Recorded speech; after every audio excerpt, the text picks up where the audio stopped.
ਕੀ science ਹੁੰਦੇ ਆ ਕਿ ਜਦੋਂ ਲੱਗਦਾ ਕਿ ਹਾਂ ਵੀ ਬੰਦਾ ਐਡਵਾਂਸਡ ਹੈਗਾ ਹੈ। ਜਿਹੜਾ ਫੇਸ ਹੋਏਗਾ ਜਾਂ ਬੋਡੀ ਹੋਏਗੀ ਕੁਛ ਟਾਈਮ ਤੇ ਪਫੀ ਲੱਗੂਗੀ, ਕੁਛ ਟਾਈਮ ਤੇ ਪਤਲੇ ਲੱਗਣਗੇ ਨੋਰਮਲ ਜੇ, ਕੁਛ ਟਾਈਮ ਤੇ ਉਹਨਾਂ ਦੀ ਰੈਡਿਸ਼ ਲੱਗੂਗਾ, ਕੁਛ ਟਾਈਮ ਤੇ ਪੇਲ ਲੱਗਣਗੇ। ਮੇਜਰ ਡਿਫਰੈਂਸਿਸ ਇੱਕ ਮਹੀਨੇ ਤੋਂ ਵੀ ਵਧੀਆ ਲੱਗ ਰਹੇ, ਇੱਕ ਮਹੀਨੇ ਨਹੀਂ ਲੱਗ ਰਹੇ। ਰਾਉਂਡ ਸ਼ੋਲਡਰ ਸਟ੍ਰੈਪਸ, ਹੁਣ ਜਿਹੜੇ ਮਸਲਸ ਜ਼ਿਆਦਾ ਰਿਸੈਪਟਰ ਹੁੰਦੇ ਜਨਰਲੀ ਜਦੋਂ ਤੁਸੀਂ ਕੁਛ ਵੀ ਲੈਂਦੇ ਹੋ ਉਹ ਥੋੜੇ ਜਿਹੇ ਪੌਪ ਕਰ ਜਾਂਦੇ ਤੇ ਪਸੀਨਾ। ਜੇ ਆਪਾਂ ਨੈਚੁਰਲੀ ਟੈਸਟੋਸਟੇਰੋਨ ਉੱਤੇ ਕੰਮ ਕਰਨਾ ਹੋਵੇ ਤਾਂ ਨੈਚੁਰਲ ਤੁਸੀਂ ਵਧਾ ਨਹੀਂ ਸਕਦੇ।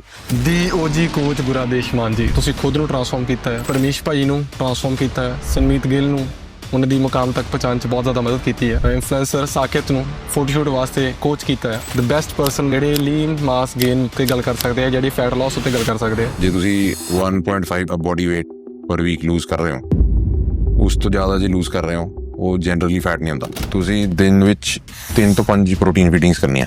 ਇੱਕ ਪ੍ਰੋਸੈਸ ਹੁੰਦਾ ਮਸਲ ਪ੍ਰੋਟੀਨ ਸਿੰਥੇਸਿਸ, ਉਹ ਲੂਸੀਨ ਥ੍ਰੈਸ਼ਹੋਲਡ ਜਦੋਂ ਰੀਚ ਹੁੰਦਾ ਫਿਰ ਤੁਹਾਡਾ ਮਸਲ ਗੇਨ ਪ੍ਰੋਸੈਸ ਸਟਾਰਟ ਹੁੰਦਾ। ਸੋ ਦਿਨ 'ਚ ਤੁਸੀਂ 3 ਜਾਂ 5 ਵਾਰੀ ਸ਼ੁਰੂ ਕਰਨਾ ਹੁੰਦਾ, ਉਸ ਤੋਂ ਜ਼ਿਆਦਾ ਤੁਸੀਂ ਕਰ ਨਹੀਂ ਸਕਦੇ, ਕਿਉਂਕਿ ਜਦੋਂ ਇੱਕ ਵਾਰੀ ਸ਼ੁਰੂ ਕਰਤਾ ਉਹ ਤੁਸੀਂ ਫਿਰ 3 ਘੰਟੇ ਲਈ ਸ਼ੁਰੂ ਨਹੀਂ ਕਰ ਸਕਦੇ, ਚਾਹੇ ਤੁਸੀਂ ਜਿੰਨਾ ਮਰਜ਼ੀ ਪ੍ਰੋਟੀਨ ਖਾ ਲਓ। ਇੰਨਾ ਪ੍ਰੋਟੀਨ ਖਾਣਾ ਮੇਰੀ ਬੋਡੀ ਡਾਈਜੈਸਟ ਕਰ ਪਾਏਗੀ?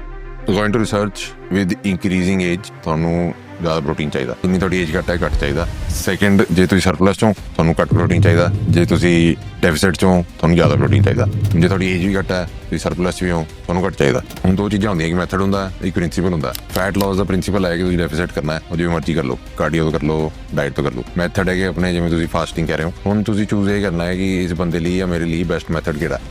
ਜੇ ਤੁਸੀਂ ਮਸਲ ਗੇਨ ਕਰਨਾ ਹੈ ਮੇਨਲੀ, ਤੁਸੀਂ ਫੇਲੀਅਰ ਦੇ ਕੋਲ ਜਾਣਾ। ਤੁਸੀਂ 20 ਰੈਪ ਤੇ ਤੁਹਾਡਾ ਫੇਲੀਅਰ ਹੁੰਦਾ, ਤੁਸੀਂ 10 ਹੀ ਲਾਏ ਤਾਂ ਕੋਈ ਫਾਇਦਾ ਨਹੀਂ ਉਹਦਾ। ਤੁਹਾਡੇ ਅਕੋਰਡਿੰਗਲੀ ਮਸਲ ਬਿਲਡਿੰਗ ਲਈ ਬੈਸਟ ਵਰਕਆਊਟ ਸਪਲਿਟ ਕਿਹੜੀ ਹੈ? ਸ਼ੋਲਡਰ ਤੇ ਬੈਕ ਪੇਨ 4 ਕੰਪੋਨੈਂਟ ਤੁਸੀਂ ਚੈੱਕ ਕਰੋਗੇ, ਇਹਨਾਂ 'ਚ ਇੱਕ ਨਾ ਇੱਕ 'ਚ ਪ੍ਰੋਬਲਮ ਹੋਏਗੀ। ਸਭ ਤੋਂ ਪਹਿਲਾਂ ਟੈਸਟ ਕਰੀਦਾ ਵਾਲ ਇੰਜਨ ਟੈਸਟ ਹੁੰਦਾ, ਇੱਦਾਂ ਕਰਕੇ।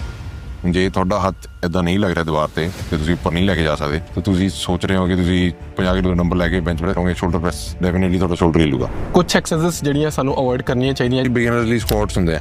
ਸੈਕਿੰਡ, ਜਿਵੇਂ ਡਿਪਸ ਆਪਾਂ ਕੀਤੀ ਗੱਲ, ਠੀਕ ਹੈ।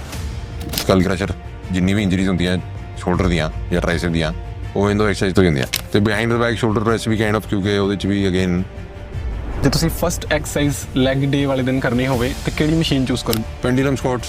ਇੱਕ ਮਸ਼ੀਨ ਜਿਹੜੀ ਤੁਹਾਨੂੰ ਲੱਗਦੀ ਹੈ ਕਿ ਯਾਰ ਇਹਦੀ ਬਿਲਕੁਲ ਲੋੜ ਨਹੀਂ ਹੈਗੀ? ਲਾਈਂਗ ਡਾਊਨ ਲੈਗ ਪ੍ਰੈਸ ਨਹੀਂ ਹੁੰਦੀ 90 ਡਿਗਰੀ। ਫੈਟ ਲਾਸ ਸਪਲੀਮੈਂਟ ਕੋਈ ਇਹੋ ਜਿਹੇ? ਨੋਰਮਲ ਬੰਦਿਆਂ ਨੂੰ ਕਾਈਂਡ ਆਫ ਇੰਨੀ ਰਿਕੁਆਇਰਮੈਂਟ ਨਹੀਂ ਹੈ। ਇਹ ਸਰ ਜੋ ਕੁਝ ਮੈਂ ਖੁਦ ਖਾ ਰਿਹਾ ਕ੍ਰੀਏਟਿਨ, ਮੈਂ ਕੁਝ ਲੋਕਾਂ 'ਚ ਕੰਮ ਨਹੀਂ ਕਰਦਾ ਵੈਸੇ। ਕਿਹੜੇ ਲੋਕ ਆ ਸਰ? ਬੀਟਰੂਟ ਸਰ, ਇਹ ਵਿਟਾਮਿਨ D3। ਵਿਟਾਮਿਨ ਡੀ ਘੱਟ ਹੋਏਗਾ, ਟੈਸਟੋਸਟੈਰੋਨ ਘੱਟ ਹੋ ਸਕਦਾ। ਓਕੇ ਸਰ, ਇਹ ਤਾਂ ਮੈਂ ਆਪਣਾ ਟੈਸਟੋਸਟੇਰੋਨ ਵਧਾਉਣ ਵਾਸਤੇ ਖਾ ਰਿਹਾ ਸੀਗਾ, ਅਸ਼ਵਗੰਧਾ। ਸਟ੍ਰੈਸ ਘਟਾਉਣ ਲਈ। ਜਿਹੜਾ ਵੀ ਬੰਦਾ ਇਸ ਪੋਡਕਾਸਟ ਇਸ ਟਾਈਮ ਦੇਖ ਰਿਹਾ ਹੈ, ਹਰ ਇੱਕ ਬੰਦਾ ਆਪਣੀ ਬੋਡੀ ਦੇ ਵਿੱਚ ਮਸਲ ਬਿਲਡ ਕਰਨਾ ਚਾਹੁੰਦਾ ਹੈ ਐਂਡ ਉਸੇ ਟਾਈਮ ਉਹ ਚਾਹੁੰਦਾ ਹੈ ਕਿ ਉਹਦੀ ਫੈਟ ਬੋਡੀ ਚੋਂ ਨਿਕਲਦੀ ਜਾਵੇ।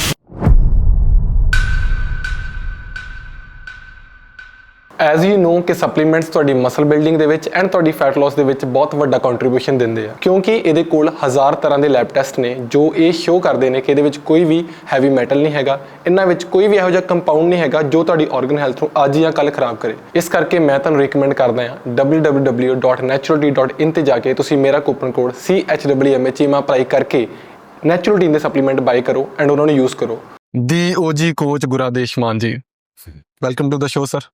ਥੈਂਕ ਯੂ ਜੀ। I am your big fan. First of all, ਤੁਸੀਂ ਪਰਮੇਸ਼ ਭਾਈ ਨੂੰ ਟਰਾਂਸਫਾਰਮ ਕੀਤਾ ਹੈ, ਤੁਸੀਂ ਖੁਦ ਨੂੰ ਟਰਾਂਸਫਾਰਮ ਕੀਤਾ ਹੈ, ਤੁਸੀਂ IFBB ਪ੍ਰੋ ਸੰਮੀਤ ਗਿੱਲ ਨੂੰ ਉਹਨਾਂ ਦੀ ਮੁਕਾਮ ਤੱਕ ਪਹੁੰਚਾਉਣ 'ਚ ਬਹੁਤ ਜ਼ਿਆਦਾ ਮਦਦ ਕੀਤੀ ਹੈ, ਤੁਸੀਂ ਇੰਡੀਆ ਦੇ one of the most loved natural influencer Saket ਨੂੰ ਉਹਨਾਂ ਨੂੰ ਫੋਟੋਸ਼ੂਟ ਵਾਸਤੇ ਕੋਚ ਕੀਤਾ ਹੈ। ਜਿਹੜੇ ਲੋਕ ਦੁਨੀਆ ਨੂੰ ਕੋਚ ਕਰਦੇ ਆ ਤੁਸੀਂ ਉਹਨਾਂ ਨੂੰ ਕੋਚ ਕਰਦੇ ਹੋ and I can't find the best person more than you ਜਿਹੜੇ ਲੀਨ ਮਾਸ ਗੇਨ ਉੱਤੇ ਗੱਲ ਕਰ ਸਕਦੇ ਆ, ਜਿਹੜੀ ਫੈਟ ਲਾਸ ਉੱਤੇ ਗੱਲ ਕਰ ਸਕਦੇ ਆ। ਸੋ ਮੇਰਾ ਫਸਟ ਕੁਐਸਚਨ ਇਹੀ ਹੈ ਸਰ ਕਿ ਜਿਹੜਾ ਵੀ ਬੰਦਾ ਇਸ ਪੋਡਕਾਸਟ ਇਸ ਟਾਈਮ ਦੇਖ ਰਿਹਾ ਹੈ, ਹਰ ਇੱਕ ਬੰਦਾ ਆਪਣੀ ਬੋਡੀ ਦੇ ਵਿੱਚ ਮਸਲ ਬਿਲਡ ਕਰਨਾ ਚਾਹੁੰਦਾ ਹੈ ਐਂਡ ਉਸੇ ਟਾਈਮ ਉਹ ਚਾਹੁੰਦਾ ਹੈ ਕਿ ਉਹਦੀ ਫੈਟ ਬੋਡੀ ਚੋਂ ਨਿਕਲਦੀ ਜਾਵੇ। ਪਹਿਲੀ ਗੱਲ ਕੀ ਇਹ ਪ੍ਰੈਕਟੀਕਲੀ ਪੋਸੀਬਲ ਹੈ ਐਂਡ ਜੇ ਹੈ ਤਾਂ ਕਿਵੇਂ? ਕੁਝ ਕੇਸਿਸ ਵਿੱਚ ਪ੍ਰੈਕਟੀਕਲ ਹੁੰਦਾ, ਬਟ ਜੇ ਤੁਸੀਂ ਉੱਦਾਂ ਦੇਖੋ ਦੋਨੋਂ ਚੀਜ਼ਾਂ ਇਕੱਠੀਆਂ ਨਹੀਂ ਹੁੰਦੀਆਂ, ਤਾਂ ਤੁਹਾਨੂੰ ਫੇਜ਼ਿਸ ਵਿੱਚ ਕੰਮ ਕਰਨਾ ਪੈਂਦਾ। ਸੋ ਕੁਛ ਇੱਕ ਫੇਜ਼ ਤੁਹਾਡਾ ਹੋਏਗਾ, ਤੁਹਾਡਾ ਮਸਲ ਗੇਨਿੰਗ ਫੇਜ਼ ਹੋਏਗਾ, ਫਿਰ ਤੁਹਾਡਾ ਫੈਟ ਲਾਸ ਫੇਜ਼ ਹੋਏਗਾ। ਸੋ ਇਨ ਦੀ ਐਂਡ ਜੋ ਲੋਕਾਂ ਨੂੰ ਦਿਖੂਗਾ ਉਹ ਇੱਕ ਬੋਡੀ ਦੀ ਕੰਪੋਜੀਸ਼ਨ ਹੋਏਗੀ ਜਿਹਦੇ ਵਿੱਚ ਉਹਨਾਂ ਨੂੰ ਦਿਖੂਗਾ ਕਿ ਫੈਟ ਲਾਸ ਵੀ ਹੋਇਆ ਅਤੇ ਮਸਲ ਗੇਨ ਵੀ ਹੋਇਆ, ਅਤੇ ਹੋ ਸਕਦਾ ਵੇਟ ਸੇਮ ਹੋਏ ਬਟ ਤੁਹਾਡਾ ਬੋਡੀ ਫੈਟ ਲੈਵਲ ਘੱਟ ਹੈ ਅਤੇ ਲੀਨ ਬੋਡੀ ਮਾਸ ਵਧ ਗਿਆ। ਅਤੇ ਕੁਝ ਕੇਸਿਸ ਵਿੱਚ ਹੋ ਜਾਂਦਾ ਜਿਵੇਂ ਬਿਗਿਨਰਸ ਹੁੰਦੇ ਆ, ਸੋ ਜਦੋਂ ਤੁਸੀਂ ਪਹਿਲਾਂ ਕਦੀ ਟ੍ਰੇਨਿੰਗ ਕੀਤੀ ਨਹੀਂ ਹੈ ਤੁਹਾਡੇ ਮਸਲਸ ਨੂੰ ਸਟਿਮੂਲਸ ਦੀ ਆਦਤ ਨਹੀਂ ਹੈ ਤਾਂ ਉਦੋਂ ਥੋੜ੍ਹਾ ਬਹੁਤ ਮਸਲ ਗੇਨ ਹੋ ਜਾਂਦਾ, ਫੈਟ ਲਾਸ ਇਕੱਠੇ ਹੋ ਜਾਂਦਾ। ਸੈਕਿੰਡ ਸਿਨਾਰੀਓ ਜਦੋਂ ਹੋਏਗਾ ਕਿ ਸਪੋਜ਼ ਤੁਸੀਂ ਕਾਫੀ ਸਾਲਾਂ ਤੋਂ ਟ੍ਰੇਨਿੰਗ ਕਰ ਰਹੇ ਸੀ ਰੈਗੂਲਰਲੀ, ਫਿਰ ਤੁਸੀਂ ਛੱਡਤੀ ਕਰਨੀ, ਹੁਣ ਛੱਡਣ ਤੋਂ ਬਾਅਦ ਤੁਸੀਂ ਰੀਸਟਾਰਟ ਕਰ ਰਹੇ ਹੋ ਟ੍ਰੇਨਿੰਗ, ਹੁਣ ਤੁਹਾਡਾ ਜਿਹੜਾ ਲੋਸਟ ਮਸਲ ਸੀਗਾ ਉਹ ਵਾਪਸ ਆ ਰਿਹਾ, ਨਾਲ ਤੁਹਾਡਾ ਫੈਟ ਲਾਸ ਵੀ ਹੋ ਰਿਹਾ। ਸੋ ਨਵਾਂ ਮਸਲ ਨਹੀਂ ਬਿਲਡ ਹੋ ਰਿਹਾ, ਬੇਸਿਕਲੀ ਜਿਹੜਾ ਪੁਰਾਣਾ ਮਸਲ ਤੁਹਾਡਾ ਲੂਜ਼ ਹੋ ਗਿਆ ਸੀ ਉਹ ਵਾਪਸ ਆ ਰਿਹਾ। ਅਤੇ ਥਰਡ, ਜੇ ਕੋਈ ਐਨਾਬੋਲਿਕ ਸਟੀਰੋਇਡਸ ਲੈ ਰਿਹਾ ਜਾਂ ਕੋਈ PEDs ਲੈ ਰਿਹਾ, ਜਿਵੇਂ ਗਰੋਥ ਹਾਰਮੋਨ ਹੋ ਗਏ ਜਾਂ ਹੋਰ ਡਿਫਰੈਂਟ ਟਾਈਪ ਦੇ ਡਰੱਗਸ ਹੁੰਦੇ ਆ, ਉਹਦੇ ਵਿੱਚ ਵੀ ਕੁਛ ਹੱਦ ਤੱਕ ਹੋ ਜਾਂਦਾ ਹੈ ਕਿ ਮਸਲ ਗੇਨ ਵੀ ਹੋ ਰਿਹਾ, ਫੈਟ ਲਾਸ ਵੀ ਹੋ ਰਿਹਾ। ਬਟ ਨੋਰਮਲ ਸਿਨਾਰੀਓਜ਼ ਵਿੱਚ ਜਨਰਲੀ ਹੋਏਗਾ ਨਹੀਂ, ਅਗਰ ਹੋਏਗਾ ਵੀ ਤਾਂ ਦੋਨੋਂ ਚੀਜ਼ਾਂ ਐਫੀਸ਼ੀਐਂਟ ਨਹੀਂ ਰਹਿਣਗੀਆਂ, ਮਤਲਬ ਨਾ ਤੁਸੀਂ ਮਸਲ ਗੇਨ ਪ੍ਰੋਪਰਲੀ ਕਰੋਗੇ, ਨਾ ਤੁਸੀਂ ਫੈਟ ਲਾਸ ਪ੍ਰੋਪਰਲੀ ਕਰੋਗੇ, ਕਿਉਂਕਿ ਦੋਨਾਂ ਚੀਜ਼ਾਂ ਲਈ ਕਰਨ ਲਈ ਡਿਫਰੈਂਟ ਪ੍ਰਿੰਸੀਪਲਸ ਚਾਹੀਦੇ ਆ ਅਤੇ ਉਹ ਡਿਫਰੈਂਟ ਟਾਈਮ 'ਤੇ ਹੁੰਦੇ ਆ ਬੈਟਰ। ਹਾਊ ਟੂ ਨੋ ਕਿ ਆਪਾਂ ਪਹਿਲਾਂ ਕਿਹੜੇ ਫੇਸ ਵੱਲ ਜਾਣਾ ਹੈ? ਮੇਰਾ ਸਿੰਪਲ ਫੰਡਾ ਹੈ ਕਿ ਜੇ ਤੁਹਾਡਾ ਵੇਸਟ ਲਾਈਨ ਸਲਿਮ ਨਹੀਂ ਹੈਗੀ ਅਤੇ ਤੁਹਾਡੇ ਐਬਸ ਨਹੀਂ ਦਿਖ ਰਹੇ, ਫੇਂਟ ਜੇ, ਤਾਂ ਤੁਹਾਨੂੰ ਪਹਿਲਾਂ ਕਟਿੰਗ ਕਰਨੀ ਚਾਹੀਦੀ ਆ, ਚਾਹੇ ਤੁਸੀਂ ਓਵਰਆਲ ਜਿੰਨੇ ਪਤਲੇ ਹੋ। ਸੋ ਮੇਰਾ ਸਿੰਪਲ ਫੰਡਾ ਹੈ ਕਿ ਜੇ ਤੁਸੀਂ ਬੋਡੀ ਬਣਾ ਰਹੇ ਹੋ, ਸਾਰਾ ਸਾਲ ਕੁਛ ਇਹੋ ਜਿਹੀ ਲੱਗਣੀ ਚਾਹੀਦੀ ਕਿ ਤੁਸੀਂ ਸ਼ੇਪ 'ਚ ਹੋ। ਓਕੇ। ਸੋ ਜਦੋਂ ਤੁਸੀਂ ਉੱਥੇ ਪਹੁੰਚ ਗਏ, ਉਸ ਤੋਂ ਬਾਅਦ ਫਿਰ ਮਤਲਬ ਗੇਨਿੰਗ ਕਰਨੀ ਸ਼ੁਰੂ ਕਰ ਸਕਦੇ ਹੋ, lean gain, while maintaining that look. So main ਮੇਰਾ ਉਹ ਰਹਿੰਦਾ, ਕਿਉਂਕਿ ਹੁਣ ਲੋਕ ਕਹਿੰਦੇ ਆ ਅਸੀਂ ਬਲਕਿੰਗ ਕਰ ਰਹੇ ਹਾਂ, ਉਹ ਖਾਣਾ ਇੰਨਾ ਦਬ ਕੇ ਖਾਈ ਜਾਂਦੇ ਆ, ਟ੍ਰੇਨਿੰਗ ਦਬ ਕੇ ਕਰੀ ਜਾਂਦੇ ਆ, ਐਕਚੁਅਲੀ ਉਹਨਾਂ ਨੂੰ ਪਤਾ ਨਹੀਂ ਕਿੰਨਾ ਮਸਲ ਗੇਨ ਹੋ ਰਿਹਾ। ਸੋ ਉਹ ਵੇਟ 'ਤੇ ਜਾ ਰਹੇ ਆ, ਵੀ 10 ਕਿਲੋ ਵੱਧ ਗਏ, 15 ਕਿਲੋ ਵੱਧ ਗਏ, ਹੁਣ ਜਦੋਂ ਕਟਿੰਗ ਕਰਦੇ ਆ ਉਨਾ ਹੀ ਵੇਟ ਰਹਿ ਜਾਂਦਾ, ਜਾਂ 1-2 ਕਿਲੋ ਹੀ ਵਧੇ। ਤਾਂ ਜੇ ਤੁਸੀਂ 1-2 ਕਿਲੋ ਹੀ ਵਧਾਉਣੇ ਹੈ ਤਾਂ ਤੁਸੀਂ ਫਿੱਟ ਰਹਿ ਕੇ ਵਧਾ ਲਓ, ਕਿਉਂ ਪਾਗਲ ਹੋਗੇ ਖਾਣਾ ਰਾਈਟ ਸਰ। ਤਾਂ ਸਿੰਪਲ ਗੱਲ ਇਹ ਹੈ ਕਿ ਜੇ ਤੁਸੀਂ ਆਪਣੇ ਐਬਸ ਮੇਨਟੇਨ ਕਰਕੇ, ਹੁਣ ਮੈਂ ਇੱਦਾਂ ਕਹਿੰਦਾ ਹੁੰਦਾ, ਜੇ ਤੁਸੀਂ 13 to 20% ਬੋਡੀ ਫੈਟ ਦੇ ਵਿੱਚੋਂ ਜੇ ਤੁਸੀਂ 20% ਬੋਡੀ ਫੈਟ ਪਹੁੰਚ ਗਏ ਤਾਂ ਤੁਸੀਂ ਕਟਿੰਗ ਸ਼ੁਰੂ ਕਰ ਦਿਓ, 13 ਤੱਕ ਆ ਜਾਓ, ਫਿਰ ਉੱਥੋਂ ਗੇਨਿੰਗ ਸ਼ੁਰੂ ਕਰੋ। ਅਤੇ ਜਦੋਂ ਗੇਨਿੰਗ ਕਰ ਰਹੇ ਹੋ ਉਦੋਂ ਵੀ ਕਾਈਂਡ ਆਫ ਸੀਰੀਅਸਲੀ ਕਰੋ ਕਿ ਬੋਡੀ ਫੈਟ ਨਾ ਵਧੇ, ਸਿਰਫ ਤੁਹਾਡਾ ਮਸਲ ਵਧੇ। ਅਤੇ ਉੱਦਾਂ ਕਾਈਂਡ ਆਫ ਆਪਟੀਮਾਈਜ਼ ਕਰਦਾ ਮੈਂ ਜਿੰਨੇ ਵੀ ਕਲਾਇੰਟਸ ਹੈ, ਕੋਸ਼ਿਸ਼ ਮੈਂ ਉੱਦਾਂ ਕਰਦਾ, ਪਰ ਜਨਰਲੀ ਰੀਅਲ ਵਰਲਡ ਸਿਨਾਰੀਓ ਜ਼ਿਆਦਾ ਹੁੰਦਾ ਨਹੀਂ, ਕਿਉਂਕਿ ਬਹੁਤ ਫਾਲਸ ਥਾਟਸ ਨੇ ਲੋਕਾਂ ਦੇ ਕਿ ਤੁਸੀਂ ਗੇਨਿੰਗ ਲਈ ਜ਼ਿਆਦਾ ਖਾਣਾ ਹੈ, ਉਹ ਸਟਰੈਂਥ ਗਿਰ ਗਈ, ਉਹ ਹੋ ਗਿਆ। ਸੋ ਲਾਈਕ ਮੈਂਟੈਲਿਟੀ ਲੋਕਾਂ ਦੀ ਨਾ ਗਲਤ ਬਣੀ ਹੋਈ ਆ, ਅਤੇ ਉਹ ਚੇਂਜ ਕਰਨੀ, ਪ੍ਰੀਵੀਅਸ ਥਾਟਸ ਚੇਂਜ ਕਰਨੇ, ਉਹ ਥੋੜ੍ਹਾ ਜਿਹਾ ਇਸ਼ੂ ਰਹਿੰਦਾ। ਉਹ ਤੁਸੀਂ ਆਪਣੇ ਆਪ ਨੂੰ ਤਾਂ ਕਰ ਸਕਦੇ ਹੋ, ਬਾਕੀਆਂ ਨੂੰ ਸਮਝਾਉਣਾ ਐਫਰਟ ਚਾਹੀਦਾ, ਉਹ ਹੋ ਜਾਂਦਾ, ਬਟ ਸਾਰੇ ਕਨਵਰਟ ਨਹੀਂ ਹੁੰਦੇ। ਸੋ ਜਿਹੜੇ ਬੰਦੇ ਹੋ ਪਾਉਂਦੇ ਨੇ ਉਹਨਾਂ ਦੇ ਵਧੀਆ ਰਿਜ਼ਲਟ ਆਉਂਦੇ, ਜਿਹਨਾਂ ਦੇ ਨਹੀਂ ਹੁੰਦੇ ਉੱਥੇ ਦੇ ਉੱਥੇ ਹੀ ਰਹਿ ਜਾਂਦੇ। ਜੇ ਮੈਂ ਆਪਣੀ ਫੈਟ ਲਾਸ ਕਰਨੀ, ਆਪਣੀ ਫੈਟ ਪਰਸੈਂਟੇਜ ਨੂੰ ਘਟਾਉਣਾ ਆ, ਅਤੇ ਕਿਹੜੇ ਫੈਕਟਰਸ ਨੂੰ ਮੈਂ ਆਪਣੀ ਨਜ਼ਰ 'ਚ ਰੱਖਣਾ ਹੈ ਜਿਹੜੇ ਲੋਕੀ ਮੋਸਟਲੀ ਇਗਨੋਰ ਕਰਦੇ ਆ? ਮੇਨਲੀ ਲੋਕੀ ਡਾਇਟ ਵਿੱਚ ਮਾਰ ਖਾਂਦੇ ਆ। ਹੁਣ ਡਾਇਟ ਤੁਹਾਡੀ ਨੰਬਰ 1 ਹੋਏਗੀ, ਤੁਸੀਂ ਟ੍ਰੇਨਿੰਗ ਕਰ ਲਓ, ਜਿੰਨਾ ਮਰਜ਼ੀ ਜ਼ੋਰ ਲਾ ਲਓ। ਹੁਣ ਜੇ ਤੁਸੀਂ ਵੇਟ ਟ੍ਰੇਨਿੰਗ ਕਰ ਰਹੇ ਹੋ 45 ਮਿੰਟਸ, ਜੇ ਤੁਹਾਡਾ ਵੇਟ 80 kg ਹੈ, ਅਪਰੋਕਸੀਮੇਟਲੀ ਤੁਸੀਂ 200-300 ਕੈਲਰੀਜ਼ ਬਰਨ ਕਰੋਗੇ, 45 ਮਿੰਟਸ ਹੋਰ ਘੱਟ ਹੋਣਗੀਆਂ। ਸੋ ਕੁਛ ਕਹਿਣਗੇ ਅਸੀਂ ਬੜਾ ਇੰਟੈਂਸ ਵਰਕਆਊਟ ਕਰਦੇ ਹਾਂ, ਉਹ ਕਰਦੇ ਹਾਂ, ਉਹ ਮਤਲਬ ਜੇ ਤੁਸੀਂ METs ਦੇਖੋ, ਮਤਲਬ ਤੁਸੀਂ ਐਟ ਰੈਸਟ ਕਿੰਨਾ ਐਨਰਜੀ ਬਰਨ ਕਰ ਰਹੇ ਹੋ ਇਨ 1 ਆਵਰ ਕੰਪੇਅਰ ਟੂ METs ਹੁੰਦੇ ਮੈਟਾਬੋਲਿਕ ਇਕੁਇਵਲੈਂਟਸ। ਸੋ ਉਹ ਜੇ ਤੁਸੀਂ ਵੇਟ ਟ੍ਰੇਨਿੰਗ ਦਾ ਦੇਖੋ 3 ਜਾਂ 4 ਹੁੰਦਾ, ਤੁਸੀਂ 80 ਕਿਲੋ ਦੇ ਹੋ, 1 ਘੰਟੇ 'ਚ ਤੁਸੀਂ ਉਹਨੂੰ 3 ਜਾਂ 4 ਨਾਲ ਮਲਟੀਪਲਾਈ ਕਰ ਲਓ, ਚਾਹੇ ਤੁਹਾਡਾ ਟਰੈਕਰ ਕੁਛ ਵੀ ਕਹੇ ਤੁਹਾਨੂੰ, ਤਾਂ ਤੁਹਾਡੀ ਇਸ 'ਤੇ ਜ਼ਿਆਦਾ ਕੈਲਰੀਜ਼ ਨਹੀਂ ਬਰਨ ਹੋਣੀਆਂ। ਹੁਣ ਤੁਸੀਂ ਜਾ ਕੇ ਬਾਅਦ 'ਚ ਬਰਗਰ ਖਾ ਲਿਆ, ਨਾਲ ਤੁਸੀਂ ਆਈਸਕ੍ਰੀਮ ਖਾ ਲਈ, 1500 ਕੈਲਰੀਆਂ ਹੋ ਗਈਆਂ। ਹੁਣ ਤੁਸੀਂ ਕਹਿੰਦੇ ਮੈਂ ਬਹੁਤ ਹਾਰਡ ਵਰਕਆਊਟ ਕੀਤਾ, ਲੈਗਸ ਲਾਈਆਂ, ਹੁਣ ਮੈਂ ਜਾ ਕੇ ਬਰਗਰ ਖਾ ਲਿਆ। ਸੋ ਉਹ ਮੈਚ ਨਹੀਂ ਕਰਦੀਆਂ ਚੀਜ਼ਾਂ, ਉਹਦੇ ਕਰਕੇ ਫਿਰ ਉਹ ਫੈਟ ਗੇਨ ਹੋ ਜਾਂਦਾ। ਸੋ ਜਨਰਲੀ ਕੈਲਰੀ ਅਜ਼ੰਪਸ਼ਨਸ, ਵੇਟ ਕਿੰਨਾ ਹੈ, ਤੁਸੀਂ ਫੂਡ ਦਾ ਵੇਟ ਕਿੰਨਾ ਕਰ ਰਹੇ ਹੋ, ਪ੍ਰੀਪੇਅਰ ਕਿਵੇਂ ਕਰ ਰਹੇ ਹੋ ਫੂਡ, ਉਹਦੇ 'ਚ ਬਹੁਤ ਪ੍ਰੋਬਲਮ ਆਉਂਦੀਆਂ। ਸੋ ਜਨਰਲੀ ਜਿਨ੍ਹਾਂ ਕਲਾਇੰਟਸ ਵਿੱਚ ਇਸ਼ੂਜ਼ ਆਉਂਦੇ ਨੇ, ਜਾਂ ਤਾਂ ਉਹਨਾਂ ਨੂੰ ਅਨਇੰਟੈਂਸ਼ਨਲੀ ਪਤਾ ਨਹੀਂ ਹੁੰਦਾ ਕਰ ਕੀ ਰਹੇ। ਸੋ ਜਾਂ ਤਾਂ ਜਿਹੜਾ ਉਹਨਾਂ ਦਾ ਖਾਣਾ ਪ੍ਰੀਪੇਅਰ ਕਰ ਰਿਹਾ ਉਹ ਕਹਿੰਦਾ ਚਲੋ 5 ਗ੍ਰਾਮ ਹੀ ਹੈ, 10 ਗ੍ਰਾਮ ਹੀ ਹੈ, ਉਹਦੇ ਚੱਕਰ 'ਚੋਂ ਕੈਲਰੀਆਂ ਹੋਰ ਚੱਲੀ ਜਾਂਦੀਆਂ। ਸੋ ਇਹ ਜੇ ਮਾਈਨਿਊਟ ਡਿਫਰੈਂਸਿਸ ਜੇ ਤੁਸੀਂ ਕਾਈਂਡ ਆਫ ਫਿਕਸ ਕਰ ਸਕਦੇ ਹੋ, ਇਹਦੇ 'ਚ ਬੈਟਰ ਰਿਜ਼ਲਟਸ ਆਉਣ ਦੇ ਚਾਂਸਿਸ ਹੁੰਦੇ ਆ। ਓਕੇ, ਡਾਈਟ ਇੱਕ ਹੋ ਗਈ। ਹੁਣ ਜੇ ਮੈਂ ਡਾਈਟ 'ਤੇ ਜਾ ਰਿਹਾ ਹਾਂ ਤਾਂ ਫੈਟ ਲਾਸ ਦੀ ਜਿੰਨੀ ਮੇਰੀ ਸਮਝ ਆ ਕਿ ਸਾਨੂੰ ਕੈਲਰੀ ਡੈਫਿਸਿਟ 'ਤੇ ਰਹਿਣਾ ਪੈਂਦਾ ਹੈ, ਕਿੰਨਾ, ਕਿਵੇਂ, ਕਿਉਂਕਿ ਐਕਸਟਰੀਮ ਸਾਡਾ ਦਿਮਾਗ ਇਹ ਹੁੰਦਾ ਕਿ ਜਾਂ ਤਾਂ ਆਪਾਂ ਫੈਟ ਲਾਸ ਨਹੀਂ ਕਰਨੀ, ਜੇ ਕਰਨੀ ਹੈ ਤਾਂ ਫਿਰ ਜੇ ਕਿ ਮੈਨੂੰ 14 ਘੰਟੇ ਦੀ ਫਾਸਟਿੰਗ ਹੈਗਾ, ਫਿਰ ਤਾਂ ਮੈਂ 1 ਮੀਲ ਡੇ 'ਤੇ ਆ ਜਾਵਾਂਗਾ, ਕਿਉਂਕਿ ਮੈਨੂੰ ਹੁੰਦਾ ਛੇਤੀ ਚਾਹੀਦਾ ਮੈਨੂੰ ਸਭ ਕੁਛ, ਹੈ ਨਾ। ਅਤੇ ਆਪਾਂ ਕਈ ਵਾਰੀ ਗਲਤੀ ਕਰ ਜਾਂਦੇ ਹਾਂ ਕਿ ਬਹੁਤ ਜ਼ਿਆਦਾ ਡੈਫਿਸਿਟ ਚੱਲ ਜਾਂਦੇ, ਕਿਉਂਕਿ ਇੱਕ ਟਾਈਮ ਤੋਂ ਬਾਅਦ ਤਾਂ ਬੋਡੀ ਨੇ ਰਿਜ਼ਲਟਸ ਦੇਣੇ ਬੰਦ ਕਰਨੇ ਆ। ਉਹਦੀ ਕੀ ਅਪਰੋਚ ਹੋਣੀ ਚਾਹੀਦੀ ਹੈ? ਸੋ ਕੁਛ ਰਿਸਰਚਸ ਹੈ ਜਿਹੜੀਆਂ ਹੋਈਆਂ, ਉਹ ਕਹਿੰਦੇ ਆ ਕਿ 1% ਤੋਂ ਬਾਅਦ ਜੇ ਤੁਸੀਂ ਫੈਟ ਲਾਸ ਕਰਦੇ ਹੋ, ਮਤਲਬ ਬੋਡੀ ਵੇਟ ਲੂਜ਼ ਕਰਦੇ ਹੋ, ਉਹ ਫੈਟ ਤੋਂ ਨਹੀਂ ਆਉਂਦਾ ਵੀ ਬਾਕੀ ਚੀਜ਼ਾਂ ਤੋਂ ਆਉਂਦਾ। ਸੋ ਬੋਡੀ ਦੀ ਕੈਪੈਸਿਟੀ ਹੁੰਦੀ ਹੈ ਕਿ ਉਹ ਫੈਟ ਤੋਂ ਇੰਨੀ ਹੀ ਐਨਰਜੀ ਲੈ ਸਕਦੀ ਆ, ਉਸ ਤੋਂ ਵੱਧ ਨਹੀਂ ਲੈ ਸਕਦੀ। ਸੋ ਸਿੰਪਲ ਟਰਮਸ ਜੇ ਆਪਾਂ ਗੱਲ ਕਰੀਏ, ਜੇ ਤੁਸੀਂ 1.5% body weight per week lose ਕਰ ਰਹੇ ਹੋ, ਉਸ ਤੋਂ ਜ਼ਿਆਦਾ ਜੇ ਲੂਜ਼ ਕਰ ਰਹੇ ਹੋ, ਉਹ ਜਨਰਲੀ ਫੈਟ ਨਹੀਂ ਹੁੰਦਾ।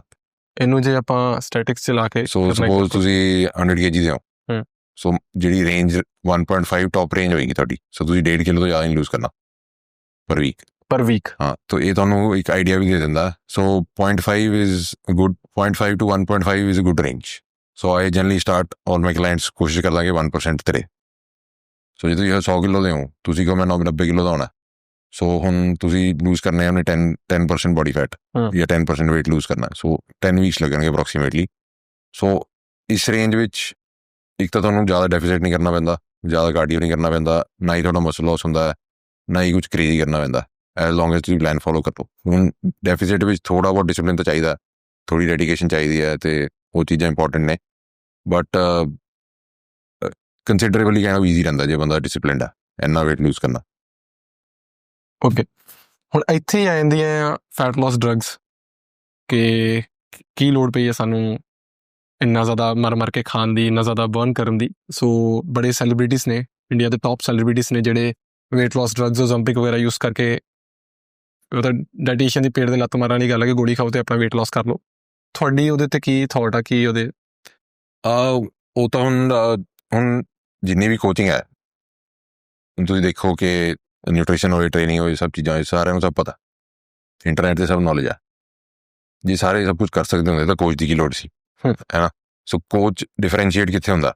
ਹੁਣ ਕੋਚ ਦਾ ਮੇਨ ਪਰਪਸ ਹੁੰਦਾ ਹੈ ਕਿ ਉਹਨੇ ਆਈਡੀਆ ਲਾਉਣਾ ਹੈ ਕਿ ਬੰਦਾ ਕਿਵੇਂ ਦਾ, ਇਹਦੀ ਸਾਈਕੋਲੋਜੀ ਕਿਵੇਂ ਦੀ ਹੈ, ਅਤੇ ਮੈਂ ਇਹਨੂੰ ਕਿਵੇਂ ਕਾਈਂਡ ਆਫ ਪਲਾਨ 'ਤੇ ਲਿਆ ਸਕਦਾ। ਹੁਣ ਉਹ ਕਲਾਇੰਟ ਨੂੰ ਆਪੇ ਨਹੀਂ ਪਤਾ ਹੁੰਦਾ, ਉਹ ਕੋਈ ਹੋਰ ਨਹੀਂ ਦੱਸ ਸਕਦਾ। ਹੁਣ ਡਾਇਟ ਤਾਂ ਕੋਈ ਵੀ ਦੇ ਸਕਦਾ, ਟ੍ਰੇਨਿੰਗ ਵੀ ਕੋਈ ਵੀ ਦੇ ਸਕਦਾ, ਪਰ ਉਹ ਰਿਜ਼ਲਟਸ ਕਿਉਂ ਨਹੀਂ ਆਉਂਦੇ? ਕਿਉਂਕਿ ਤੁਸੀਂ ਉਹ ਦੇਖ ਨਹੀਂ ਸਕਦੇ ਕਿ ਉਹ ਸਾਈਕੋਲੋਜੀ ਕਿਵੇਂ ਕਰ ਰਿਹਾ ਚੀਜ਼ਾਂ, ਉਹਦੀ ਕੀ ਖਾਣਾ ਉਹਨੂੰ ਪਸੰਦ ਹੈ, ਕੀ ਖਾਣਾ ਨਹੀਂ ਪਸੰਦ।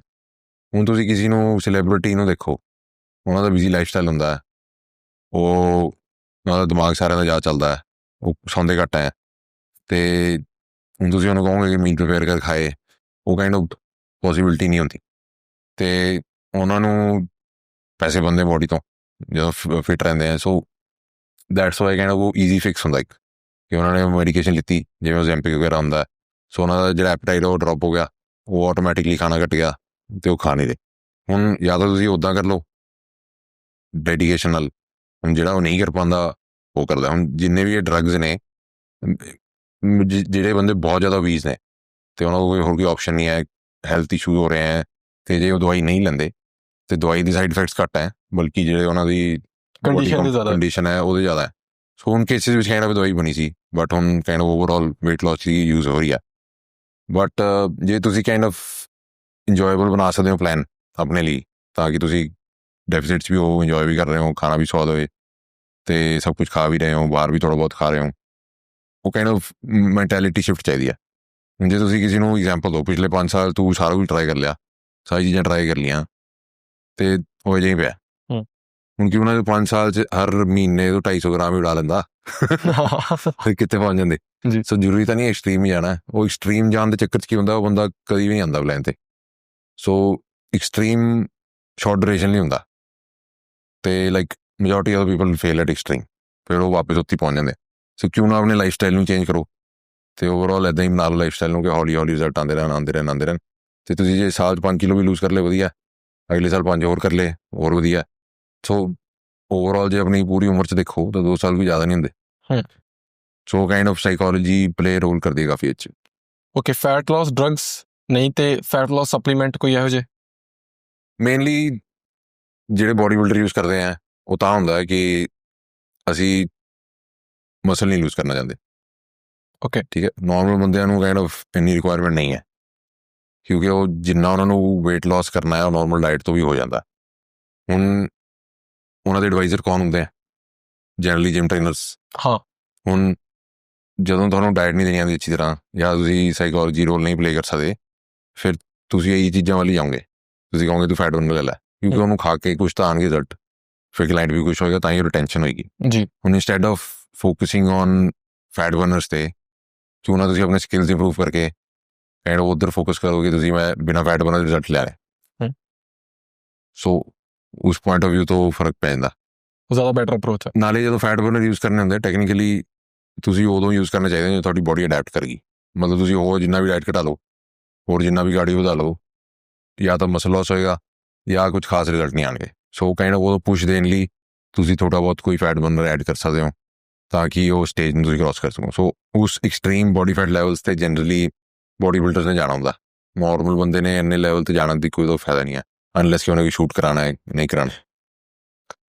ਓਕੇ, ਸੋ ਹੁਣ ਮੈਂ ਇੱਕ ਫੈਟ ਲਾਸ ਡਾਈਟ ਉੱਤੇ ਹਾਂ। ਮੈਂ 45 ਮਿੰਟਸ 1 ਘੰਟਾ ਆਪਣੇ ਆਪ ਨੂੰ ਰੋਜ਼ ਜਿਮ ਦੇ ਵਿੱਚ ਦੇ ਰਿਹਾ।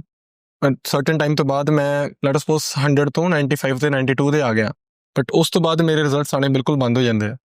ਮੈਂ ਆਲਮੋਸਟ 500-600 ਕੈਲਰੀ ਡੈਫਿਸਿਟ ਦੇ ਉੱਤੇ ਬੈਠਾ ਹਾਂ। ਵਰਕਆਊਟ ਦੀ ਇੰਟੈਂਸਿਟੀ 10 ਸਟੈਪ ਕਰ ਰਿਹਾ, ਸਭ ਕੁਝ ਕਰ ਰਿਹਾ, ਜੋ ਵੀ ਹੁਣ ਕਰ ਰਿਹਾ ਮੈਂ, ਮੇਰੇ ਰਿਜ਼ਲਟਸ ਉੱਥੇ ਸਟਕ ਹੋਏ ਪਏ ਆ। ਕੀ ਮੈਂ ਉੱਥੇ ਖੁਦ ਨੂੰ ਟਰੈਕ ਨਹੀਂ ਸਹੀ ਤਰੀਕੇ ਨਾਲ ਕਰ ਪਾ ਰਿਹਾ, ਜਾਂ ਫਿਰ ਮੈਨੂੰ ਹੁਣ ਇੱਥੇ ਮੈਨੂੰ ਲੱਗਦਾ ਕਿ ਮੈਨੂੰ ਜਿੰਨਾ ਪਤਾ ਸੀਗਾ, ਜੋ ਮੈਂ ਕਰਨਾ ਜਾਣਦਾ ਸੀਗਾ, ਜੋ ਮੈਂ ਆਊਟਰ ਵਰਲਡ ਤੋਂ ਸੁਣਿਆ, ਉਹ ਮੈਂ ਸਾਰਾ ਕੁਝ ਅਪਲਾਈ ਕਰ ਲਿਆ। But 92 is not my goal is 85 or my goal is 80। ਉੱਥੇ ਮੇਰੀ ਕੀ ਅਪਰੋਚ ਹੋਣੀ ਚਾਹੀਦੀ, ਜਿਹਨੂੰ ਆਪਾਂ ਪਲੇਟੋ ਕਹਿ ਦਿੰਦੇ ਆਪਣੀ ਲੈਂਗੁਏਜ। ਉੱਥੇ ਥੋੜ੍ਹੀ ਦੇਰ ਰੈਸਟ ਕਰੋ, ਮੇਨਟੇਨੈਂਸ ਤੇ ਆਓ, ਰਿਲੈਕਸ ਕਰੋ, ਬੋਡੀ ਨੂੰ ਅਡੈਪਟ ਹੋਣ ਤੋਂ ਵਾਪਸ ਵੇਟ ਗੇਨ ਕਰਨ ਦੀ ਕੋਸ਼ਿਸ਼ ਨਾ ਕਰੋ। ਜੇ ਹੁੰਦਾ ਵੀ ਹੈ 1-2 ਕਿਲੋ ਤੇ ਗੈਪ ਰੱਖੋ, ਮੈਂਟਲੀ ਬ੍ਰੇਕ ਲਓ, ਡਾਇਟ ਤੋਂ ਜ਼ਿਆਦਾ ਖਾਓ, ਜਿਮ ਪਰਫਾਰਮੈਂਸ ਵਧੂਗੀ, ਫਿਰ ਵਾਪਸ ਡੈਫਿਸਿਟ ਤੇ ਆ ਜਾਓ।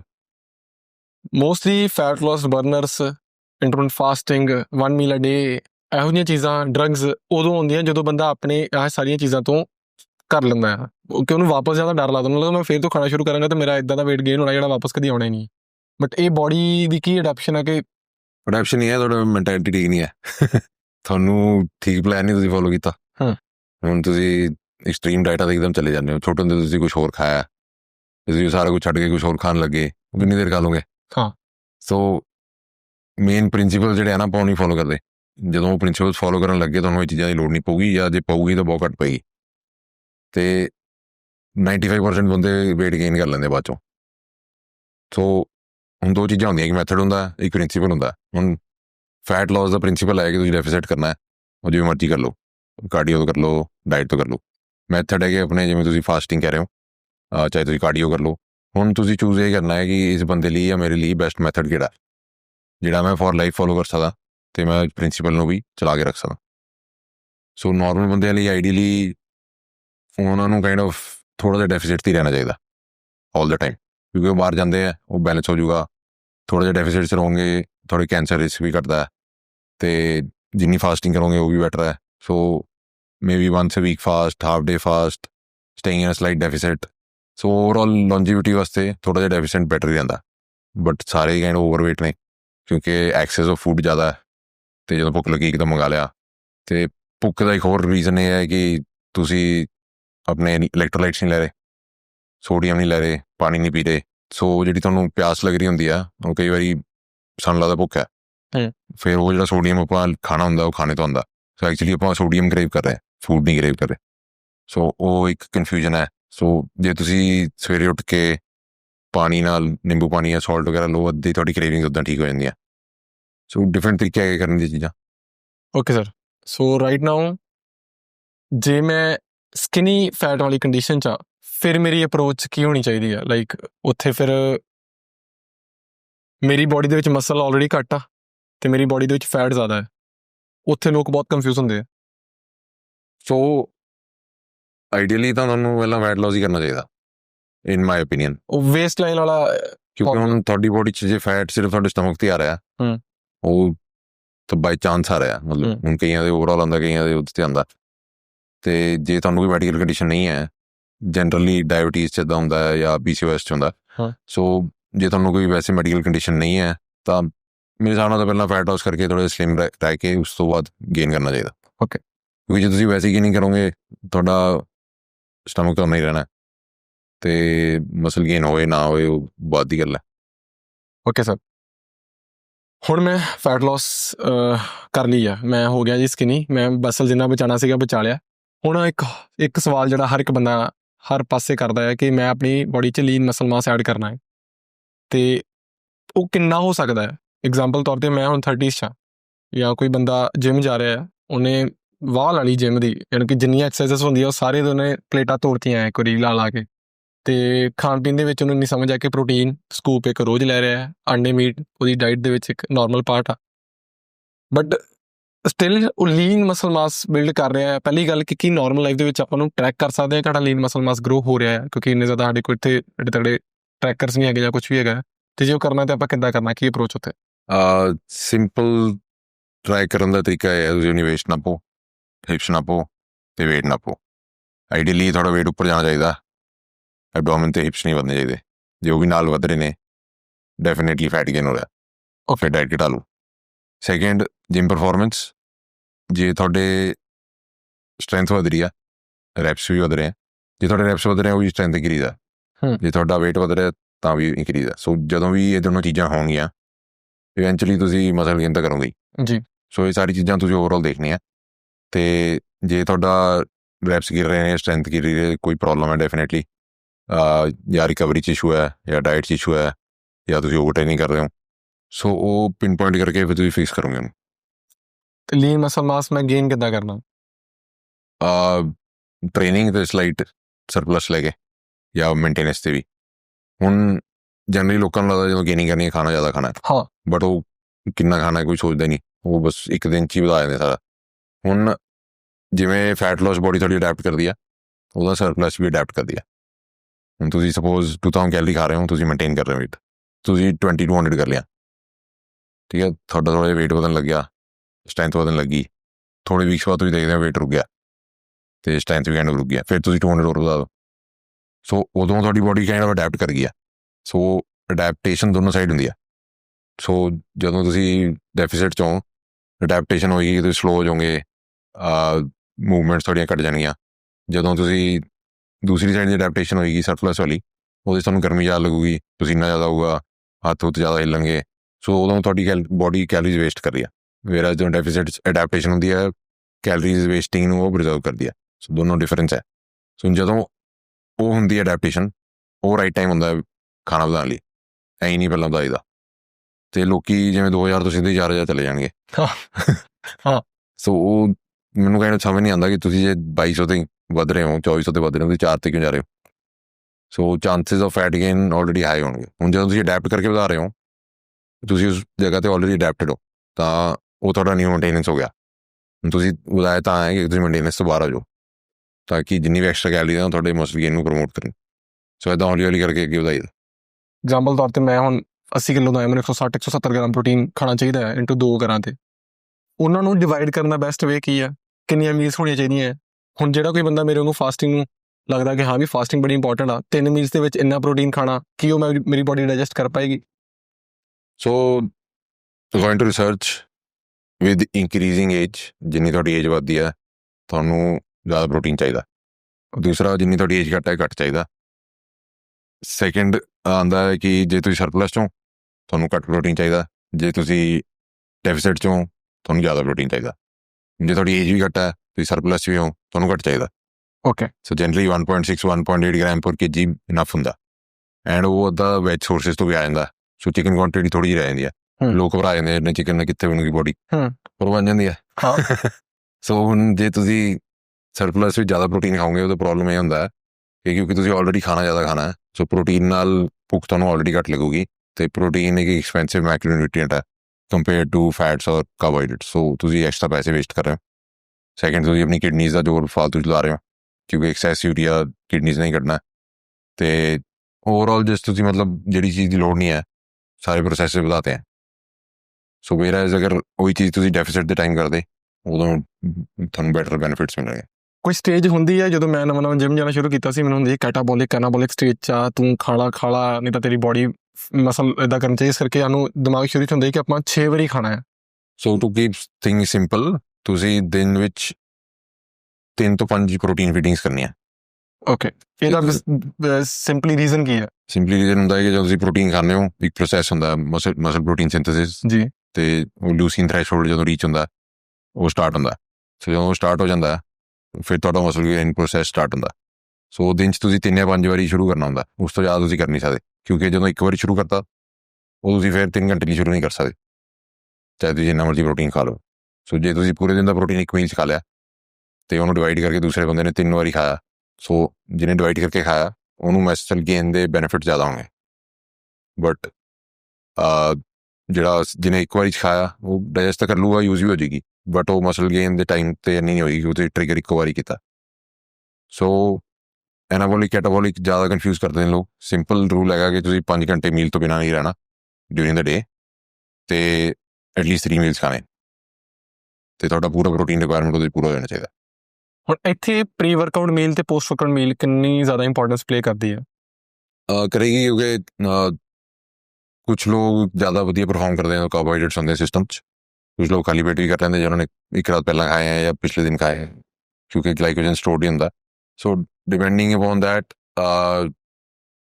ਦੋਨਾਂ ਵਿੱਚ 5 ਘੰਟੇ ਤੋਂ ਜ਼ਿਆਦਾ ਗੈਪ ਨਹੀਂ ਹੋਣਾ ਚਾਹੀਦਾ ਆਈਡੀਅਲੀ। ਓਕੇ, ਸੋ ਜੇ ਤੁਸੀਂ ਪ੍ਰੀ ਵਰਕਆਊਟ ਮੀਲ ਖਾਇਆ, ਜੇ ਬਹੁਤ ਹੈਵੀ ਹੈ 1.5 ਜਾਂ 2 ਆਵਰਸ ਤੋਂ ਬਾਅਦ ਵਰਕਆਊਟ ਕੀਤਾ, ਘੰਟੇ ਦਾ ਤੁਹਾਡਾ ਵਰਕਆਊਟ ਹੋਇਆ, ਫਿਰ ਇਮੀਡੀਏਟਲੀ ਤੁਸੀਂ ਉਸ ਤੋਂ ਬਾਅਦ ਖਾ ਸਕਦੇ ਹੋ। ਤੇ ਜ਼ਿਆਦਾ ਫੈਟਸ ਨਹੀਂ ਹੋਣੇ ਚਾਹੀਦੇ ਪ੍ਰੀ ਤੇ ਪੋਸਟ ਵਿੱਚ, ਕਿਉਂਕਿ ਉਹ ਡਾਈਜੈਸ਼ਨ ਸਲੋ ਕਰ ਦਿੰਦੇ ਆ, ਤੇ ਸਾਨੂੰ ਕਾਰਬੋਹਾਈਡਰੇਟ ਜ਼ਿਆਦਾ ਚਾਹੀਦੇ ਆ ਵਰਕਆਊਟ ਤੋਂ ਪਹਿਲਾਂ to fuel the workout, workout ਤੋਂ ਬਾਅਦ ਟੂ ਰਿਪਲੈਨਿਸ਼ ਗਲਾਈਕੋਜਨ। ਸੋ ਇਹ ਦੋਨੋਂ ਚੀਜ਼ਾਂ ਲਈ ਤਾਂ ਹੀ ਉਹ ਫੈਟਸ ਘੱਟ ਰੱਖੀਦਾ। ਜੇ ਮੈਂ ਤੁਹਾਨੂੰ ਪੁੱਛਣਾ ਹੋਏ ਕਿ ਤੁਹਾਡੀ ਸਭ ਤੋਂ ਜ਼ਿਆਦਾ ਇੰਪੋਰਟੈਂਟ ਮੀਲ ਪੂਰੇ ਦਿਨ ਦੀ, ਆਈ ਨੋ ਤੁਸੀਂ ਕਹਿਣਾ ਹਰ ਇੱਕ, ਬਟ ਇੱਕ ਮੀਲ ਹੋਏ ਸਭ ਤੋਂ ਇੰਪੋਰਟੈਂਟ ਜਿਹੜੀ ਇਹਨੂੰ ਕੰਪਰੋਮਾਈਜ਼ ਨਹੀਂ ਕਰਨਾ, ਉਹ ਕਿਹੜੀ ਹੋਏਗੀ? ਉਹ ਫਿਰ ਤੁਹਾਡੇ 3 ਮੀਲ ਹੋਣਗੇ ਕਿ ਤੁਹਾਨੂੰ 3 ਮੀਲ ਤਾਂ ਖਾਣੇ ਆ। ਤੁਹਾਡੀ ਇੱਕ ਫॉर ਮੀ ਐਗਜ਼ਾਮਪਲ ਦੇਣਾ ਆਪਣੀ ਸਾਈਕੋਲੋਜੀ ਦੀ, ਕਿ ਜੇ ਮੈਂ ਚੀਟ ਵੀ ਕਰਨਾ ਹੁੰਦਾ ਤਾਂ ਮੇਰਾ ਦਿਮਾਗ 'ਚ ਹੁੰਦਾ ਕਿ ਠੀਕ ਆ I don't do on the breakfast thing, ਪਤਾ ਨਹੀਂ ਕਿਉਂ ਇਹ ਮੇਰਾ ਸਾਈਕੋਲੋਜੀਕਲ ਹੀ ਆ, ਬਟ ਮੈਂ ਚਾਹੁੰਦਾ ਕਿ ਸਾਇੰਟੀਫਿਕਲੀ ਤੁਹਾਡੇ ਅਕੋਰਡਿੰਗਲੀ ਸਭ ਤੋਂ ਇੰਪੋਰਟੈਂਟ ਮੀਲ ਕਿਹੜੀ ਹੈ ਇੰਪੋਰਟੈਂਟ ਫॉर ਯੂ, ਤੁਹਾਡਾ ਜੋ ਵੀ ਗੋਲ ਆ? ਮੇਰੇ ਕੋਲ ਲਈ ਜੇ ਮੈਂ ਮਸਲ ਗੇਨ ਕਰ ਰਿਹਾ ਤਾਂ ਮੈਨੂੰ 3 ਮੀਲ ਤਾਂ ਚਾਹੀਦੇ। ਸੋ ਮੈਂ 3 ਪਹਿਲਾਂ ਪੂਰੇ ਕਰੂੰਗਾ, ਉਸ ਤੋਂ ਚੌਥਾ ਹੋਵੇ ਨਾ ਹੋਵੇ ਫਰਕ ਨਹੀਂ ਪੈਂਦਾ। ਤੇ ਸੈਕਿੰਡ ਜੇ ਤੁਸੀਂ ਫੈਟ ਲੋਸ ਹੋ ਫਿਰ ਓਬਵੀਅਸਲੀ ਤੁਸੀਂ ਕੈਲਰੀਜ਼ ਦੇ ਵਿੱਚ ਰਹਿਣਾ, ਸੋ ਇੰਪੋਰਟੈਂਟ ਹੋਏਗਾ। ਸੋ ਇੱਦਾਂ ਕੋਈ ਸਿੰਗਲ ਮੀਲ ਹੋਏਗਾ ਨਹੀਂ। I was thinking about pre-workout meal ਜ਼ਿਆਦਾ ਇੰਪੋਰਟੈਂਟ ਆ, post-workout meal ਇਹਦੇ 'ਚ ਪ੍ਰੋਟੀਨ ਖਾਣਾ ਜ਼ਿਆਦਾ ਇੰਪੋਰਟੈਂਟ ਆ ਕੰਪੇਅਰ ਟੂ ਬ੍ਰੇਕਫਾਸਟ। ਇੱਦਾਂ ਕੋਈ ਸਿੰਗਲ ਇੰਪੋਰਟੈਂਸ ਹੈ ਨਹੀਂ, ਉਹ ਤਿੰਨੋਂ ਇੱਕ ਦੂਜੇ 'ਤੇ ਡਿਪੈਂਡ ਕਰਦੇ। ਕਿਉਂਕਿ ਜੇ ਤੁਸੀਂ ਕਹੋ ਮੈਂ ਸਿਰਫ ਪ੍ਰੀ ਵਰਕਆਊਟ ਮੀਲ ਖਾ ਕੇ ਸਾਰਾ ਦਿਨ ਕੱਢ ਲੂੰਗਾ, ਹੈ ਨਹੀਂ, ਉਹ ਬਾਕੀ ਗੱਲ ਨਹੀਂ ਆਉਣੀ। ਸੋ ਜੇ ਤੁਹਾਡਾ ਗੋਲ ਓਵਰਆਲ ਮਸਲ ਗੇਨ ਹੈ, ਤੁਹਾਨੂੰ ਮਿਨੀਮਮ 3 ਮੀਲਸ ਤਾਂ ਚਾਹੀਦੇ। ਉਹਨਾਂ ਤਿੰਨੋਂ ਇਕੁਅਲੀ ਇੰਪੋਰਟੈਂਟ ਹੈ ਇਨ terms of protein intake. Scientific ਬੰਦੇ ਨੂੰ ਨਾ ਸਰ ਮਸਾਲਾ ਨਹੀਂ ਮਿਲਦਾ। ਉਹ ਤਾਂ ਹੈ। ਆਪਾਂ ਜਦੋਂ ਕਿਤੇ ਦੇਖਦੇ ਆ ਨਾ ਕਈ ਵਾਰੀ ਬੰਦੇ ਜਾਂਦੇ ਉਹ breakfast is very important, pre workout meal is very important, ਪਰ ਉਹ ਹੁਣ ਮਤਲਬ ਕਹਿ ਦੋ ਤੇ ਬਾਅਦ ਚੋਂ ਬਗਦੇ ਖਾਣਗੇ ਤੇ ਐਕਚੁਅਲੀ ਕੋਈ ਫਾਇਦਾ ਤਾਂ ਕਿਸਦਾ ਹੋ ਨਹੀਂ ਰਿਹਾ। ਹਾਂ, ਰੀਲ ਤੇ ਨਿਊਜ਼ ਉਦੋਂ ਹੋਣੇ ਨਾ ਸਰ ਜਦੋਂ ਦੀ ਕਿ ਪ੍ਰੀ ਵਰਕਆਊਟ ਮੀਲ ਕਦੀ ਵੀ ਨਹੀਂ ਕਰਨੀ, ਉਹ ਤਾਂ ਫਿਰ ਕਿਹੜਾ ਉਹ ਵਾਹ ਠੀਕ ਆ, ਬਾਕੀ ਜੋ ਮਰਜ਼ੀ ਗੰਦਮੰਦ ਖਾਓ, ਪ੍ਰੀ ਵਰਕਆਊਟ ਮੀਲ ਤੇ ਆਪਾਂ ਫੋਕਸ ਕਰਨਾ ਹੈ। ਓਕੇ ਸਰ, ਇਹ ਹੋ ਗਈ ਸਰ ਮੇਰੀ ਪ੍ਰੋਟੀਨ ਇਨਟੇਕ, ਇਹ ਹੋ ਗਈ ਮੇਰੀ ਮੀਲ ਦੀ, ਹੈ ਨਾ। ਤੇ sleep everyone know is very important. ਮੈਂ ਉਸ ਬੋਰਿੰਗ ਟੌਪਿਕ 'ਤੇ ਗੱਲ ਨਹੀਂ ਕਰਨਾ, ਕਿਉਂਕਿ ਜੇ ਤੁਹਾਨੂੰ ਇੰਨੀ ਸਮਝ ਨਹੀਂ ਹੈਗੀ ਤੇ ਤੁਸੀਂ ਜੋ ਮਰਜ਼ੀ ਖਾ ਪੀ ਲਓ, it's not important.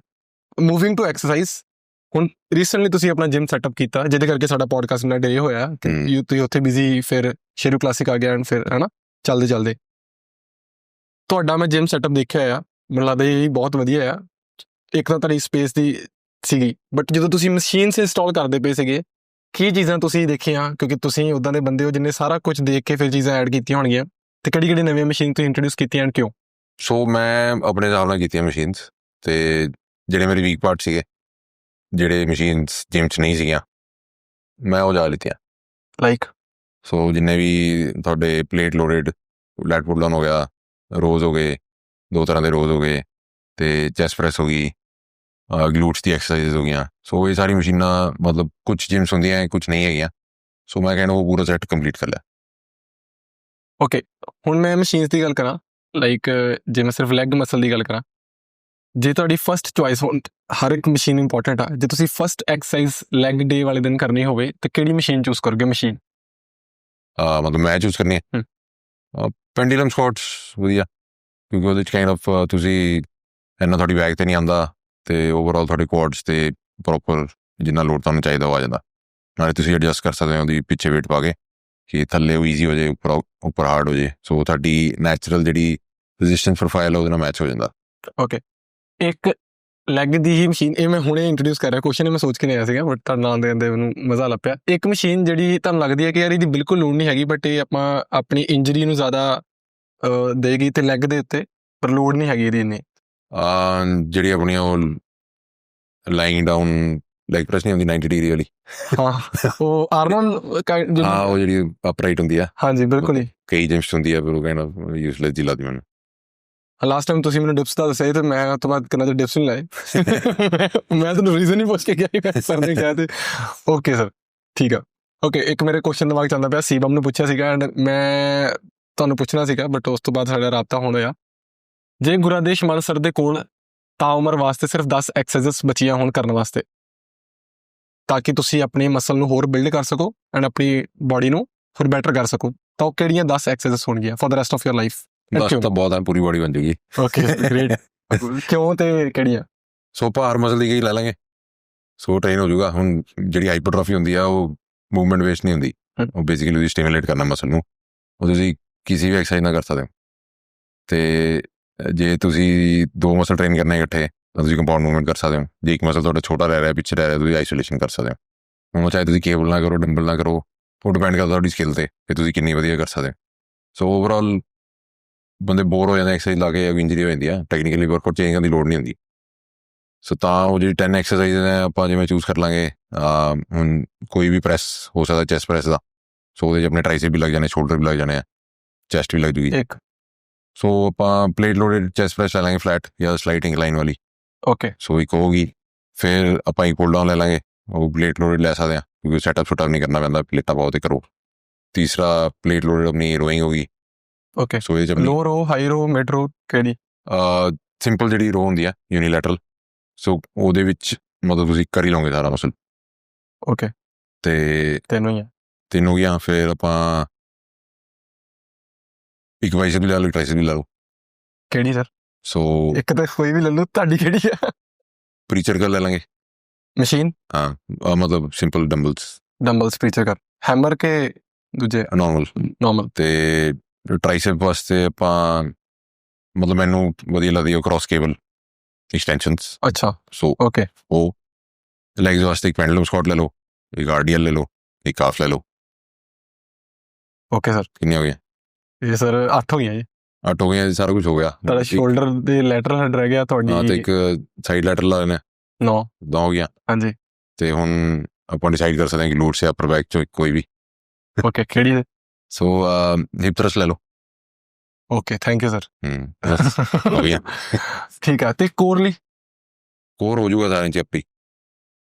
Body build core ਨੂੰ ਮੈਂ ਕਦੀ ਨਹੀਂ ਦੇਖਿਆ ਕਿ ਸਪੈਸ਼ਲੀ ਆਪਾਂ ਦੇ ਜਿੰਨੇ ਜਿਮ ਵਾਲੇ ਹੁੰਦੇ ਜਿਨ੍ਹਾਂ ਨੇ ਜਾ ਕੇ ਵੇਟ ਪੇਟ ਘੱਟ ਕਰਨਾ ਹੁੰਦਾ, ਉਹ ਸਾਰਾ ਜ਼ੋਰ ਹੀ ਕੋਰ ਤੇ ਲਾਇਆ ਹੁੰਦਾ। ਤੇ ਬੋਡੀ ਬਿਲਡਰ ਆਈ ਡੋਂਟ ਸੀ, ਮੈਂ ਕਦੀ ਸੰਮੀਤ ਭਾਈ ਨੂੰ ਨਹੀਂ ਬਾਲਾ ਦੇਖਿਆ, ਮੈਂ ਤੁਹਾਨੂੰ ਨਹੀਂ ਕਦੀ ਦੇਖਿਆ, ਮੈਂ ਸਾਕਤ ਨੂੰ ਕਦੀ ਦੇਖਿਆ, ਇਹ ਚੀਜ਼ਾਂ ਦੇਖਿਆ। ਜੇ ਤੁਸੀਂ ਓਵਰਆਲ ਕਿਉਂਕਿ ਮੇਨ ਸਟੈਬਿਲਿਟੀ ਮਸਲ ਹੈ ਨਾ ਸਾਡੇ ਕੋਰ ਦੇ, ਹੁਣ ਜਿਵੇਂ ਐਪਸ ਤੁਸੀਂ ਦਿਖਾਣੇ ਆ ਤਾਂ ਥੋੜ੍ਹੀ ਬਹੁਤ ਟ੍ਰੇਨਿੰਗ ਕਰਨੀ ਪਊਗੀ, ਬਟ ਓਵਰਆਲ ਜੇ ਤੁਸੀਂ ਆਪਣੇ ਬੋਡੀ ਨੂੰ ਫਿਕਸ ਰੱਖ ਸਕਦੇ ਹੋ ਤੇ ਤੁਸੀਂ ਐਕਸਰਸਾਈਜ਼ ਕਰ ਰਹੇ ਹੋ, ਕੋਰ ਹਮੇਸ਼ਾ ਵਰਕ ਕਰ ਰਿਹਾ। ਸੋ ਫੰਕਸ਼ਨੈਲਿਟੀ ਕੋਰ ਦੀ ਕੀ ਹੈ, ਜਦੋਂ ਤੁਸੀਂ ਇੰਸਟੇਬਿਲਿਟੀ ਦਿੰਦੇ ਹੋ ਬੋਡੀ ਨੂੰ, ਮਤਲਬ ਹੁਣ ਮੈਂ ਇੱਕ ਲੱਤ 'ਤੇ ਖੜਾ ਅਤੇ ਮੈਂ ਜੇ ਮੇਰਾ ਕੋਰ ਨਹੀਂ ਕੰਮ ਕਰੂਗਾ ਮੈਂ ਗਿਰ ਜੂੰਗਾ। ਹੁਣ ਉੱਦਾਂ ਹੀ ਜੇ ਮੈਂ ਇੱਕ ਡੰਬਲ ਲੈ ਕੇ ਪੂਰੀ ਮੂਵਮੈਂਟ ਕਰ ਰਿਹਾ, ਹੁਣ ਮੇਰੀ ਬੋਡੀ ਇੱਧਰ ਨੂੰ ਗਿਰਨਾ ਚਾਹੁੰਦੀ ਹੈ, ਪਰ ਮੇਰਾ ਕੋਰ ਸਟੇਬਲਾਈਜ਼ ਰੱਖ ਰਿਹਾ ਮੈਨੂੰ ਗਿਰਨ ਤੋਂ। ਸੋ ਉਹ ਹਮੇਸ਼ਾ ਹੀ ਕੋਰ ਕੰਮ ਕਰ ਰਿਹਾ ਜੇ ਤੁਸੀਂ ਠੀਕ ਐਕਸਰਸਾਈਜ਼ ਕਰ ਰਹੇ ਹੋ। ਹੁਣ ਕਈ ਲੋਕ ਝਟਕੇ ਨਾਲ ਕਰਦੇ ਨੇ, ਫਿਰ ਉਹ ਕੋਰ ਐਕਟੀਵੇਟ ਨਹੀਂ ਹੁੰਦਾ, ਫਿਰ ਉਹ ਲੋਅਰ ਬੈਕ 'ਤੇ ਆ ਜਾਂਦਾ। ਸੋ ਕੋਰ ਦਾ ਤੁਹਾਡਾ ਕੰਮ ਹੈ ਕਿ ਤੁਹਾਡੀ ਲੋਅਰ ਬੈਕ ਨੂੰ ਸਟੇਬਲ ਰੱਖੇ, ਸਪਾਈਨ ਨੂੰ ਸਟੇਬਲ ਰੱਖੇ ਅਤੇ ਡਿਸਕ 'ਤੇ ਇਸ਼ੂ ਘੱਟ ਆਉਣ, ਨਰਵਸ 'ਤੇ ਘੱਟ ਆਉਣ। ਜਦੋਂ ਉਹ ਸਟੇਬਿਲਿਟੀ ਨਹੀਂ ਹੁੰਦੀ ਫਿਰ ਉਹ ਇੰਜਰੀ ਜ਼ਿਆਦਾ ਹੁੰਦੀਆਂ ਜਾਂ ਲੋਡ ਬਹੁਤ ਜ਼ਿਆਦਾ ਹੋਏ। If you have to choose one exercise for core, ਉਹ ਕਿਹੜੀ ਹੋਏਗੀ? ਮਤਲਬ ਫੰਕਸ਼ਨੈਲਿਟੀ ਵਾਸਤੇ ਜਾਂ ਮਸਲ ਬਣਾਉਣ ਲਈ? ਮਸਲ ਬਣਾਉਣ ਲਈ। ਸਿੰਪਲ ਕਰੰਚਿਸ ਫਲੋਰ 'ਤੇ? ਹਾਂ ਓਕੇ। ਤੇ ਇੱਥੇ ਹੁਣ ਮੈਂ ਕਰੰਚਿਸ ਤੋਂ ਮੇਰੇ ਦਿਮਾਗ ਜਾਂ ਤੁਸੀਂ ਉਹ ਲਾ ਲਓ ਜੇ ਥੋੜਾ ਵੇਟ ਪਾਉਣਾ ਹੈ, ਕੇਬਲ ਕਰੰਚ ਲਾ ਲਓ। ਓਕੇ। ਹੁਣ ਜਦੋਂ ਮੈਂ ਸਿਰਫ ਆਪਾਂ ਕੋਰ ਦੀ ਗੱਲ ਕਰਦੇ ਹਾਂ, ਇੱਥੇ ਬਰੀਦਿੰਗ ਟੈਕਨੀਕ ਕੀ ਹੋਣੀ ਚਾਹੀਦੀ ਹੈ? ਕਿਉਂਕਿ ਇਹ ਵੀ ਬੜੀ ਚੱਲਦੀ ਹੈ ਚੀਜ਼। ਜਨਰਲੀ ਜਦੋਂ ਤੁਸੀਂ ਜ਼ੋਰ ਲਾ ਰਹੇ ਹੋ ਐਕਸੇਲ ਕਰਨਾ, ਜ਼ੋਰ ਲਾ ਰਹੇ ਹੋ ਐਕਸੇਲ ਕਰਨਾ। ਸਿੰਪਲ। ਜਦੋਂ ਤੁਸੀਂ ਕੋਈ ਕੰਟਰੈਕਟ ਕਰ ਰਹੇ ਹੋ ਮਸਲ ਨੂੰ ਉਦੋਂ ਐਕਸੇਲ ਕਰੋ। ਜਦੋਂ ਤੁਸੀਂ ਇਸੈਂਟਰਿਕ 'ਚੋਂ ਜਾਂ ਮਸਲ ਨੂੰ ਲੈਂਥਨ ਕਰ ਰਹੇ ਹੋ ਉਦੋਂ ਤੁਸੀਂ ਸਕੁਆਟ 'ਤੇ ਮੇਰਾ ਜ਼ੋਰ ਲੱਗਣ ਦਿਆ, ਉੱਤੇ ਚੱਕਣ ਲੱਗਿਆ, ਉਦੋਂ ਐਕਸੇਲ ਕਰ ਰਿਹਾ। ਸੋ ਉਦੋਂ ਸੇਮ ਚੈਸਟ ਦੇ ਉੱਤੇ ਆ। Applies for every exercise? Okay sir. ਜੇ ਤੁਸੀਂ ਰਿਵਰਸ ਕਰੋਗੇ ਔਖਾ ਹੋ ਜਾਂਦਾ ਫॉर ਬਰੀਦਿੰਗ, ਸੋ ਈਜ਼ੀਅਰ ਕਰਨਾ ਆਪਾਂ। ਐਂਡ ਐਕਸਰਸਾਈਜ਼ ਨੂੰ ਔਖਾ ਕਰਨਾ ਉਹਦੇ ਕੀ ਵੇ ਆ? ਕਈ ਵਾਰੀ ਆਪਾਂ ਇੱਕ ਐਕਸਰਸਾਈਜ਼ ਹੋਣ ਵਾਲੀ ਕੋਈ ਜਿਮ ਦੇ ਵਿੱਚ ਇਕਵਿਪਮੈਂਟ ਦੀ ਲਿਮਿਟੇਸ਼ਨ ਆ, ਜਿੱਦਾਂ ਤੁਸੀਂ ਦੱਸਿਆ ਕਿ ਇੱਕ ਐਕਸਰਸਾਈਜ਼ ਕਰਕੇ ਆਪਾਂ ਬੋਰ ਹੋ ਜਾਂਦੇ ਆ। ਹੁਣ ਚੰਡੀਗੜ੍ਹ 'ਚ ਤਾਂ ਆਪਾਂ 4-5 ਜਿਮ ਵੱਖਰੇ ਚੱਲ ਜਾਗੇ, ਐਕਸਰਸਾਈਜ਼ ਮਿਲ ਜਾਣਗੀਆਂ, ਬਟ ਆਪਾਂ ਪਿੰਡਾਂ ਵਿੱਚ ਉਸੇ ਇਕਵਿਪਮੈਂਟ ਦੇ ਨਾਲ ਹੀ ਮੱਥਾ ਮਾਰਨਾ ਹੈ। ਹੁਣ ਉਸ ਐਕਸਰਸਾਈਜ਼ ਨੂੰ ਮੈਂ ਔਖਾ ਕਰਨਾ ਹੈ, ਉਹਦੇ ਕੀ ਵੇ ਹੋ ਸਕਦੇ ਨੇ? ਮਤਲਬ ਤੁਸੀਂ ਐਕਸਰਸਾਈਜ਼ ਦਾ ਐਗਜ਼ਾਮਪਲ ਲੈ ਲਓ, ਜੇ ਤੁਸੀਂ ਬੈਂਚ ਪ੍ਰੈਸ ਲਾ ਰਹੇ ਹੋ, ਜੀ ਸਰ। ਠੀਕ ਹੈ। ਸੋ ਉਹਦੇ 'ਚ ਜਿੰਨੀ ਤੁਸੀਂ ਵਾਈਡ ਗ੍ਰਿਪ ਕਰੋਗੇ ਉਨਾ ਹੀ ਜਿੰਨਾ ਵੇਟ ਆ ਉਹ ਹੈਵੀ ਲੱਗੇਗਾ। ਸੋ ਚੈਸਟ ਤੁਹਾਡੀ ਜ਼ਿਆਦਾ ਵਰਕ ਹੋਏਗੀ। ਜਿੰਨਾ ਤੁਸੀਂ ਇਹਨੂੰ ਨੇੜੇ ਕਰ ਲਓਗੇ ਉਨਾ ਹੀ ਉਹ ਚੈਸਟ ਈਜ਼ੀ ਹੋ ਜਾਏਗਾ। ਟ੍ਰਾਈਸੈਪ ਨਹੀਂ ਜ਼ਿਆਦਾ ਹੋਏਗਾ? ਟ੍ਰਾਈਸੈਪ ਡਿਪੈਂਡ ਕਰਦਾ ਐਲਬੋ ਕਿੰਨੀ ਮੁੜ ਰਹੀ ਆ। ਸੋ ਜੇ ਇੱਥੇ ਆ ਕੇ ਰੁਕੇ ਹੁਣ ਟ੍ਰਾਈਸੈਪ ਉਨਾ ਹੀ ਹੈ, ਇੰਨਾ ਹੀ ਹੈ, ਪਰ ਜੇ ਇੱਥੋਂ ਪਿੱਛੇ ਜਾਓਗੇ ਫਿਰ ਉਹ ਜ਼ਿਆਦਾ ਟ੍ਰਾਈਸੈਪ ਯੂਜ਼ ਹੋਏਗਾ। ਸੋ ਡਿਪੈਂਡ ਕਰਦਾ ਕਿ ਤੁਸੀਂ ਇੱਦਾਂ ਥੋੜ੍ਹੀ ਆਮ ਪੋਜੀਸ਼ਨ ਚੇਂਜ ਕਰਕੇ ਕਰ ਸਕਦੇ ਹੋ। ਜੇ ਤੁਹਾਡਾ ਬੈਂਚ ਪ੍ਰੈਸ ਕਰਦੇ ਹੋਏ ਆਮ ਇੱਦਾਂ ਹੈ, ਫਿਰ ਉਹ ਇੱਕ ਤਾਂ ਡੰਬਲ ਨੇੜੇ ਆ ਗਿਆ, ਟ੍ਰਾਈਸੈਪ ਜ਼ਿਆਦਾ ਯੂਜ਼ ਹੋ ਰਿਹਾ। ਸੋ ਐਕਸਰਸਾਈਜ਼ ਚੈਸਟ ਲਈ ਈਜ਼ੀ ਹੋ ਗਈ, ਬਟ ਟ੍ਰਾਈਸੈਪ ਲਈ ਮੁਸ਼ਕਿਲ ਹੋ ਗਈ। ਹੁਣ ਕਿਹਦੇ ਲਈ ਮੁਸ਼ਕਿਲ ਕਰਨੀ ਹੈ, ਕਿਹਦੇ ਲਈ ਔਖੀ ਕਰਨੀ ਹੈ, ਉਹ ਸੋਚ ਸਕਦੇ ਹੋ। ਓਕੇ। ਹੁਣ ਜੇ ਮੈਂ ਚੈਸਟ ਲਈ ਔਖਾ ਕਰਨਾ ਹੈ, ਮੈਂ ਫਲਾਈ ਲਾ ਸਕਦਾ ਕਿਉਂਕਿ ਉਹ ਡੰਬਲ ਹੋਰ ਦੂਰ ਹੋ ਗਿਆ। ਸੋ ਇੱਦਾਂ ਕਰ ਸਕਦੇ ਹੋ। ਅਤੇ ਬਾਕੀ ਥੋੜ੍ਹੇ ਪੌਜ਼ਿਸ ਯੂਜ਼ ਕਰ ਸਕਦੇ ਹੋ, ਥੱਲੇ ਪੌਜ਼ ਉੱਪਰ ਪੌਜ਼। ਸੋ ਉੱਦਾਂ ਥੋੜ੍ਹੀ ਔਖੀ ਹੋ ਜਾਊਗੀ, ਸਟਿਮੂਲੇਟ ਹੋ ਜਾਏਗਾ। ਮੈਂ ਸੀਬਮ ਨੂੰ ਦੇਖ ਰਿਹਾ, ਉਹ 4 ਸੈਕਿੰਡ ਨੈਗੇਟਿਵ ਦੇ ਉੱਤੇ ਬੜਾ ਐਮਫਸਿਸ ਦੇ ਰਿਹਾ ਹੈ ਪਿਛਲੇ ਆਪਣੀ ਟ੍ਰੇਨਿੰਗ ਪ੍ਰੈਪ ਦੇ ਵਿੱਚ। ਹਾਂ, ਜਿੰਨਾ ਤੁਸੀਂ ਮਤਲਬ ਵੇਟ ਨੂੰ ਕੰਟਰੋਲ ਕਰ ਸਕਦੇ ਹੋ ਓਨਾ ਮਾਈਂਡ ਮਸਲ ਕਨੈਕਸ਼ਨ ਬੈਟਰ ਹੋਏਗਾ। ਹੁਣ ਜੇ ਤੁਸੀਂ ਜਿਵੇਂ ਸਾਈਕਲ ਚਲਾਓ ਭਰੀ ਆ, ਕੁਛ ਲੋਕ ਇੱਦਾਂ ਐਕਸਰਸਾਈਜ਼ ਲਾਉਂਦੇ ਆ ਫਾਸਟ ਠੀਕ ਹੈ। ਸੋ ਉਹਦੇ 'ਚ ਕੀ ਹੈ, ਤੁਸੀਂ ਮੋਮੈਂਟਮ ਯੂਜ਼ ਕਰ ਰਹੇ ਹੋ। ਸੋ ਜਿੰਨਾ ਤੁਸੀਂ ਵੇਟ ਐਕਚੁਅਲੀ ਤੁਹਾਡੇ ਹੱਥ 'ਚ ਹੈ, ਤੁਹਾਡੇ ਮਸਲ 'ਤੇ ਉਹਨਾਂ ਨਹੀਂ ਆ ਰਿਹਾ। ਬਟ ਜੇ ਤੁਸੀਂ ਸਲੋ ਕਰੋਗੇ, ਕੰਟਰੈਕਟ ਕਰੋਗੇ, ਹੋਲਡ ਕਰੋਗੇ, ਮੂਵਮੈਂਟ ਕਰੋਗੇ, ਸੋ ਤੁਹਾਨੂੰ ਓਨਾ ਹੀ ਘੱਟ ਵੇਟ ਯੂਜ਼ ਕਰਨ ਦੀ ਲੋੜ ਹੈ।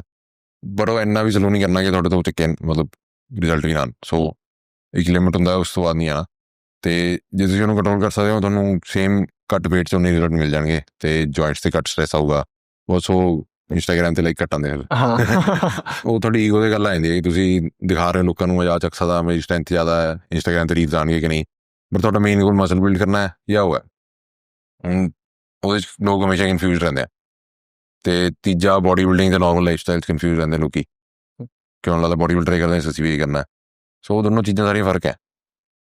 ਜੈਫ ਰੈਪਰ ਦੀ ਇੱਕ ਸਟੱਡੀ ਸੀਗੀ, ਉਹ 'ਚ ਦੱਸਦਾ ਪਿਆ ਸੀਗਾ ਕਿ ਉਹਦੀ ਆਪਦੀ ਸਟੱਡੀ ਸੀਗੀ ਕਿ ਉਹਨੇ ਸ਼ਾਇਦ ਕਿਸੇ ਦੀ ਕੋਟ ਕੀਤੀ ਸੀਗੀ ਕਿ ਇੱਕ ਗਰੁੱਪ ਆਫ ਪੀਪਲ ਨੇ ਜਿੱਦਾਂ ਆਪਾਂ ਸਾਈਕਲ 'ਚ ਪੰਪ ਭਰਨ ਵਾਂਗੂ ਐਕਸਰਸਾਈਜ਼ ਲਗਾਈਆਂ, ਤਾਂ ਵੀ ਉਹਨਾਂ ਦੀ ਮਸਲ ਬਿਲਡ ਹੋਈ, ਤਾਂ ਵੀ ਉਹਨਾਂ ਨੇ ਫੈਟ ਲਾਸ ਕੀਤੀ। ਇੱਕ ਬੰਦਾ ਉਹਦੇ ਵਾਂਗੂ ਸਵੇਰ ਤੋਂ ਲੈ ਕੇ ਸ਼ਾਮ ਤੱਕ ਸਾਇੰਸ ਵਿੱਚ ਵੜ ਕੇ ਉਹਨੇ ਵੀ ਉਹ ਸਭ ਕੁਛ ਕੀਤਾ, ਸਟਿਲ ਕੋਈ ਸਿਗਨੀਫਿਕੈਂਟ ਫਰਕ ਨਹੀਂ ਸੀਗਾ। ਸੋ ਨੁਕਸਾਨ ਕਿੱਥੇ ਆ? ਉਹ ਹੁਣ ਸਟੱਡੀ ਪੜ੍ਹਨੀ ਪੈਣੀ ਹੈ ਕਿ ਐਗਜ਼ੈਕਟਲੀ ਪੂਰੀ ਸਟੱਡੀ ਸੀਗਾ ਕਿ ਇੰਜਰੀ ਦੇ ਇੱਕ ਮੈਨੂੰ ਲੱਭਦਾ ਹੈ ਕਿ ਹਾਂ ਉੱਥੇ ਚਾਂਸਸ ਜ਼ਿਆਦਾ ਹੈ ਇੰਜਰੀ ਦੇ। ਨਹੀਂ, ਪਰ ਉਹ ਪੂਰੀ ਪੜ੍ਹਨੀ ਪਊਗੀ। ਉਹ ਜਿਹੜਾ ਐਬਸਟਰੈਕਟ ਹੁੰਦਾ, ਹੁਣ ਕਿਸ ਤਰ੍ਹਾਂ ਦੇ ਬੰਦੇ ਸੀਗੇ, ਉਹਨਾਂ ਨੇ ਪਹਿਲਾਂ ਟ੍ਰੇਨਿੰਗ ਕੀਤੀ ਸੀ, ਨਹੀਂ ਕੀਤੀ ਸੀਗੀ, ਏਜ ਕੀ ਸੀਗੀ, ਓਵਰਆਲ ਡਿਸਪਲਿਨ ਕੀ ਸੀਗਾ। ਸੋ ਹੁਣ ਜੇ ਸਪੋਜ਼ ਨਵੇਂ ਬੰਦੇ ਸੀਗੇ, ਉਹਨਾਂ ਦੇ ਰਿਜ਼ਲਟ ਆਣੇ ਆਣੇ ਆ। Equally trained 10 year old experienced ਬੰਦੇ ਹੋਣ, ਗੱਲ ਫਰਕ ਹੈ। ਸੋ ਉਹ ਦੇਖਣਾ ਪਏਗਾ ਪੂਰਾ ਪੜ੍ਹ ਕੇ, ਫਿਰ ਆਈਡੀਆ ਲੱਗੂ। ਤੁਹਾਡੇ ਵਿਊਜ਼ ਕੀ ਆ ਪਾਰਸ਼ਲ ਰੈਪਸ ਉੱਤੇ? ਮੈਨੂੰ ਇੰਨੇ ਕੋਈ ਖਾਸ ਪਸੰਦ ਨਹੀਂ ਹੈ partial wraps, kind of time waste ਹੈ ਜਦੋਂ ਤੁਸੀਂ ਪੂਰੀ ਚੀਜ਼ ਕਰ ਸਕਦੇ ਹੋ। ਅਤੇ ਹੁਣ ਪਹਿਲਾਂ ਵਰਕਆਊਟ ਲੰਬੇ ਹੁੰਦੇ ਸੀ, ਸਾਰੇ ਵਿਹਲੇ ਸੀਗੇ, ਸਾਰਾ ਦਿਨ ਰੈਸਟ ਕਰਦੇ ਸੀ, ਮਤਲਬ 70s ਉਦੋਂ ਤੋਂ ਆਈਆਂ ਚੀਜ਼ਾਂ। ਹਾਂਜੀ। ਅਤੇ ਪਾਰਸ਼ਲ ਰੈਪ ਜਨਰਲੀ ਉਦੋਂ ਯੂਜ਼ ਕਰਦੇ ਆ ਤੁਸੀਂ ਫੇਲੀਅਰ ਪਹੁੰਚ ਗਏ, ਪਾਸਟ ਫੇਲੀਅਰ ਜਾਣ ਲਈ। ਸੋ ਪੈਣਾ ਉਹ ਟੈਕਨੀਕ ਹੈ, ਬਟ ਵੈਸੇ ਸ਼ੁਰੂ ਤੋਂ ਪਾਰਸ਼ਲ ਰੈਪ ਲਾਉਣ ਦਾ ਕੋਈ ਫਾਇਦਾ ਨਹੀਂ ਹੈ ਇਨ ਮਾਈ ਓਪੀਨੀਅਨ। ਤੁਸੀਂ ਲਾਉਂਦੇ ਹੋ? ਹਾਂ। ਓਕੇ। ਤੁਹਾਡੇ ਲਈ ਲਾਸਟ ਰੈਪ ਕਿਹੜਾ ਆ? ਲਾਈਕ ਕਦੋਂ ਤਾਂ ਲੱਗਦਾ ਕਿ ਆਪਾਂ ਤਾਂ ਇਹੀ ਕਨਫਿਊਜ਼ ਰਹਿੰਦੇ ਆ ਦਿਮਾਗ ਤੋਂ। ਜਨਰਲੀ ਫੇਲੀਅਰ 'ਤੇ ਨਹੀਂ ਜਾਂਦਾ। ਸੋ ਮਤਲਬ ਪਿਛਲੇ 5-6 ਸਾਲ ਤੋਂ ਮੈਂ ਗਿਆ ਨਹੀਂ। ਓਕੇ। ਮੈਂ ਫੇਲੀਅਰ ਤੋਂ 1-2 ਰੈਪ ਪਹਿਲਾਂ ਰੁਕ ਜਾਣਾ। ਓਕੇ। ਜੇ ਤੁਸੀਂ ਲੈਗ ਪੁੱਲ ਡਾਊਨ ਲਾਉਂਦੇ ਪਏ ਹੋ, ਮੈਨੂੰ ਲੱਗਦਾ ਜਦੋਂ ਮੇਰੀ ਛਾਤੀ ਦੇ ਟੱਚ ਹੋਣਾ ਬੰਦ ਹੋ ਗਿਆ, ਮੈਂ ਆ ਗਿਆ ਫੇਲੀਅਰ ਦੇ ਨੇੜੇ। ਉਹ ਟੈਕਨੀਕਲ, ਉਹ ਮਤਲਬ ਤੁਹਾਡਾ ਟੈਕਨੀਕਲ ਫੇਲੀਅਰ ਹੋ ਗਿਆ, ਉਹਦੀ ਟੈਕਨੀਕ ਫੇਲ ਹੋ ਗਏ। ਉਹ ਮਸਕੂਲਰ ਫੇਲੀਅਰ ਨਹੀਂ ਹੁੰਦਾ। ਉਹ ਕਦੋਂ ਆ? ਸੋ ਹੁਣ ਦੋਨੋਂ ਡਿਫਰੈਂਟ ਹੁੰਦੇ ਆ। ਟੈਕਨੀਕਲ ਫੇਲੀਅਰ ਦਾ ਮਤਲਬ ਹੈ ਕਿ ਤੁਸੀਂ ਟੈਕਨੀਕ ਫੇਲ ਹੋ ਗਏ, ਚੀਟਿੰਗ ਕਰਕੇ ਦੂਜੇ ਮਸਲ ਯੂਜ਼ ਕਰ ਰਹੇ ਹੋ। ਹਾਂ। ਮਸਲ ਫੇਲੀਅਰ ਐਕਚੁਅਲੀ ਉਹ ਮਸਲ ਫੇਲ ਹੋ ਗਿਆ ਜਿਹੜਾ ਤੁਸੀਂ ਕਰ ਰਹੇ ਹੋ। ਸੋ ਉਹ ਜਨਰਲੀ ਹੁੰਦਾ ਨਹੀਂ ਹੈ, ਪਹਿਲਾਂ ਟੈਕਨੀਕਲ ਫੇਲੀਅਰ ਹੀ ਹੁੰਦਾ। ਬਟ ਤੁਹਾਨੂੰ ਗਰੋ ਕਰਨ ਲਈ ਜ਼ਰੂਰੀ ਨਹੀਂ ਹੈ ਤੁਸੀਂ ਫੇਲੀਅਰ 'ਤੇ ਜਾਣਾ। ਹੁਣ ਥੋੜ੍ਹਾ ਜਿਹਾ ਉਹ ਦੇਖਣਾ ਪੈਂਦਾ, ਕਿਉਂਕਿ ਕਈ ਬੰਦੇ ਜਦੋਂ ਫੇਲੀਅਰ 'ਤੇ ਜਾਂਦੇ ਆ ਉਹਨਾਂ ਦਾ ਬਾਕੀ ਵਰਕਆਊਟ ਨਹੀਂ ਅੱਛਾ ਜਾਂਦਾ। ਸੋ ਤੁਸੀਂ ਪਹਿਲਾ ਸੈੱਟ ਲਗਾਇਆ, 8 ਰੈਪ 'ਤੇ ਫੇਲੀਅਰ ਚਲੇ ਗਏ, ਦੂਜੇ 2-3 ਰੈਪ ਲੱਗੇ, ਉਹ ਰਿਕਵਰੀ ਨਹੀਂ ਹੁੰਦਾ। ਸੋ ਮੇਰੇ ਕੇਸ 'ਚ ਜਨਰਲੀ ਇਸ਼ੂ ਰਹਿੰਦਾ। ਅਤੇ ਜੇ ਮੈਂ ਸਪੋਜ਼ 10 ਰੈਪਸ 'ਤੇ ਫੇਲੀਅਰ ਕਰਨਾ ਸੀ, ਮੈਂ 8 'ਤੇ ਰੁਕ ਗਿਆ, ਨੈਕਸਟ 'ਤੇ ਵੀ 8 ਲੱਗੇ, ਉਸ ਤੋਂ ਬਾਅਦ ਵੀ 8 ਲੱਗੇ। ਸੋ ਓਵਰਆਲ ਮੇਰੇ 24 ਰੈਪਸ ਲੱਗੇ। ਫਿਰ ਜੇ ਮੈਂ ਫੇਲੀਅਰ ਚਲੇ ਜਾਂਦਾ, ਮੇਰੇ 10-12 ਹੀ ਲੱਗਦੇ। ਸੋ ਪੂਰਾ ਵਰਕ ਡਨ ਮੇਰਾ ਘਟ ਜਾਂਦਾ ਜਿਵੇਂ ਫੇਲੀਅਰ ਤੇ ਜਾਣਾ। ਸੋ ਜੇ ਫੇਲੀਅਰ ਜਾਣਾ ਵੀ ਹੈ probably last exercise last set. ਪਰ ਸਰ ਮੁੰਡੇ ਜਿੰਮਾਂ ਦੇ ਵਿੱਚ ਆ ਕੇ ਪਹਿਲਾਂ ਸੈੱਟ ਲਾਉਂਦੇ ਆ 25 ਕਿਲੋ ਦਾ, ਉਹਦੇ ਉਹ 10 ਰੈਪ ਕੱਢਦੇ ਆ, ਫਿਰ ਲਾਉਂਦੇ ਦੂਜਾ ਸੈੱਟ ਉਹ 30 ਕਿਲੋ ਦਾ, ਉਹਦੇ ਵੀ ਉਹ 10 ਰੈਪ ਕੱਢ ਦਿੰਦੇ ਆ, ਤੀਜਾ ਸੈੱਟ ਲਾਉਂਦੇ ਉਹ ਫਿਰ 30 ਕਿਲੋ ਦਾ, ਉਹਦੇ ਵੀ 10 ਰੈਪ ਕੱਢ ਦਿੰਦੇ ਆ। ਹਾਂ, ਸੋ 25 ਲਾਈਟ ਆ ਨਾ, ਫਿਰ ਮੈਨੂੰ ਲੱਗਦਾ ਪਹਿਲੇ 2 ਵਰਕਿੰਗ ਸੈੱਟ ਸੀ ਉਹ ਕਹਿਣਾ ਵੇਸਟ ਸੀ। ਸੋ ਜੇ ਉਹ 25 ਨਾਲ 10 ਰੈਪ ਲਾ ਰਹੇ ਆ ਤੇ 35 ਨਾਲ ਵੀ 30 ਰੈਪ ਲਾ ਰਹੇ ਆ ਤਾਂ ਮਤਲਬ 25 ਨਾਲ 20 ਵੀ ਲਾ ਸਕਦੇ ਆ। ਸੋ ਉਹਨਾਂ ਨੂੰ ਜ਼ਿਆਦਾ ਲਾਣੀ ਚਾਹੀਦੀ ਸੀ 20-25 ਨਾਲ। ਸੋ ਤੁਹਾਡੀ ਅਪਰੋਚ ਕੀ ਹੁੰਦੀ ਹੈ ਕਿ ਜਿਹੜਾ ਪਹਿਲਾ ਸੈੱਟ ਆ ਮੇਰਾ ਉਹ 30 ਕਿਲੋ ਤੋਂ ਸ਼ੁਰੂ ਹੋਏਗਾ ਜੇ ਮੈਂ ਤੀਜੇ ਸੈੱਟ 'ਚ ਵੀ 30 ਚਲਾ ਰਿਹਾ ਕਿ ਹੁਣ ਡਿਪੈਂਡ ਕਰਦਾ ਹੈ, ਪਿਰਾਮਿਡ ਕਰਨ ਦਾ ਬੈਨੀਫਿਟ ਹੁੰਦਾ ਕਿ ਹੌਲੀ ਹੌਲੀ ਤੁਹਾਡੀ ਜੁਆਇੰਟਸ ਯੂਜ਼ਡ ਹੋ ਜਾਂਦੇ ਆ। ਸੋ ਪਹਿਲਾਂ ਤੁਸੀਂ ਲਾਈਟ ਵੇਟ ਲਾਇਆ, ਥੋੜਾ ਵੀ ਲਾਇਆ ਤਾਂ ਕਾਈਂਡ ਆਫ ਥੋੜੀ ਮੂਵਮੈਂਟ ਯੂਜ਼ਡ ਹੋ ਜਾਏਗਾ, ਅਨਲੈਸ ਕਿ ਤੁਸੀਂ ਪਹਿਲੇ 'ਚ ਹੀ ਹੈਵੀ ਲਾ ਲਓ। ਸੋ ਮੇਰੇ ਪੁਆਇੰਟ ਆਫ ਵਿਊ ਤੋਂ ਬੈਸਟ ਬੈਨੀਫਿਟ ਉਹ ਰਹਿੰਦਾ ਕਿ ਤੁਸੀਂ ਹੌਲੀ ਹੌਲੀ ਵਧਾ ਲਓ। ਉਹਦੇ 'ਚ ਜੇ ਤੁਸੀਂ ਮਸਲ ਗੇਨ ਕਰਨਾ ਮੇਨਲੀ ਤੁਸੀਂ ਫੇਲੀਅਰ ਦੇ ਕੋਲ ਜਾਣਾ। ਹੁਣ ਜੇ ਤੁਸੀਂ 20 ਰੈਪ ਤੇ ਤੁਹਾਡਾ ਫੇਲੀਅਰ ਹੁੰਦਾ ਤੁਸੀਂ 10 ਹੀ ਲਾਏ ਤਾਂ ਕੋਈ ਫਾਇਦਾ ਨਹੀਂ ਉਹਦਾ। ਓਕੇ, ਜਿਵੇਂ ਕੁਝ ਲੋਕ ਕਹਿੰਦੇ ਹਮ ਤਾਂ 2 किलो के डंबल से ही करते हैं जन लेडीज ਹੁੰਦੀ ਹੈ ਜੀ। ਸੋ ਉਹ ਹਮ इससे ऊपर नहीं आते, ਸੋ ਉਹਦਾ ਕੋਈ ਫਾਇਦਾ ਨਹੀਂ, ਉਹ ਇੰਡਿਓਰੈਂਸ ਹੀ ਹੈ। ਓਕੇ, ਤਾਂ ਹਮੇਸ਼ਾ ਟਰਾਈ ਕਰੋ ਫੇਲੀਅਰ ਦੇ ਕੋਲ ਗਏ ਹੋ, ਬਟ ਜਾ ਵੀ ਸਕਦੇ ਫੇਲੀਅਰ ਤੇ, ਉਹ ਡਿਪੈਂਡ ਕਰਦਾ ਤੁਹਾਨੂੰ ਟਰਾਈ ਮਾਰ ਕੇ ਕੀ ਹੈ। ਤੇ ਇਨੀਸ਼ੀਅਲੀ ਆਈ ਡੋਂਟ ਥਿੰਕ ਸਾਰਿਆਂ ਨੂੰ ਮਤਲਬ ਫੇਲੀਅਰ ਟੇਸਟ ਕਰਨਾ ਚਾਹੀਦਾ, ਕਿਉਂਕਿ ਜੇ ਤੁਸੀਂ ਉਹ ਕਰੋਗੇ ਨਹੀਂ ਤੁਹਾਨੂੰ ਪਤਾ ਨਹੀਂ ਲੱਗੂਗਾ ਕਿ ਫੇਲੀਅਰ ਹੈਗੀ ਹੈ। ਸੋ ਪਹਿਲਾਂ ਦਾ 1-2 ਸਾਲ ਤੁਹਾਨੂੰ ਮਤਲਬ ਕਾਈਂਡ ਆਫ ਟੈਨਸ਼ਨ ਨਹੀਂ ਲੈਣੀ ਚਾਹੀਦੀ, ਜੋ ਜੀ ਕਰਦਾ ਕਰ ਲਓ, ਬਟ ਓਵਰ ਟ੍ਰੇਨ ਨਾ ਕਰੋ ਤੇ ਰਿਕਵਰੀ ਦੇਖੋ ਆਪਣੀ, ਸਲੀਪ ਠੀਕ ਹੈ, ਸਾਰਾ ਕੁਛ ਠੀਕ ਹੈ। ਉਸ ਤੋਂ ਬਾਅਦ ਥੋੜਾ ਜਿਹਾ ਤੁਹਾਨੂੰ ਕਾਈਂਡ ਆਫ ਫੇਲੀਅਰ ਤੁਹਾਨੂੰ ਤੁਹਾਡੀ ਪਰਫਾਰਮੈਂਸ ਤਾਂ ਨਹੀਂ ਗਿਰ ਰਿਹਾ ਉਸ ਹਿਸਾਬ ਨਾਲ ਟ੍ਰੇਨਿੰਗ ਐਡਜਸਟ ਕਰ ਸਕਦੇ। ਜੇ ਤੁਹਾਨੂੰ ਲੱਗਦਾ ਤੁਸੀਂ ਫੇਲੀਅਰ ਤੋਂ ਬਾਅਦ ਵੀ ਪਰਫਾਰਮ ਠੀਕ ਕਰ ਰਹੇ ਹੋ ਤਾਂ ਕਰਦੇ ਰਹੋ। ਜੇ ਤੁਹਾਨੂੰ ਲੱਗ ਰਿਹਾ ਜਦੋਂ ਤੁਸੀਂ ਫੇਲੀਅਰ ਤੇ ਜਾਂਦੇ ਹੋ ਸੈਕਿੰਡ ਸੈਟ ਨਹੀਂ ਵਧੀਆ ਹੁੰਦਾ, ਫਿਰ ਤੁਸੀਂ ਫੇਲੀਅਰ ਤੱਕ ਨਾ ਜਾਓ, first set probably last set ਵਿੱਚ ਚਲੇ ਜਾਓ। Okay sir, so this was about failure. ਹੁਣ ਗੱਲ ਕਰਦੇ ਹਾਂ ਥੋੜੀ ਜਿਹੀ ਵੋਲਿਊਮ ਦੀ, ਜੋ ਆਪਾਂ ਲਾਸਟ ਪੋਡਕਾਸਟ ਵੀ ਕੀਤੀ ਸੀ। ਤੁਹਾਡੇ ਅਕੋਰਡਿੰਗਲੀ ਮਸਲ ਬਿਲਡਿੰਗ ਲਈ ਬੈਸਟ ਵਰਕਆਊਟ ਸਪਲਿਟ ਕਿਹੜੀ ਆ? For most people at least her muscle ਨੂੰ ਟਵਾਈਸ ਵੀ ਟ੍ਰੇਨ ਕਰੋ। ਜਿਵੇਂ ਮਰਜ਼ੀ ਤੁਸੀਂ ਸਪਲਿਟ ਕਰ ਸਕਦੇ ਹੋ। ਮੈਂ ਇੱਦਾਂ ਕਰਦਾ ਕਿ ਜੇ ਮੈਂ ਇੱਕ ਮਸਲ ਗਰੁੱਪ ਇੱਕ ਦਿਨ ਲਾਇਆ ਨੈਕਸਟ ਡੇ ਉਹ ਨਹੀਂ ਲਾਉਂਦਾ। ਜਿਵੇਂ ਮੈਂ ਬੈਕ ਲਾਈ, ਬੈਕ 'ਚ ਮੇਰੇ ਟ੍ਰੈਪਸ ਵੀ ਲੱਗੇ, ਬਾਈਸੈਪ ਵੀ ਲੱਗੇ, ਫੋਰਆਰਮ ਵੀ ਲੱਗੇ, ਸੋ ਮੈਂ ਪ੍ਰਾਇੋਰਟੀ ਕਰੂੰਗਾ ਕਿ ਨੈਕਸਟ ਡੇ ਮੇਰਾ ਇਹ ਜਿਹਾ ਕੋਈ ਮਸਲ ਨਾ ਲੱਗੇ। ਸੋ ਜਾਂ ਤਾਂ ਮੈਂ ਚੈਸਟ ਲਾਉਂਗਾ ਤੇ ਜਾਂ ਲੋਅਰ ਬੋਡੀ ਲਾਵਾਂਗੇ ਜਾਂ ਰੈਸਟ ਲਾਵਾਂਗੇ। ਓਕੇ, ਸੋ ਇੱਦਾਂ ਰਿਪੀਟਿੰਗ ਕਰੀਦਾ, ਫਿਰ ਉਹ ਟਵਾਈਸ ਵੀਕ ਹੋ ਜਾਂਦਾ। ਸੋ ਜਿਵੇਂ ਪੁਸ਼ ਪੁੱਲ ਲੈਗਸ ਹੋ ਗਿਆ, ਰੈਸਟ ਲੈ ਲਿਆ, ਫਿਰ ਕਰ ਲਿਆ, ਜਾਂ ਤੁਸੀਂ ਪੁਸ਼ ਪੁੱਲ ਲੈਗਸ ਕਰ ਲਿਆ, ਇੱਕ ਦਿਨ ਅਪਰ ਬੋਡੀ ਜਿਹੜੇ ਤੁਹਾਡੇ ਵੀਕ ਪਾਰਟਸ ਹੈ, ਇੱਕ ਦਿਨ ਲੋਅਰ ਬੋਡੀ ਜਿਹੜੇ ਵੀਕ ਪਾਰਟਸ ਹੈ ਉੱਦਾਂ ਕਰ ਲਿਆ। ਸੋ ਉਹ ਕਾਈਂਡ ਆਫ ਬੈਸਟ ਰੂਟੀਨ ਰਹਿੰਦਾ। Push pull leg off, upper body lower body off. So push pull legs off, ਬਾਕੀ ਫਿਰ ਤੁਹਾਡੇ ਅਪਰ ਬੋਡੀ ਦੇ ਜੋ ਵੀਕ ਪਾਰਟਸ ਹੈ ਉਹਦੇ ਤੇ ਜ਼ਿਆਦਾ ਵੋਲਿਊਮ, ਲੋਅਰ ਬੋਡੀ ਦੇ ਵੀਕ ਪਾਰਟਸ ਹੈ ਉਹਦੇ ਤੇ ਜ਼ਿਆਦਾ volume. How to identify weak part sir? ਸਾਨੂੰ ਸਾਰੇ ਲੱਗਦੇ ਫਿਰ ਵੀ ਜੇ ਤੁਹਾਨੂੰ ਸਾਰੇ ਲੱਗਦੇ ਆ ਫਿਰ ਸਾਰਿਆਂ ਤੇ ਕਰੋ, ਫਿਰ ਇੱਕ ਫੋਕਸ ਨਾ ਕਰੋ, ਫਿਰ ਤੁਹਾਡਾ ਪੂਰਾ ਉਹ ਫੁੱਲ ਬੋਡੀ ਕਹਿੰਦੇ ਇਕੁਅਲ ਵੋਲਿਊਮ ਵਰਕਆਊਟ ਹੋਏਗਾ। ਹੋ ਸਕਦਾ ਕਿ ਮੇਰਾ ਸ਼ੁੱਕਰਵਾਰ ਨੂੰ ਜਿਹੜਾ ਮੇਰਾ ਵਰਕਆਊਟ ਹੋਇਆ ਅਪਰ ਬੋਡੀ ਦਾ ਉਹ ਕੰਪਾਊਂਡ ਮੂਵਮੈਂਟ ਨਾਲ ਜ਼ਿਆਦਾ ਹੋਏ, ਕਿਉਂਕਿ ਇਦਾਂ ਵੀ ਹੁੰਦਾ ਕੁਝ ਕਿ ਲਾਈਕ ਜੇ ਮੈਂ ਸਾਰੇ ਅਪਰ ਬੋਡੀ ਮੇਰੇ ਵੀਕ ਆ ਤਾਂ ਕੰਪਾਊਂਡ ਮੂਵਮੈਂਟ ਦਾ ਇਹ ਹੈ ਕਿ ਜੇ ਤੁਸੀਂ ਕੰਪਾਊਂਡ ਮੂਵਮੈਂਟ ਕਰ ਰਹੇ ਹੋ ਤੁਹਾਡੇ 2 ਮਸਲ ਯੂਜ਼ ਹੋ ਰਹੇ ਜਾਂ 3 ਯੂਜ਼ ਹੋ ਰਹੇ, ਹੁਣ in a way you are saving time also, saving efforts also, but ਜ਼ਰੂਰੀ ਨਹੀਂ ਹੈ ਕਿ ਉਹ ਬੈਟਰ ਹੈ। ਓਕੇ, ਸੋ ਹੁਣ ਓਵਰਆਲ ਵਰਕਆਊਟ 'ਚ ਤੁਹਾਨੂੰ ਓਵਰਲੈਪਿੰਗ ਦੇਖਣੀ ਪੈਂਦੀ ਹੈ। ਜੇ ਤੁਸੀਂ ਬੈਂਚ ਪ੍ਰੈਸ ਲਾ ਰਹੇ ਹੋ ਤੁਹਾਡੀ ਚੈਸਟ, ਸ਼ੋਲਡਰ ਤੇ ਟ੍ਰਾਈਸੈਪ ਤਿੰਨੋਂ ਯੂਜ਼ ਹੋ ਰਹੇ, ਹੁਣ ਤੁਹਾਨੂੰ ਟ੍ਰਾਈਸੈਪ ਦੀ ਅਲੱਗ ਲਾਉਣ ਦੀ ਇੰਨੀ ਲੋੜ ਨਹੀਂ ਹੈ ਬਿਕੋਜ਼ ਉਹਦੇ 'ਚ ਵੀ ਲਾ ਲਿਆ। ਜੇ ਤੁਸੀਂ ਸਾਰੇ ਫਲਾਈ ਲਾ ਰਹੇ ਹੁੰਦੇ ਮੈਂ ਵੀ ਟ੍ਰਾਈਸੈਪ ਜ਼ਿਆਦਾ ਲੋਡ ਸੀਗੀ। ਸੋ ਉੱਦਾਂ ਕਾਈਂਡ ਆਫ ਤੁਸੀਂ ਓਵਰਆਲ ਵੋਲਿਊਮ ਚੈੱਕ ਕਰੋਗੇ ਤੇ ਜਿਹੜੇ ਓਵਰਲੈਪਿੰਗ ਹੈ ਉਹ ਕਾਈਂਡ ਆਫ ਦੇਖੋਗੇ। ਸੋ ਤੁਸੀਂ ਜਦੋਂ ਲੈਟ ਸਪੋਜ਼ ਤੁਸੀਂ ਹੁਣ ਟ੍ਰਾਈਸੈਪ ਦੀ ਐਕਸਰਸਾਈਜ਼ ਉੱਤੇ ਟਿਕ ਮਾਰਦੇ ਪਏ ਹੋ, ਜਦੋਂ ਤੁਸੀਂ ਬੈਂਚ ਪ੍ਰੈਸ ਲਗਾ ਰਹੇ ਹੋ ਤਾਂ ਤੁਸੀਂ ਟ੍ਰਾਈਸੈਪ ਦੇ ਉੱਤੇ ਟਿਕ ਮਾਰੋਗੇ ਇੱਥੇ ਕਿ ਹਾਂ ਵੀ ਮੇਰੀ ਟ੍ਰਾਈਸੈਪ ਦੀ ਐਕਸਰਸਾਈਜ਼ ਹੋ ਗਈ। ਸੋ ਮੇਰਾ ਜਿਹੜਾ ਮੈਂ ਆਪਣਾ ਵਰਕਆਊਟ ਬਿਲਡਿੰਗ ਸੌਫਟਵੇਅਰ ਜਦ ਬਣਾਇਆ ਹੋਇਆ ਗੂਗਲ ਸ਼ੀਟ 'ਤੇ ਉਹਦੇ ਸਾਰਾ ਕੁਝ ਆਲਰੇਡੀ ਹੈ। ਸੋ ਮੈਂ ਉਹਦੀ ਪਹਿਲਾਂ ਪਾ ਦੇਣਾ ਕਿ ਬੰਦੇ ਨੇ ਇੰਨੇ ਸੈੱਟ ਲਾਣੇ ਆ ਹਫਤੇ ਦੇ, ਉਹਦੀ ਐਕਸਰਸਾਈਜ਼ ਪਾਈ ਦੀ ਆ, ਆਪੇ ਕੈਲਕੂਲੇਟ ਹੋ ਜਾਂਦਾ। ਸੋ ਜੇ ਮੈਂ ਉਹਦੇ 'ਚ ਬੈਂਟ ਓਵਰ ਉਹ ਪਾ ਰਿਹਾ, ਉਹ ਹਾਫ ਸੈਟ ਫॉर ਟ੍ਰਾਈਸੈਪਸ ਵੀ ਕਾਊਂਟ ਕਰੂਗਾ, ਹਾਫ ਸੈਟ ਫॉर ਬਾਈਸੈਪ ਵੀ ਕਾਊਂਟ ਕਰੂਗਾ, ਕਿਉਂਕਿ ਉਹ ਹਾਫ ਰੇਂਜ ਹੈ। ਸੋ ਉਹ ਆਟੋਮੈਟਿਕਲੀ ਵੋਲਿਊਮ 'ਚ ਆ ਜਾਂਦਾ। ਬਟ ਜੇ ਤੁਸੀਂ ਉਹਦੇ 10 ਸੈਟ ਲਾ ਲਏ, 10 ਬਾਈਸੈਪ ਵੀ ਲਾ ਲਏ, ਤੁਹਾਡਾ ਬਾਈਸੈਪ ਜ਼ਰੂਰ ਇੰਜਰ ਹੋਏਗਾ। ਸੋ ਜਨਰਲੀ ਸਾਰਿਆਂ ਦੇ ਇੱਥੇ ਬ੍ਰੇਕੀਅਲਿਸ ਦੁਖਦਾ ਹੀ ਰਹਿੰਦਾ। ਹਾਂ, ਸੋ ਕਿਉਂਕਿ ਉਹ ਬੈਕ ਵੀ ਠੋਕ ਦਿੰਦੇ ਆ, ਬਾਈਸੈਪ ਵੀ ਠੋਕ ਦਿੰਦੇ ਆ, ਰੈਸਟ ਲਾਉਂਦੇ ਰਹਿੰਦੇ ਆ। Here comes a physio. ਜੀ ਸਰ। ਓਕੇ ਸਰ, ਚਲੋ ਇੱਥੇ ਮੇਰਾ ਇੱਕ ਸੀਗਾ ਕਿ you have a degree in physio, and mostly ਮੈਨੂੰ ਲੱਗਦਾ ਇਦਾਂ ਦਾ ਕੋਈ ਹੋਏਗਾ ਨਹੀਂ ਜਿਮ ਬਰੋ ਜਿਹਨੇ ਸ਼ੋਲਡਰ ਤੇ ਬੈਕ ਪੇਨ ਨੂੰ ਫੀਲ ਨਹੀਂ ਕੀਤਾ ਹੋਏਗਾ। ਸੋ ਪਹਿਲੀ ਗੱਲ ਇਹ ਕਿਉਂ ਹੁੰਦੀ ਹੈ, ਕਿਹੜੀ ਐਕਸਰਸਾਈਜ਼ ਨੂੰ ਸਟਿਮੂਲੇਟ ਕਰਦੀ ਹੈ ਜ਼ਿਆਦਾਤਰ? ਸੋ ਜੇ ਆਪਾਂ ਸ਼ੋਲਡਰ ਦੀ ਗੱਲ ਕਰੀਏ, 4 ਚੀਜ਼ਾਂ ਇੰਪੋਰਟੈਂਟ ਹੁੰਦੀਆਂ ਸ਼ੋਲਡਰ ਹੈਲਥ ਵਾਸਤੇ। ਇੱਕ ਤੁਹਾਡੀ ਹੁੰਦੀ ਹੈ ਥੋਰੈਸਿਕ ਸਪਾਈਨ ਦੀ ਮੋਬਿਲਿਟੀ। ਸੋ ਜਿਹੜੀ ਆਪਣੀ ਸਪਾਈਨ ਹੈ ਉੱਪਰ ਸਕੈਪੂਲਾ ਦੇ ਵਿੱਚ, ਉਹ ਤੁਸੀਂ ਕਿੰਨੀ ਐਕਸਟੈਂਸ਼ਨ ਕਰ ਸਕਦੇ ਹੋ। ਐਕਸਟੈਂਸ਼ਨ ਦਾ ਮਤਲਬ ਪਿੱਛੇ ਕਿੰਨਾ ਜਾ ਸਕਦੇ ਹੋ। ਹੁਣ ਉਹਦੀ ਲਿਮਿਟੇਸ਼ਨ ਹੁੰਦੀ ਹੈ ਕਿ ਸਾਰੇ ਇੱਦਾਂ ਬੈਠਦੇ ਸਾਰਾ ਦਿਨ। ਸੋ ਉਹ ਇੱਕ ਤਾਂ ਐਕਸਟੈਂਸ਼ਨ ਲਿਮਿਟਡ ਹੈ। ਹੁਣ ਜਦੋਂ ਤੁਸੀਂ ਇੱਦਾਂ ਲਿਮਿਟਡ ਹੋ, ਹੱਥ ਉੱਪਰ ਕਰੋਗੇ, ਵੇਰਸ ਤੁਸੀਂ ਐਂ ਕਰ ਸਕਦੇ ਸੀ, ਉਹ ਇੱਕ ਲਿਮਿਟੇਸ਼ਨ ਹੈ ਕਿ ਤੁਹਾਡੇ ਸ਼ੋਲਡਰ ਜਾਂ ਮਕੈਨਿਕਸ ਖਰਾਬ ਹੋਣਗੇ। ਸੋ ਪਹਿਲਾ ਪੁਆਇੰਟ ਉਹ। ਦੂਸਰਾ, ਤੁਹਾਡੀ ਸਕੈਪੂਲਾ ਕਿੰਨੀ ਮੂਵ ਕਰਦੀ ਆ। ਸੋ ਅਗਰ ਜੇ ਤੁਹਾਡੀ ਸਕੈਪੂਲਾ ਅੱਗੇ ਨੂੰ ਹੈ ਇੱਦਾਂ, ਮਤਲਬ ਐਲੀਵੇਟਡ ਹੈ ਤੇ ਪ੍ਰੋਟੈਕਟਡ ਹੈ ਥੋੜ੍ਹੀ ਜਿਹੀ, ਫਿਰ ਰਿਟਰੈਕਟਡ ਤੇ ਥੱਲੇ ਨਹੀਂ ਹੈ, ਤਾਂ ਫਿਰ ਤੁਹਾਡਾ ਹੱਥ ਉੱਪਰ ਨਹੀਂ ਜਾਊਗਾ। ਸੋ ਜਦੋਂ ਵੀ ਤੁਹਾਡਾ ਹੱਥ ਉੱਪਰ ਜਾਂਦਾ ਹੈ, ਸਾਡੀ ਸਕੈਪੂਲਾ ਪਿੱਛੇ ਜਾਣੀ ਚਾਹੀਦੀ ਆ, ਥੋਰੈਸਿਕ ਸਪਾਈਨ ਪਿੱਛੇ ਜਾਣੀ ਚਾਹੀਦੀ ਆ। ਤੇ ਤੀਸਰਾ ਪੁਆਇੰਟ ਆਉਂਦਾ ਤੁਹਾਡੇ ਇੰਟਰਨਲ ਰੋਟੇਟਰ ਜਿਹੜੇ ਹੈ ਉਹ ਟਾਈਟ ਨਹੀਂ ਹੋਣੇ ਚਾਹੀਦੇ। ਸੋ ਸਾਰਿਆਂ ਦੇ ਉਹ ਵੀ ਟਾਈਟ ਹੁੰਦੇ ਆ। ਸੋ ਸਾਰੇ ਬੋਡੀ ਬਿਲਡਰ ਨਹੀਂ ਹੁੰਦੇ, ਸੋ ਉਹ ਟਾਈਟ ਹੁੰਦੇ ਆ। ਸੋ ਜੇ ਉਹ ਟਾਈਟ ਹੈ, ਤੁਸੀਂ ਐਕਸਟਰਨਲ ਰੋਟੇਸ਼ਨ ਨਹੀਂ ਕਰ ਸਕਦੇ। ਐਕਸਟਰਨਲ ਰੋਟੇਸ਼ਨ ਨਹੀਂ ਕਰ ਸਕਦੇ, ਤੁਹਾਡਾ ਹੱਥ ਉੱਪਰ ਨਹੀਂ ਜਾਊਗਾ। ਤੇ ਤੀਸਰਾ, ਤੁਹਾਡੇ ਐਕਸਟਰਨਲ ਰੋਟੇਟਰ ਜਿਹੜੇ ਹੈਗੇ ਉਹ ਬੈਲੈਂਸ ਵਿੱਚ ਹੈ ਕਿ ਨਹੀਂ। ਸੋ ਜਦੋਂ ਇਹ 4 ਕੰਪੋਨੈਂਟ ਤੁਸੀਂ ਚੈੱਕ ਕਰੋਗੇ, ਇਹਨਾਂ 'ਚ ਇੱਕ ਨਾ ਇੱਕ 'ਚ ਪ੍ਰੋਬਲਮ ਹੋਏਗੀ। ਸੋ ਤੁਸੀਂ ਉਹਨੂੰ ਫਿਕਸ ਕਰੋਗੇ। ਜਦੋਂ ਇਹ ਚਾਰੋਂ ਨਹੀਂ ਚੱਲਦੇ, ਫਿਰ ਕੁਝ ਐਕਸਰਸਾਈਜ਼ ਤੁਸੀਂ ਨਹੀਂ ਕਰ ਸਕਦੇ।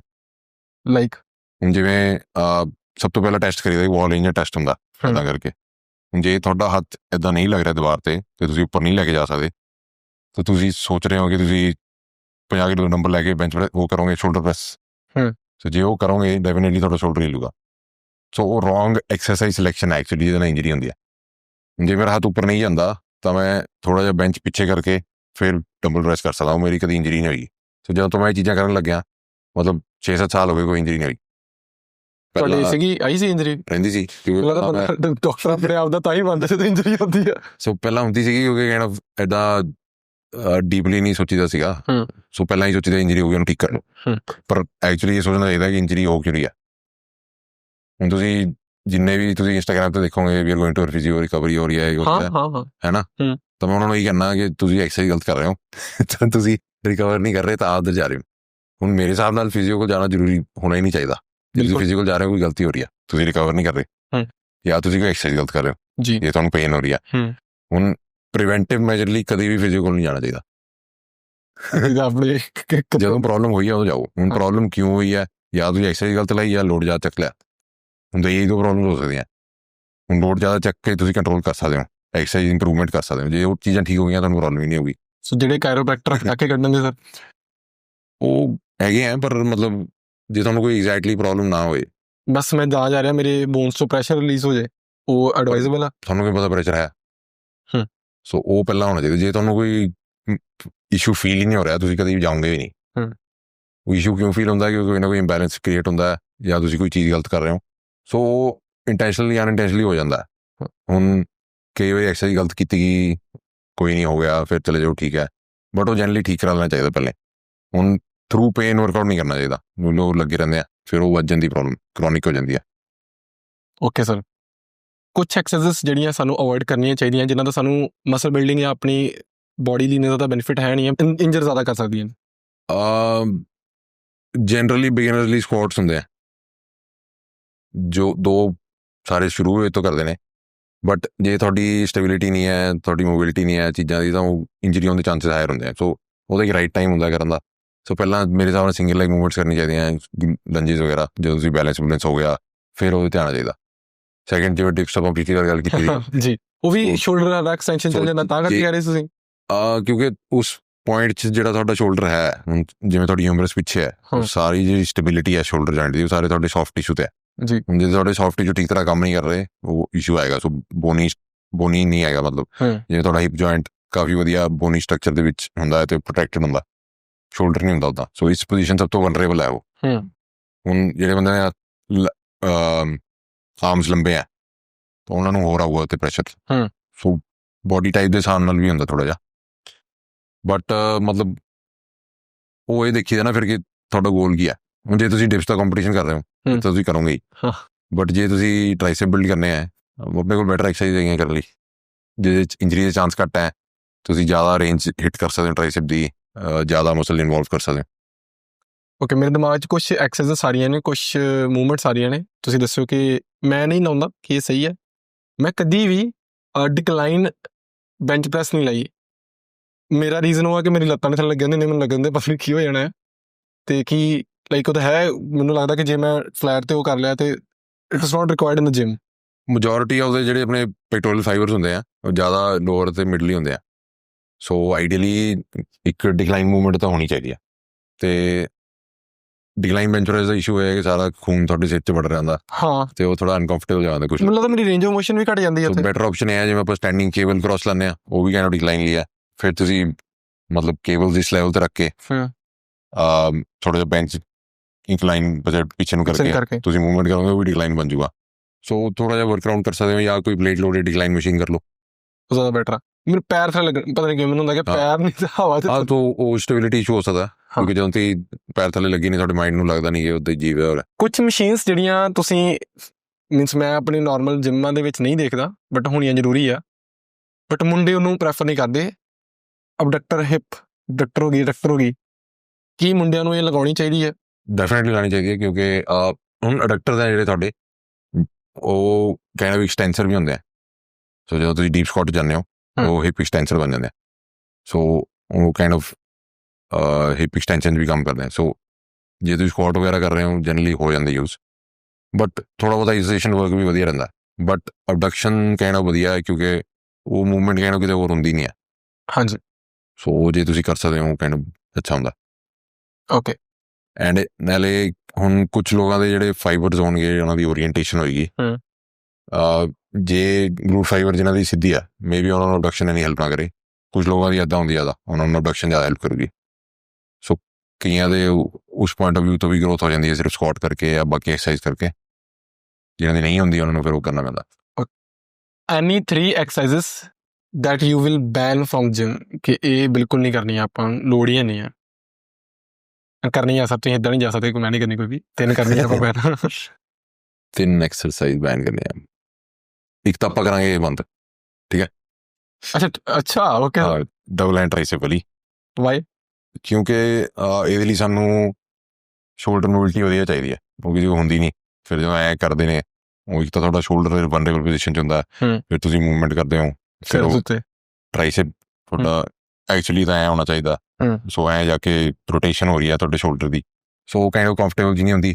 ਸੈਕਿੰਡ ਸੇਮ ਸਕਲ ਕ੍ਰਸ਼ਰ ਟ੍ਰਾਈਸੈਪ ਵੀ ਹੋ ਗਈ ਸਰ। ਸੋ ਮੋਸਟ ਜਿੰਨੀ ਵੀ ਇੰਜਰੀਜ਼ ਹੁੰਦੀਆਂ ਸ਼ੋਲਡਰ ਦੀਆਂ ਜਾਂ ਟ੍ਰਾਈਸੈਪ ਦੀਆਂ ਉਹ ਇੰਦੋਂ ਐਕਸਰਸਾਈਜ਼ ਤੋਂ ਹੀ ਹੁੰਦੀਆਂ। ਤੁਸੀਂ ਜਦੋਂ ਹਟਾ ਦਿਓ ਅੱਧੀ ਪ੍ਰੋਬਲਮ ਚਲੀ ਜਾਣੀ ਲਾਈਫ 'ਚ। Okay sir. ਸਾਰੇ ਐਂ ਲੇਟ ਕੇ ਐਂ ਕਰਦੇ ਨੇ, ਉਹਦੇ 'ਚ ਤੁਹਾਡਾ ਸ਼ੋਲਡਰ ਮੂਵ ਕਰ ਰਿਹਾ, ਫਿਰ ਉਹ ਤੁਹਾਨੂੰ ਜਿਹੜਾ ਇੱਥੇ ਫੀਲ ਹੁੰਦਾ ਉਹ ਐਕਚੁਅਲੀ ਤਾਂ ਹੁੰਦਾ ਕਿਉਂਕਿ ਜੇ ਤੁਹਾਡਾ ਸ਼ੋਲਡਰ ਸਟੇਬਲ ਨਹੀਂ ਹੈ ਤੁਹਾਡਾ ਟ੍ਰਾਈਸੈਪ ਸ਼ੋਲਡਰ ਨੂੰ ਸਟੇਬਲਾਈਜ਼ ਕਰਨ ਦੀ ਕੋਸ਼ਿਸ਼ ਕਰਦਾ। ਹੁਣ ਉਹ ਦੋਨੋਂ ਕੰਮ ਕਰ ਰਿਹਾ, ਐਕਸਟੈਂਸ਼ਨ ਵੀ ਕਰ ਰਿਹਾ, ਸ਼ੋਲਡਰ ਨੂੰ ਸਟੇਬਲ ਵੀ ਕਰਨ ਦੀ ਕੋਸ਼ਿਸ਼ ਕਰ ਰਿਹਾ, ਬਾਕੀ ਮਸਲ ਵੀ ਕਰ ਰਹੇ ਨੇ, ਫਿਰ ਉਹ ਸਟ੍ਰੈਸ ਵੱਧਦਾ ਸਾਰੀ ਚੀਜ਼ਾਂ ਦੇ। ਬੈਟਰ ਵਰਜ਼ਨ ਕੀ ਇਹਦਾ? ਸਿੰਗਲ ਆਰਮ ਮੂਵਮੈਂਟਸ। ਓਕੇ। ਤੇ ਹੁਣ ਤੁਸੀਂ ਸਿੰਪਲ ਕੋਈ ਕੇਬਲ ਤੇ ਮੂਵਮੈਂਟ ਕਰੋ, ਰੋਪ ਪ੍ਰੈਸ ਡਾਊਨ ਕਰ ਲਓ, ਮਤਲਬ ਤੁਸੀਂ ਟ੍ਰਾਈਸੈਪ ਨੂੰ ਇੱਥੋਂ ਲੈ ਕੇ ਇੱਥੇ ਦੀ ਲੈ ਕੇ ਜਾਣਾ ਜਿਵੇਂ ਮਰਜ਼ੀ ਲੈ ਜਾਓ। ਓਵਰਹੈਡ ਐਕਸਟੈਂਸ਼ਨ ਕਿਸੇ ਵੀ ਓਵਰਹੈਡ ਐਕਸਟੈਂਸ਼ਨ ਸਿੰਗਲ ਆਰਮ ਕਰ ਸਕਦੇ ਹੋ ਜਾਂ ਉਹ ਅਗੇਨ ਡਿਪੈਂਡ ਕਰੂਗਾ ਤੁਹਾਡਾ ਹੱਥ ਉੱਪਰ ਜਾਂਦਾ ਕਿ ਨਹੀਂ, ਕਿ ਤੁਹਾਡੀ ਸ਼ੋਲਡਰ ਮੋਬਿਲਿਟੀ ਕਿੰਨੀ ਹੈ। ਜੇ ਨਹੀਂ ਜਾਂਦਾ ਤਾਂ ਤੁਸੀਂ ਕੇਬਲ ਥੋੜੀ ਜਿਹੀ ਉੱਪਰ ਕਰਕੇ ਇਸ ਲੈਵਲ ਤੇ ਕਰ ਸਕਦੇ ਹੋ, ਉਹ ਵੀ ਹੋ ਜਾਂਦਾ। ਓਕੇ, ਇਹ ਟ੍ਰਾਈਸੈਪ ਦੀ ਹੋਗੀ, ਸਾਰੀ ਟ੍ਰਾਈਸੈਪ ਦੀਆਂ ਹੀ ਹੈ। ਹਾਂ, ਸਾਰੀ ਟ੍ਰਾਈਸੈਪ ਆ ਰਹੀ ਹੈ ਜ਼ਿਆਦਾ। ਓਕੇ, ਹਾਂ, ਤੀਜੀ ਆਪਣੀ ਡਿਪਸ ਹੋ ਗਈ। ਡਿਪਸ ਹੋ ਗਈ ਹੈ, ਡਿਪਸ ਦਾ ਸ਼ੋਲਡਰ ਐਕਸਟੈਂਸ਼ਨ ਹੈ ਨਾ, ਉੱਥੇ ਸੌਫਟ ਆ ਤੁਸੀਂ ਦੱਸਤਾ। ਤੇ behind the back shoulder press ਵੀ ਕਾਈਂਡ ਆਫ ਕਿਉਂਕਿ ਉਹਦੇ 'ਚ ਵੀ ਅਗੇਨ ਸਾਨੂੰ ਉਹ ਚਾਹੀਦੀ ਸ਼ੋਲਡਰ ਮੋਬਿਲਿਟੀ, ਜੇ ਹੈ ਕਰ ਸਕਦੇ ਹੋ ਬਟ ਜਨਰਲੀ ਇੰਨੇ ਲੋਕਾਂ 'ਚ ਹੁੰਦੀ ਨਹੀਂ। ਮੀਨਸ ਮੈਂ ਕੁਛ ਐਥਲੀਟਸ ਨਾਲ ਪੋਡਕਾਸਟ ਕੀਤਾ, ਉਹਨਾਂ ਦੀ ਗੇਮ ਦੀ ਰਿਕੁਆਇਰਮੈਂਟ ਆ, ਕੋਈ ਡਿਸਕਸ ਥਰੋ ਕਰ ਰਿਹਾ ਹੈ, ਕੋਈ ਜੈਵਲਿਨ ਥਰੋ ਕਰ ਰਿਹਾ ਹੈ, ਉਹ ਬੰਦੇ ਟ੍ਰੇਨ ਕਰਦੇ ਕਿਉਂਕਿ ਉਹਨਾਂ ਨੂੰ ਆਪਣੀ ਉਹਨਾਂ ਨੇ ਇੱਥੋਂ ਸਟਰੋਂਗ ਕਰਨਾ ਆਪਣੇ ਆਪ ਨੂੰ, ਸ਼ਾਰਟ ਪੁੱਟ ਕਰ ਉਹਨਾਂ ਨੂੰ ਸਟਰੋਂਗ ਕਰਨਾ ਆਪਣੇ ਆਪ ਨੂੰ ਇੱਥੋਂ, ਸੋ ਉਹ ਕਰਦੇ ਆਈ ਥਿੰਕ ਸੋ। ਬਟ ਆਪਾਂ ਨੂੰ ਲੋੜ ਨਹੀਂ, ਆਪਾਂ ਤਾਂ ਕੋਈ ਸੁੱਟਣਾ ਨਹੀਂ ਆ। ਡਿਪੈਂਡ ਕਰਦਾ ਤੁਹਾਡਾ ਫੰਕਸ਼ਨ ਕੀ ਹੈ। ਜੇ ਤੁਹਾਡਾ ਫੰਕਸ਼ਨ ਹੈ ਤੁਸੀਂ ਫੰਕਸ਼ਨ ਟ੍ਰੇਨ ਕਰੋਗੇ, ਉਹਨਾਂ ਦਾ ਫੰਕਸ਼ਨ ਇਹ ਹੈ, ਸੋ ਉਹਨਾਂ ਦੀ ਜਿੰਨੀ ਵੀ ਟ੍ਰੇਨਿੰਗ ਹੋਈ ਇਹ ਇੰਪਰੂਵ ਕਰਨ ਦੇ ਵਿੱਚ ਹੈ ਜੀ। ਆਪਣਾ ਫੰਕਸ਼ਨ ਕੀ ਹੈ? ਆਪਣਾ ਫੰਕਸ਼ਨ ਹੈ ਕਿ ਅਸੀਂ ਬੈਟਰ ਦਿਖਣਾ, ਉਹਨੂੰ ਬੈਟਰ ਕਿਸੇ ਤਰ੍ਹਾਂ ਵੀ ਦਿਖ ਸਕਦੇ ਹੋ, ਜ਼ਰੂਰੀ ਤਾਂ ਨਹੀਂ ਕੋਈ ਸਪੈਸੀਫਿਕ ਐਕਸਰਸਾਈਜ਼ ਕਰਨੀ ਹੈ। You are a muscular man, fat percentage ਘੱਟ ਆ, ਬਟ ਜੇ ਤੁਸੀਂ ਹਾਂਜੀ ਅਜੇ ਤਾਂ ਜ਼ਿਆਦਾ ਹੈ। ਓਕੇ ਸਰ, ਬਟ ਤੁਸੀਂ ਆਪਣੇ ਆਪ ਨੂੰ, ਮੈਂ ਨਾ ਤਾਂ ਪੁੱਛ ਰਿਹਾ, ਜਦੋਂ ਮੈਂ ਕੁਛ ਰੈਸਲਰਸ ਨੂੰ ਮਿਲਿਆ, ਜਦੋਂ ਮੈਂ ਕੁਛ ਐਥਲੀਟਸ ਨੂੰ ਮਿਲਿਆ, ਉਹ ਕਰਦੇ ਆ ਕਲੀਨ ਐਂਡ ਜਰਕ, ਉਹਨਾਂ ਦੀ ਫੰਕਸ਼ਨਲ ਟ੍ਰੇਨਿੰਗ ਬਹੁਤ ਜ਼ਿਆਦਾ ਆ ਤੇ ਤੁਸੀਂ ਬੋਡੀ ਬਿਲਡਿੰਗ ਕਰਦੇ ਹੋ it is good for you ਕਿ ਤੁਸੀਂ ਮੈਕਸਿਮਮ ਮਸਕੂਲਰ ਦਿਖਣਾ ਆ ਬਟ ਜੇ ਮੇਰੇ ਵਰਗੇ ਬੰਦੇ ਨੇ ਸਿਰਫ ਜ਼ਿੰਦਗੀ ਜੀਣੀ ਆ ਤੇ ਹੈਲਦੀ ਰਹਿਣਾ ਆ ਤੇ ਕੀ ਮੇਰੀ ਅਪਰੋਚ ਦੇ ਵਿੱਚ ਇਹੋ ਜਿਹੀ ਚੀਜ਼ਾਂ ਵੀ ਐਡ ਹੋਣੀਆਂ ਚਾਹੀਦੀਆਂ ਨੇ ਤੁਹਾਡੀ ਸੁਜੈਸ਼ਨ ਕੀ ਹੋਏਗੀ ਜੇ ਮੇਰੇ ਕੋਲ ਕੋਈ ਕਲਾਇੰਟ ਤੁਹਾਡੇ ਕੋਲ ਆਉਂਦਾ ਹੈ ਕਿ ਹਾਂ ਵੀ ਮੈਂ ਬਸ ਜਨਰਲ ਫਿਟਨੈਸ ਦੇ ਵਿੱਚ ਆਪਣੇ ਆਪ ਨੂੰ ਪਾਵਰਫੁਲ ਸਟਰੈਂਥ ਫਲੈਕਸੀਬਲ ਇਦਾਂ ਦਾ ਦੇਖਣਾ ਚਾਹੁੰਦਾ ਹਾਂ ਤਾਂ ਫਿਰ ਤੁਸੀਂ ਕੀ ਚੀਜ਼ਾਂ ਉਹਦੇ 'ਚ ਐਡ ਕਰੋਗੇ? ਮੈਂ ਤਾਂ simple regular traditional weight training ਕਰਨਾ ਕਿਉਂਕਿ ਚਾਂਸਸ ਆਫ ਇੰਜਰੀ ਉਹਦੇ 'ਚ ਘੱਟ ਹੈ whereas if you do clean and jerk crossfit ਕੁਛ ਵੀ ਤੁਸੀਂ ਕੋਈ ਵੀ ਦੇਖੋਗੇ ਮਹੀਨੇ 2 ਮਹੀਨੇ ਬਾਅਦ ਸਾਰਾ ਕੋਈ ਰਿਸਟ ਦੁਖ ਰਿਹਾ ਹੁੰਦਾ ਕੋਈ ਐਂਕਲ ਦੁਖ ਰਿਹਾ ਹੁੰਦਾ ਨੀ ਦੁਖ ਰਹੀ ਹੁੰਦੀ ਹੈ ਕੁਛ ਨਾ ਕੁਛ ਤੰਗ ਕਰ ਰਹਿੰਦਾ ਸੋ ਤੁਸੀਂ ਆਪਣੇ ਆਪ ਨੂੰ ਤੋੜਨ ਥੋੜ੍ਹੀ ਜਾ ਰਹੇ ਜਿਮ ਤੁਸੀਂ ਇੱਕ ਤਾਂ ਹੈਲਥ ਵਾਸਤੇ ਜਾ ਰਹੇ ਹੋ ਜਾਂ ਤਾਂ ਤੁਸੀਂ ਵੈਸੇ ਹੀ ਤੁਹਾਨੂੰ ਮਜ਼ਾ ਆਉਂਦਾ ਕਰਕੇ ਤੇ ਤੁਹਾਨੂੰ ਕੋਈ ਪਰਵਾਹ ਨਹੀਂ ਹੈ ਮੇਰੀ ਇੰਜਰੀ ਹੋ ਰਹੀ ਹੈ ਤਾਂ ਹੋਈ ਜੇ ਬਟ ਜੇ ਤੁਸੀਂ ਹੈਲਥ ਪਰਪਸਿਸ ਲਈ ਜਾ ਰਹੇ ਹੋ ਕਿ ਤੁਸੀਂ ਸਟਰੈਂਥ ਵਧਾਉਣੀ ਹੈ ਤੇ ਤੁਸੀਂ ਬੈਟਰ ਦਿਖਣਾ ਸੋ ਉਹਦੇ ਲਈ ਤੁਹਾਡਾ ਮੇਨ ਗੋਲ ਉਹ ਹੈ ਉਹ ਜਿੰਨੀ ਐਕਸਰਸਾਈਜ਼ ਜਾਂ ਟ੍ਰੇਨਿੰਗ ਤੁਸੀਂ ਯੂਜ਼ ਕਰੋਗੇ ਉਹਦੇ ਅਕੋਰਡਿੰਗ ਯੂਜ਼ ਹੋਏਗੀ ਸੋ ਪਹਿਲਾ ਕੁਐਸਚਨ ਹਮੇਸ਼ਾ ਬੰਦੇ ਦਾ ਇਹ ਹੁੰਦਾ ਹੈ ਕਿ ਤੁਸੀਂ ਕਿਹਦੇ ਲਈ ਜਾ ਰਹੇ ਜਿਮ ਸੋ ਤੁਹਾਡਾ ਮੇਨ ਫੰਕਸ਼ਨ ਕੀ ਹੈ ਹੁਣ ਜੇ ਕ੍ਰਿਕਟਰ ਹੈ ਉਹਦਾ ਮੇਨ ਫੰਕਸ਼ਨ ਕ੍ਰਿਕਟ ਖੇਡਣਾ ਹੈ ਉਹਨੇ ਮਸਲ ਬਣਾ ਕੇ ਨਹੀਂ ਕਰਨਾ ਕੁਛ ਦੋ ਉਹਨੂੰ ਸਟਰੈਂਥ ਚਾਹੀਦੀ ਹੈ ਥੋੜ੍ਹਾ ਬਹੁਤ ਚਾਹੀਦਾ ਬਟ ਓਵਰਆਲ ਉਹਦੀ ਪਰਫਾਰਮੈਂਸ ਉਹਦੇ ਤੋਂ ਆਉਣੀ ਹੈ ਸੋ ਉਹਨਾਂ ਦੀ ਇੰਨੀ ਵੀ ਟ੍ਰੇਨਿੰਗ ਹੋਏਗੀ ਉਹ ਚੀਜ਼ਾਂ ਨੂੰ ਡਾਇਨਾਮਿਕ ਮੂਵਮੈਂਟਸ 'ਚ ਹੋਏਗੀ ਕਿ ਉਹਨਾਂ ਦੀ ਬੋਡੀ ਉਸ ਸਪੈਸੀਫਿਕ ਮੂਵਮੈਂਟ 'ਚ ਜਾਇਲ ਹੋਏ ਤੇ ਫਟਾਫਟ ਜਿਵੇਂ ਸ਼ਾਟ ਮਾਰਨਾ ਹੈ ਉੱਧਰ ਨੂੰ ਹੋਏ ਬਾਲਰ ਹੈ ਉਹਦੇ ਹੱਥ ਇੱਦਾਂ ਹੈ ਸੋ ਉਹਦੀ ਸਾਰੀ ਟ੍ਰੇਨਿੰਗ ਹੀ ਇੱਧਰ ਹੋਏਗੀ ਕਿ ਉਹਦੀ ਜਿਹੜਾ ਬ੍ਰੇਨ ਹੈ ਉਹ ਐਗਜ਼ੈਕਟਲੀ ਸੇਮ ਚੀਜ਼ ਕਰ ਸਕੇ ਵਾਰੀ ਸੋ ਸਾਡਾ ਉਹ ਨਹੀਂ ਹੈ ਅਸੀਂ ਸਿਰਫ ਮਸਲ ਟ੍ਰੇਨ ਕਰਨੇ ਆ ਬੈਲੈਂਸ 'ਚ ਰੱਖਣੇ ਆ ਅਤੇ ਜਿੰਨਾ ਮਸਲ ਓਲਡ ਏਜ ਜ਼ਿਆਦਾ ਹੋਏਗਾ ਚਾਂਸਿਸ ਆਫ ਫਾਲਸ ਹੋਣੀਆਂ ਘੱਟ ਹੋਣਗੀਆਂ ਅਤੇ ਕਿਉਂਕਿ ਆਫਟਰ ਸਰਟਨ ਏਜ ਮਸਲ ਗਿਰਨਾ ਸ਼ੁਰੂ ਹੋ ਜਾਂਦਾ ਸੋ ਜੇ ਤੁਸੀਂ ਪ੍ਰੋਟੀਨ ਨਹੀਂ ਖਾਓਗੇ ਮਸਲ ਨੂੰ ਸਟੀਮੂਲੇਟ ਨਹੀਂ ਕਰੋਗੇ ਮੇਨਟੇਨੈਂਸ ਵਾਸਤੇ ਉਹ ਗਿਰੇਗਾ ਫਿਰ ਓਵਰਆਲ ਤੁਸੀਂ ਵੀਕ ਹੋਗੇ ਫਿਰ ਜਦੋਂ ਤੁਸੀਂ ਗਿਰ ਗਏ ਜਾਂ ਕੁਛ ਹੋ ਗਿਆ ਫਿਰ ਉਹ ਵੱਧਦਾ ਹੀ ਰਹਿੰਦਾ ਪ੍ਰੋਬਲਮ ਬਹੁਤ ਜ਼ਿਆਦਾ ਰੌਲਾ ਚੱਲਦਾ ਪਿਆ ਨੈਟੀ ਔਰ ਨਾਟ ਦਾ ਸਾਨੂੰ ਹੀ ਨਹੀਂ ਪਤਾ ਲੱਗਣ ਦਿਆ ਕਿ ਕੌਣ ਰੀਅਲੀ ਨੈਚੁਰਲ ਆ ਕੌਣ ਨਹੀਂ ਆ ਪਹਿਲੀ ਗੱਲ ਕਿ ਕਿਹੜੀ ਲਿਮਿਟ ਤੱਕ ਬੰਦਾ ਨੈਚੁਰਲੀ ਦੇਖ ਸਕਦਾ ਆ ਕਿ ਹਾਂ ਵੀ ਸਾਨੂੰ ਓਨੈਸਟਲੀ ਸਿੰਘ ਕੁਛ ਨਹੀਂ ਪਤਾ ਤੇ ਕੀ ਸਾਇੰਸ ਹੁੰਦੇ ਆ ਕਿ ਜਦੋਂ ਲੱਗਦਾ ਕਿ ਹਾਂ ਵੀ ਬੰਦਾ ਐਡਵਾਂਸਡ ਹੈਗਾ ਆ? ਇੱਕ ਤਾਂ ਵਾਟਰ ਟੈਂਸ਼ਨ ਹੁੰਦੀ ਆ ਓਕੇ ਸੋ ਜਿੰਨੇ ਵੀ ਨੈਸ਼ ਤੁਸੀਂ ਲਿਖੋਗੇ ਉਹਨਾਂ ਦਾ ਜਿਹੜਾ ਫੇਸ ਹੋਏਗਾ ਇਹ ਬੋਡੀ ਹੋਏਗੀ ਤੁਹਾਨੂੰ ਕੁਛ ਟਾਈਮ ਤੇ ਪਫੀ ਲੱਗੂਗੀ ਕੁਛ ਟਾਈਮ ਤੇ ਪਤਲੇ ਲੱਗਣਗੇ ਨੋਰਮਲ ਜੇ ਕੁਛ ਟਾਈਮ ਤੇ ਉਹਨਾਂ ਦੀ ਰੈਡਿਸ਼ ਲੱਗੂਗਾ ਕੁਛ ਟਾਈਮ ਤੇ ਉਹ ਪੇਲ ਲੱਗਣਗੇ ਸੋ ਜਦੋਂ ਇਹ ਚੇਂਜ ਆਉਂਦਾ ਹੈ ਇਹ ਬੇਸਿਕਲੀ ਵਿਥ ਇੰਟਰੋਡਿਊਸਿੰਗ ਸਮਥਿੰਗ ਉਹਦੇ ਨਾਲ ਹੁੰਦਾ ਓਕੇ ਸੋ ਜੇ ਤੁਸੀਂ GH ਯੂਜ਼ ਕਰ ਰਹੇ ਹੋ ਸੋ ਪਫੀਨੈਸ ਹੋਏਗੀ ਹੱਥ ਤੁਹਾਡੇ ਜ਼ਿਆਦਾ ਵੱਡੇ ਲੱਗਣਗੇ ਮੇਰਾ ਜੇ ਨਹੀਂ ਕਰ ਰਹੇ ਤੁਹਾਡੀ ਸਕਿਨ ਥੋੜੀ ਪੇਲਰ ਹੋ ਜਾਂਦੀ ਆ ਫਿਰ blood pressure on off cycle ਦਾ ਪਤਾ ਲੱਗਦਾ ਸੋ ਔਨ ਆਫ ਹੁੰਦਾ ਪਰ ਜਨਰਲੀ ਲੋਕ ਜਦੋਂ ਹਾਈ ਡੋਜ਼ 'ਤੇ ਜਾਣਗੇ ਹੋਏਗਾ ਅਤੇ ਮੇਜਰ ਡਿਫਰੈਂਸਿਸ ਇੱਕ ਮਹੀਨੇ ਤੋਂ ਵੀ ਵਧੀਆ ਲੱਗ ਰਹੇ ਇੱਕ ਮਹੀਨੇ ਨਹੀਂ ਲੱਗ ਰਹੇ ਮੇਰੇ ਜਿਹੜੇ ਨੈਚੁਰਲ ਹੁੰਦੇ ਉਹ ਸਾਰਾ ਟਾਈਮ ਐਗਜ਼ਿਸਟੈਂਟ ਹੀ ਰਹਿੰਦੇ ਆ ਅਤੇ ਉਹਨਾਂ ਦਾ ਜ਼ਿਆਦਾ ਜੇ ਕੰਪੀਟੀਸ਼ਨ ਵੀ ਕਰ ਰਹੇ ਇੰਨਾ ਡਿਫਰੈਂਸ ਨਹੀਂ ਆਊਗਾ ਅਤੇ ਓਵਰਆਲ ਮੇਨਲੀ ਐਂ ਹੋਏਗਾ ਬਟ ਅਨਲੈਸ ਕਿ ਉਹ ਵੀ ਯੂਜ਼ ਕਰ ਰਹੇ ਕੁਛ ਤਾਂ ਓਕੇ ਕੁਛ ਫਿਜ਼ੀਕਲੀ ਜਿੱਦਾਂ ਹੁਣ ਮੈਂ ਬੜਾ ਸੁਣਦਾ ਕਿ ਜਿਹਦੇ ਰਾਊਂਡ ਸ਼ੋਲਡਰ ਆ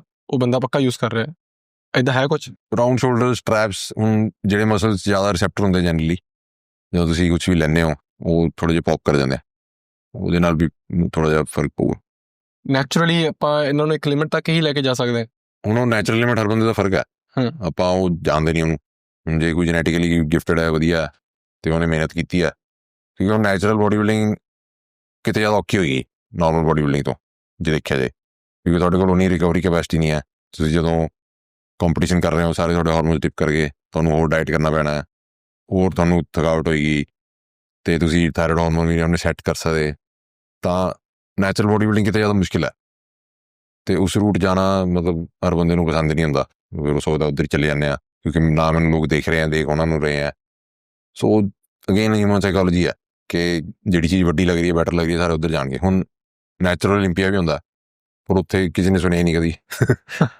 ਅਤੇ ਲੋਕ ਜਾਂਦੇ ਵੀ ਨਹੀਂ ਉੱਥੇ ਓਕੇ ਉਹ ਹੁਣ ਡਿਫਰੈਂਟ ਆਰਗੇਨਾਈਜੇਸ਼ਨ ਹੈ ਜਿਹੜਾ ਉਹਨਾਂ ਨੇ ਸ਼ੁਰੂ ਕੀਤਾ ਡਾਕੂਮੈਂਟਰੀ ਵੀ ਆਈ ਸੀ ਉੱਤੇ ਠੀਕ ਹੈ ਅਤੇ ਉਹਦੀ ਆਡੀਅנס ਘੱਟ ਹੈ ਕਿਉਂਕਿ ਲੋਕ ਵੱਡੇ ਨਹੀਂ ਹੈ ਇਹਦੀ ਆਡੀਅנס ਜ਼ਿਆਦਾ ਕਿਉਂਕਿ ਹੁਣ ਲੋਕਾਂ ਨੂੰ ਪਤਾ ਹੈ ਕਿ ਮੈਂ ਆਪਣੇ ਵਰਗੇ ਬੰਦੇ ਥੋੜ੍ਹੀ ਦੇਖਣੇ ਆ ਮੈਂ ਕੁਛ ਇਹ ਜਿਹੇ ਦੇਖਣਾ ਜਿਹੜਾ ਮੈਂ ਕਰ ਨਹੀਂ ਸਕਦਾ ਸੋ ਜ਼ਿਆਦਾ ਆਡੀਅנס ਉੱਥੇ ਹੀ ਆਉਂਦੀ ਆ ਅਤੇ ਹੁਣ ਲਾਈਫ ਇੱਦਾਂ ਹੀ ਹੈ ਕੀ ਕਰ ਸਕਦੇ ਬਾਕੀ ਮੇਨ ਡਿਫਰੈਂਸ ਮੇਨਲੀ ਪਫੀਨੈਸ 'ਚ ਦਿਖਦਾ, ਸਟਰੈਂਥ 'ਚ ਦਿਖਦਾ, ਤੇ ਓਵਰਆਲ ਲੁੱਕ ਜੇ ਤੁਸੀਂ ਦੇਖੋਗੇ ਟ੍ਰੈਪ ਸ਼ੋਲਡਰਸ ਉਹ ਤੋਂ ਫਰਕ ਪੈ ਜਾਊਗਾ, ਤੇ ਪਸੀਨਾ ਬਹੁਤ ਜ਼ਿਆਦਾ ਹੁੰਦਾ।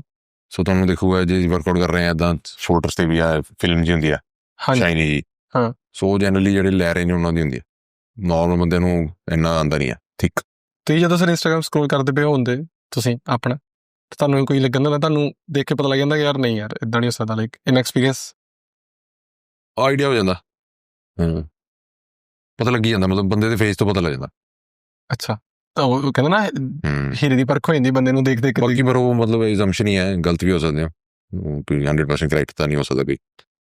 ਪਰ ਜਦੋਂ ਮੈਂ ਬਾਹਰਲੇ ਦੇਖਦਾ ਆ, ਜਿੱਦਾਂ ਹੁਣ ਰੀਸੈਂਟਲੀ ਡੈਰਿਕ ਨੇ ਉਹਦਾ ਐਂਡਰੂ ਟੇਟ ਦਾ ਸਾਰਾ ਕੀਤਾ, ਕਿਉਂਕਿ ਉੱਤੇ ਬੜੇ ਸਵਾਲ ਚੱਲਦੇ ਪਏ ਕਿ ਤੂੰ ਇੱਥੇ ਜੈਗ ਨਹੀਂ ਰਹਿੰਦਾ ਆ, ਉਹ ਨੈਕੋਟਿਨ ਲੈ ਰਿਹਾ ਆ, ਕਿ ਉਹ ਕਹਿ ਰਿਹਾ ਕਿ ਮੇਰਾ ਨਾ ਟੈਸਟੋਸਟੇਰੋਨ ਇੰਕਰੀਜ਼ ਹੋ ਰਿਹਾ ਆ, ਮੈਂ ਕੈਫੀਨ ਲੈ ਰਿਹਾ 20 ਕੱਪ ਲੈ ਰਿਹਾ, ਐਂਡ ਉਹਨੇ ਜਦੋਂ ਕੀਤਾ ਤੇ ਸਾਰਿਆਂ ਨੂੰ ਲੱਗਾ ਕਿ ਅੱਛਾ ਠੀਕ ਆ ਯਾਰ ਇਹਨੇ ਟੈਸਟ ਕੀਤਾ ਹੈ, ਕਿਉਂਕਿ ਉਹਨੇ ਤੇ ਆਪਣੇ ਲਿਵਰ ਕਿੰਗ ਨੂੰ ਐਕਸਪੋਜ਼ ਕੀਤਾ ਸੀਗਾ ਨਾ ਇੱਦਾਂ ਚੀਜ਼ਾਂ ਮਿਲੀਆਂ। ਤੇ ਮੈਨੂੰ ਲੱਗਦਾ ਕਿ ਸਾਨੂੰ ਵੀ ਕਿਤੇ ਕੋਈ ਇੱਦਾਂ ਦਾ ਬੰਦਾ ਚਾਹੀਦਾ ਆ ਜਿਹੜਾ ਸਾਨੂੰ ਜਿੱਥੋਂ ਜਾਈਏ ਕਿ ਸਰ ਤੁਸੀਂ ਦੱਸੋ ਕਿ ਕਿਹੜਾ ਬੰਦਾ ਰੀਅਲੀ ਨੈਟੀ ਹੈ ਜਾਂ ਕਿਹੜਾ ਨਹੀਂ ਹੈ। ਪਰ ਤੁਸੀਂ ਪਤਾ ਲਾ ਕੇ ਕਰਨਾ ਕੀ ਆ, ਕੋਈ ਮੇਨ ਕੁਐਸਚਨ ਹੀ ਆਉਂਦਾ, ਸਾਰੇ ਬੈਠੇ ਦੇ ਨੈਟੀ ਆ ਨਹੀਂ ਹੈ, ਤੁਸੀਂ ਆਪਣਾ ਵਰਕਆਊਟ ਕਰੋ, ਤੁਹਾਨੂੰ ਨਹੀਂ ਪਸੰਦ ਹੈ ਜਾਂ ਸੋਣਾ, ਤੁਸੀਂ ਆਪਣਾ 100% ਨੈਟੀ ਤੇ ਜ਼ੋਰ ਲਾਓ, ਜਿੰਨੀ ਬੰਦੀ ਬਣਾਓ, ਤੁਸੀਂ ਉਹਨੂੰ ਵੀ ਥੱਲੇ ਲਾ ਰਹੇ ਹੋ, ਹੁਣ ਤੁਹਾਡੀ ਨਹੀਂ ਬਣਦੀ ਤੁਸੀਂ ਉਹਨੂੰ ਥੱਲੇ ਤਾਂ ਲਾ ਰਹੇ ਹੋ ਕਿ ਆਪਣੀ ਖੁਸ਼ੀ ਲਈ, ਕਿ ਉਹ ਬਣ ਗਈ ਸਾਡੀ ਤਾਂ ਨਹੀਂ ਬਣ ਰਹੀ। ਤੁਸੀਂ ਇਹ ਨਹੀਂ ਦੇਖਦੇ ਕਿ ਤੁਸੀਂ ਗਲਤ ਟ੍ਰੇਨਿੰਗ ਕਰ ਰਹੇ ਹੋ, ਗਲਤ ਨਿਊਟ੍ਰੀਸ਼ਨ ਲੈ ਰਹੇ ਹੋ, ਤੁਸੀਂ ਕੰਸਿਸਟੈਂਟ ਨਹੀਂ ਹੋ, ਜੋ ਵੀ ਹੈ, ਪਰ ਤੁਸੀਂ ਆਪਣੀ ਇੰਪਰੂਵਮੈਂਟ ਤਾਂ ਕਰ ਹੀ ਸਕਦੇ ਹੋ। ਓਕੇ, ਤੁਸੀਂ ਸਰ ਸਟੀਰੋਇਡਸ ਨੂੰ ਯੂਜ਼ ਕੀਤਾ ਹੈ ਕਿਉਂਕਿ ਤੁਸੀਂ ਹੈ ਨਾ ਤੁਸੀਂ ਬੋਡੀ ਬਿਲਡਿੰਗ ਕੀਤੀ ਆ, ਤੁਸੀਂ ਪਰਸਨਲੀ ਕਿਹੜੇ ਸਾਈਡ ਇਫੈਕਟ ਫੇਸ ਕੀਤੇ ਖੁਦ ਇਹਦੇ ਉੱਤੇ? ਮੇਨਲੀ ਜਿਹੜੇ ਮੈਨੂੰ ਜ਼ਿਆਦਾ ਤੰਗ ਕਰਦੇ ਆ ਉਹ ਏਅਰ ਲਾਸ ਹੈ, ਤੇ ਬਲੱਡ ਪ੍ਰੈਸ਼ਰ ਇਸ਼ੂਜ਼, ਮਤਲਬ ਜੇ ਵੱਧ ਜਾਂਦਾ ਵਾਟਰ ਟੈਂਸ਼ਨ। ਓਕੇ, ਹੋਰ ਕੋਈ ਇੰਨਾ ਮੇਜਰ ਆਇਆ ਨਹੀਂ ਅਜੇ, ਕਿਉਂਕਿ ਤੁਸੀਂ ਹੋਪਫੁਲੀ ਉਹਨੂੰ ਨਹੀਂ ਕਿਸਮਤ ਵਿੱਚ ਸੀ ਇਨੀਸ਼ਲੀ, ਫਿਰ ਉਸ ਤੋਂ ਬਾਅਦ ਜਦੋਂ ਠੀਕ ਤਰ੍ਹਾਂ ਕਰਨ ਲੱਗੇ ਫਿਰ ਥੋੜਾ ਜਿਹਾ ਧਿਆਨ ਨਾਲ ਹੀ ਰਹੀਦਾ। ਕਈ ਵਾਰੀ ਤੁਹਾਡੇ ਕੋਲ ਕਲਾਇੰਟਸ ਆਉਂਦੇ ਜਿਨ੍ਹਾਂ ਨੇ ਅਬਿਊਜ਼ ਕੀਤੇ ਹੋਣ, ਤੇ ਆਈ ਵਾਂਟ ਟੂ ਸਾਰੇ ਵੀ ਹੁੰਦੇ ਆ, ਮਤਲਬ ਇਹ ਜਾਣਗੇ ਕਿ ਉਹਨਾਂ ਨੂੰ ਯਕੀਨ ਨਹੀਂ ਹੁੰਦਾ ਕਿ ਸਾਨੂੰ ਇੰਨੇ ਡਰੱਗ ਤੇ ਵੀ ਰਿਜ਼ਲਟ ਆ ਜਾਣਗੇ। ਓਕੇ, ਤੇ ਉਹਨਾਂ ਦਾ ਲੁੱਕ ਬੈਟਰ ਬਣ ਜਾਂਦਾ। ਅੱਛਾ, ਹਾਂ, ਸੋ ਕਈ ਬੰਦੇ ਇੱਦਾਂ 2-2000 mg ਲੈਂਦੇ ਨੇ, ਪਰ ਉਹਨਾਂ ਨੂੰ 500 ਤੇ ਵੀ ਬੈਟਰ ਰਿਜ਼ਲਟ ਮਿਲਦੇ, ਤੇ ਉਹਨਾਂ ਦੀ ਬੈਟਰ ਫਿਜ਼ੀਕ ਹੋ ਗਈ 500 ਤੇ ਵੀ, ਤੇ ਸਾਈਡ ਇਫੈਕਟ ਵੀ ਘੱਟ ਹੋਏ, ਤੇ ਬਲਕਿ 500 ਤੇ ਵੀ ਸਾਈਡ ਇਫੈਕਟ ਆ ਰਹੇ, ਸੋ ਮਤਲਬ ਉਹ ਵੀ ਜ਼ਿਆਦਾ ਆਉਣ ਲਈ, ਸੋ ਉਹ ਵੀ ਕੰਟਰੋਲ ਕਰਨੇ ਪੈਂਦੇ। ਸਭ ਤੋਂ ਪਹਿਲਾਂ ਟੈਸਟੋਸਟੇਰੋਨ ਹੀ ਬੰਦਾ ਯੂਜ਼ ਕਰਦਾ ਆਈਡੀਅਲੀ ਬੈਸਟ ਟੈਸਟੋਸਟੇਰੋਨ ਰਹਿੰਦਾ ਫॉर ਮੈਨ। ਓਕੇ, ਹਾਂ, ਤੇ ਮੇਨ ਗੋਲ ਆਪਣਾ ਹੀ ਰਹਿੰਦਾ ਕਿ ਜੇ ਆਪਣਾ ਨੈਚੁਰਲ ਲੈਵਲ ਰਹਿਣਾ ਉਹਨੂੰ ਵਧਾ ਦਈਏ ਥੋੜਾ ਜਿਹਾ। ਕਿੰਨਾ ਜ਼ਿਆਦਾ ਪ੍ਰਮੋਟ ਕਰਦਾ ਹੈ ਮਸਲ ਬਿਲਡਿੰਗ ਨੂੰ, ਜੇ ਆਪਾਂ ਨੈਚੁਰਲੀ ਟੈਸਟੋਸਟੇਰੋਨ ਉੱਤੇ ਕੰਮ ਕਰਨਾ ਹੋਵੇ ਤਾਂ? ਨੈਚੁਰਲੀ ਤੁਸੀਂ ਵਧਾ ਨਹੀਂ ਸਕਦੇ, ਤੁਸੀਂ ਤਾਂ ਵਧਾ ਸਕਦੇ ਹੋ ਜੇ ਤੁਸੀਂ ਕੁਛ ਚੀਜ਼ ਕਰਕੇ ਉਹਨੂੰ ਘਟਾਇਆ ਹੋਇਆ। ਜੇ ਤੁਸੀਂ ਓਵਰਵੇਟ ਹੋ ਗਏ, ਤੁਹਾਡਾ ਹਾਈ ਸੀਗਾ, ਜਾਂ ਤੁਸੀਂ ਐਲਕੋਹਲ ਬਹੁਤ ਪੀ ਰਹੇ ਹੋ, ਸੌ ਨਹੀਂ ਰਹੇ, ਜਾਂ ਤੁਹਾਡੀ ਲਾਈਫ ਸਟ੍ਰੈਸ ਬਹੁਤ ਹੈ, ਉਹ ਘਟ ਜੂਗਾ, ਠੀਕ ਹੈ। ਹੁਣ ਉਹ ਆਲਰੇਡੀ ਘਟਿਆ ਹੋਇਆ, ਪਰ ਤੁਹਾਡਾ ਨਾਰਮਲ ਇਹ ਹੈ, ਹੁਣ ਤੁਸੀਂ ਉਹਨੂੰ ਉੱਥੇ ਵਾਪਸ ਲੈ ਕੇ ਆ ਸਕਦੇ ਹੋ ਚੀਜ਼ਾਂ ਰਿਵਰਸ ਕਰਕੇ, ਪਰ ਉਸ ਤੋਂ ਉੱਪਰ ਨਹੀਂ ਲੈ ਕੇ ਜਾ ਸਕਦੇ। ਸੋ ਜਿਹੜਾ ਨੈਚੁਰਲ ਟੈਸਟੋਸਟੇਰੋਨ ਇੰਕਰੀਜ਼ਿੰਗ ਥਿੰਗ ਹੈ, ਉਹ ਕਾਈਂਡ ਆਫ ਜਿਹੜਾ ਮਿਸਲੀਡਿੰਗ ਚੀਜ਼ ਹੈ। ਕੀ ਮਸਲ ਬਿਲਡਿੰਗ ਨੂੰ ਵਾਕਿਆ ਪ੍ਰਮੋਟ ਵੀ ਕਰਦਾ ਇੱਕ ਟੈਸਟੋਸਟੇਰੋਨ? ਹਾਂ, ਡੈਫੀਨੇਟਲੀ ਸਾਰਾ ਕੁਝ ਹੀ ਟੈਸਟੋਸਟੇਰੋਨ ਤੋਂ ਹੀ ਚੱਲਦਾ। ਹੁਣ ਟੈਸਟੋਸਟੇਰੋਨ ਐਸਟ੍ਰੋਜਨ ਦੋਨੋਂ ਹੀ ਹੈਲਪਫੁਲ ਹੈ ਮਸਲ ਬਿਲਡਿੰਗ 'ਚ। ਜਦੋਂ ਤੁਹਾਡੇ ਕੋਲ ਨੈਚੁਰਲ ਐਥਲੀਟ ਆਉਂਦੇ ਆ, ਜਦੋਂ ਤੁਸੀਂ ਉਹਨਾਂ ਦਾ ਟੈਸਟੋਸਟੇਰੋਨ ਦੇਖਦੇ ਹੋ, ਕਿੰਨੀ ਰੇਂਜ ਹੁੰਦਾ? ਉਹ ਜ਼ਿਆਦਾ ਹੁੰਦਾ ਤਾਂ ਕਰਕੇ ਉਹਨੇ ਜ਼ਿਆਦਾ ਵਧੀਆ ਦਿਖਦੇ ਆ ਜਾਂ ਕੁਛ? ਨਹੀਂ, ਇਹ ਚੈੱਕ ਹੀ ਨਹੀਂ ਕਰੀਦਾ, ਲੋੜ ਹੀ ਨਹੀਂ ਚੈੱਕ ਕਰਨ ਦੀ। ਜੇ ਤੁਹਾਡੇ ਰਿਜ਼ਲਟ ਆ ਰਹੇ ਆ, ਤੁਸੀਂ ਚੈੱਕ ਕਿਉਂ ਕਰਨਾ? So only purpose to check is ਕਿ ਤੁਸੀਂ ਸਾਈਕਲ ਤੇ ਜਾ ਰਹੇ ਹੋ, ਤੇ ਤੁਸੀਂ ਆਪਣਾ ਨੈਚੁਰਲ ਲੈਵਲ ਦੇਖਣਾ ਪਹਿਲਾਂ ਕਿੰਨਾ, ਤਾਂ ਕਿ ਬਾਅਦ 'ਚੋਂ ਤੁਸੀਂ ਦੇਖ ਸਕੋ ਕਿ ਮੈਂ ਉੱਥੇ ਵਾਪਸ ਆ ਰਿਹਾ ਨਹੀਂ ਆ ਰਿਹਾ। ਸੋ ਓਨਲੀ ਮੇਨ ਪਰਪਸ ਉਹ ਹੋਏਗਾ, ਕਿਸੇ ਨੈਚੁਰਲ ਦਾ ਵੈਸੇ ਟੈਸਟ ਕਰਨ ਦੀ ਲੋੜ ਹੀ ਨਹੀਂ। ਬਾਕੀ ਸਾਰੇ ਭੁੱਲ ਜਾਂਦੇ ਨੇ ਕਿ ਜੇ ਤੁਸੀਂ ਨੈਚੁਰਲ ਹੋ ਤੇ ਤੁਹਾਡੀ ਬੋਡੀ ਬਣ ਰਹੀ ਹੈ, ਤੁਸੀਂ ਜ਼ੋਰ ਵੀ ਲਾ ਰਹੇ ਹੋ, ਮਿਹਨਤ ਵੀ ਕਰ ਰਹੇ ਹੋ, ਬਾਕੀ ਅੱਧੀ ਜਨਤਾ ਉਹ ਨਹੀਂ ਕਰਦੀ। ਓਕੇ ਸਰ, ਉਹਨਾਂ ਨੂੰ ਲੱਗਦਾ ਉਹ ਕਰ ਰਹੇ ਆ, ਬਟ ਤੁਹਾਡੇ ਲੱਗਣ ਨਾਲ ਨਹੀਂ ਹੁੰਦਾ ਕੁਛ। ਵਾਓ, ਮੈਂ ਅਗਲਾ ਸਵਾਲ ਪੁੱਛਣਾ ਹੈਗਾ ਕਿ how to increase your testosterone naturally, ਦੀ ਗੱਲ ਹੀ ਮੁੱਕ ਗਈ। ਹਾਂ, ਨਹੀਂ, ਪਰ ਉਹ ਕਰ ਸਕਦੇ ਹੋ। ਹੁਣ ਜਿਵੇਂ ਬੋਰੋਨ ਡੈਫੀਸ਼ੀਐਂਸੀ ਹੋ ਗਈ, ਵਿਟਾਮਿਨ ਡੀ ਡੈਫੀਸ਼ੀਐਂਸੀ ਹੋ ਗਈ, ਜੇ ਤੁਹਾਡਾ ਬੋਡੀ ਫੈਟ ਜ਼ਿਆਦਾ ਹੈ, ਐਸਟ੍ਰੋਜਨ ਵੱਧ ਰਿਹਾ, ਸੋ ਜਦੋਂ ਵੀ ਬੋਡੀ ਫੈਟ ਜ਼ਿਆਦਾ ਹੋਏਗਾ ਟੈਸਟੋਸਟੇਰੋਨ ਘਟੇਗਾ, ਐਸਟ੍ਰੋਜਨ ਵਧੂਗਾ। ਜਦੋਂ ਐਸਟ੍ਰੋਜਨ ਵਧੂਗਾ, ਚਾਂਸਸ ਤੁਹਾਡਾ ਟੈਸਟੋਸਟੇਰੋਨ ਘਟੇਗਾ, ਤੇ ਇਹ ਚੀਜ਼ਾਂ ਰਿਵਰਸ ਕਰਨੀਆਂ ਹੁੰਦੀਆਂ। ਫਿਰ ਜਿਵੇਂ ਤੁਹਾਡਾ ਜ਼ਿੰਕ ਪਿਆ, ਜ਼ਿੰਕ ਵੀ ਲੈ ਸਕਦੇ ਹੋ। ਹਾਂ ਸਰ, ਮੈਂ ਉੱਤੇ ਆ ਲੱਗਾ ਆ। ਇਫ ਯੂ ਫੀਲ ਕੰਫਰਟੇਬਲ ਮੈਂ ਤੁਹਾਨੂੰ ਕੁਝ ਦੱਸਣ ਲੱਗਾ। ਇਹ ਮੇਰਾ ਸਪਲੀਮੈਂਟ ਸਟੈਕ ਆ। ਹਾਂਜੀ ਹਾਂਜੀ ਲਗਾ ਦਿਓ। ਫੜੇ।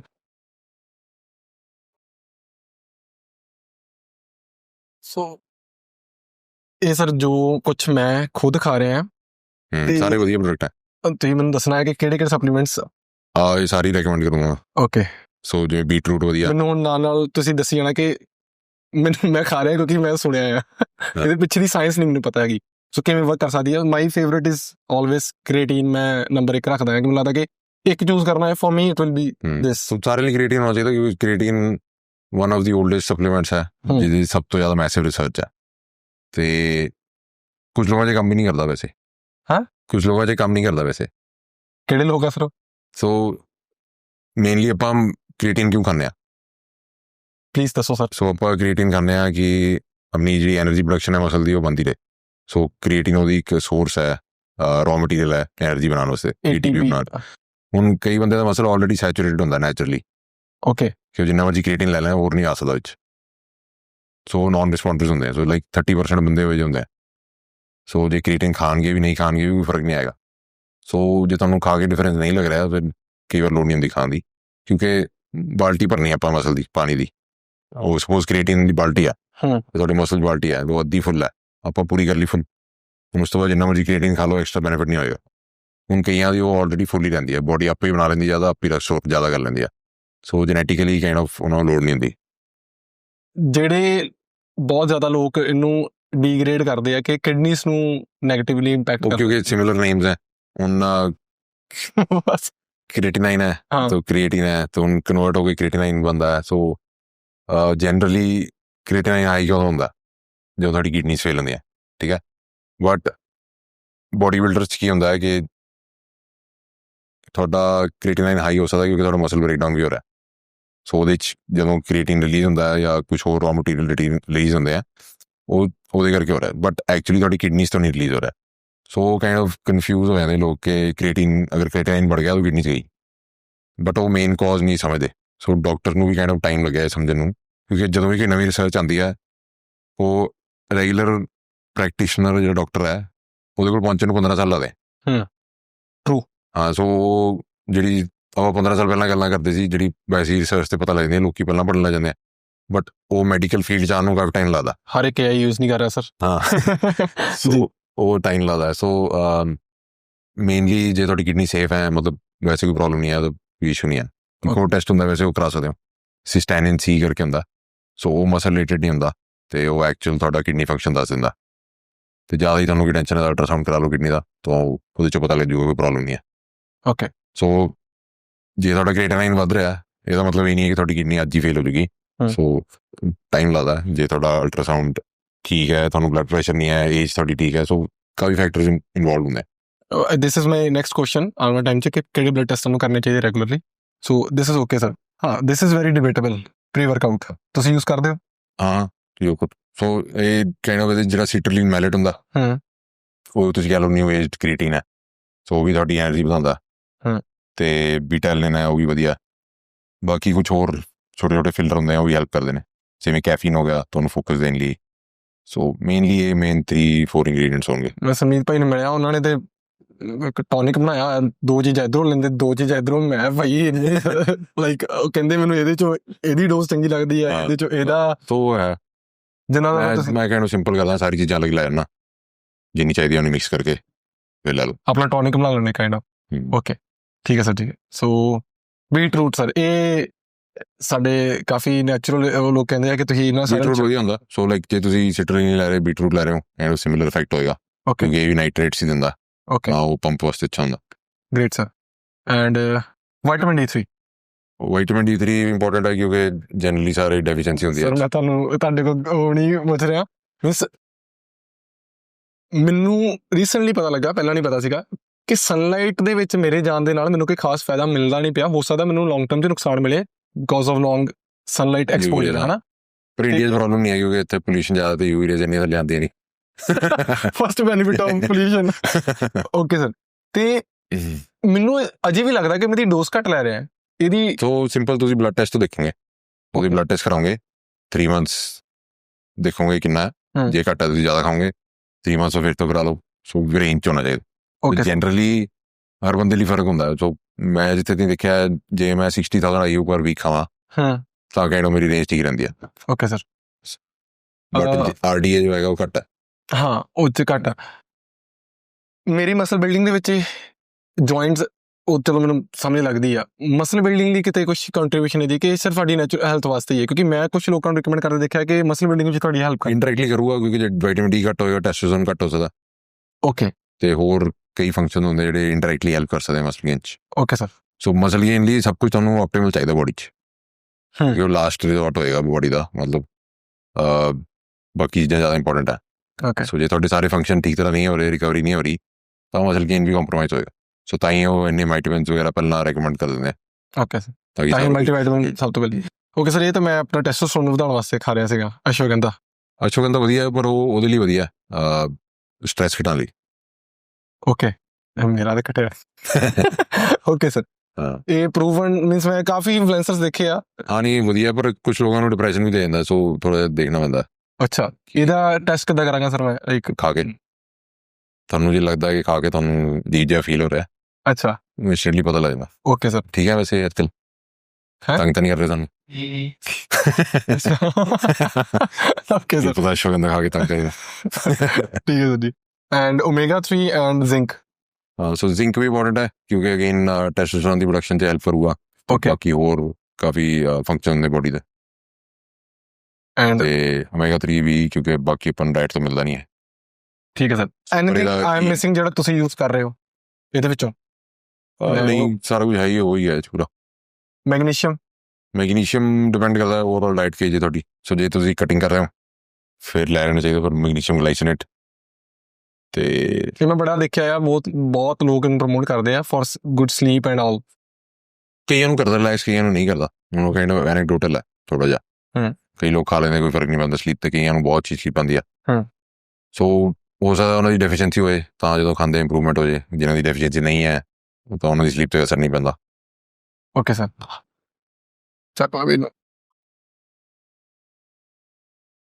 ਓਕੇ ਕੁਛ ਬਲੱਡ ਟੈਸਟ ਜਿਹੜੇ ਮੈਨੂੰ ਰੈਗੂਲਰਲੀ ਕਰਾਉਣੇ ਚਾਹੀਦੇ ਨੇ ਬਿਕੋਜ਼ ਮੈਂ ਜਿਮ ਜਾ ਰਿਹਾ ਐਂਡ ਮੈਂ ਕੁਝ ਸਪਲੀਮੈਂਟ ਖਾ ਰਿਹਾ। ਮੇਰੀ ਡਾਈਟ ਹਾਈ ਪ੍ਰੋਟੀਨ ਆ ਐਂਡ ਮੇਰੀ ਡਾਈਟ ਦੇ ਨਾਲ ਮੈਂ ਐਕਸਪੈਰੀਮੈਂਟ ਕਰਦਾ ਪਿਆ। ਤੁਹਾਡੀ ਉਮਰ ਕਿੰਨੀ ਹੈ?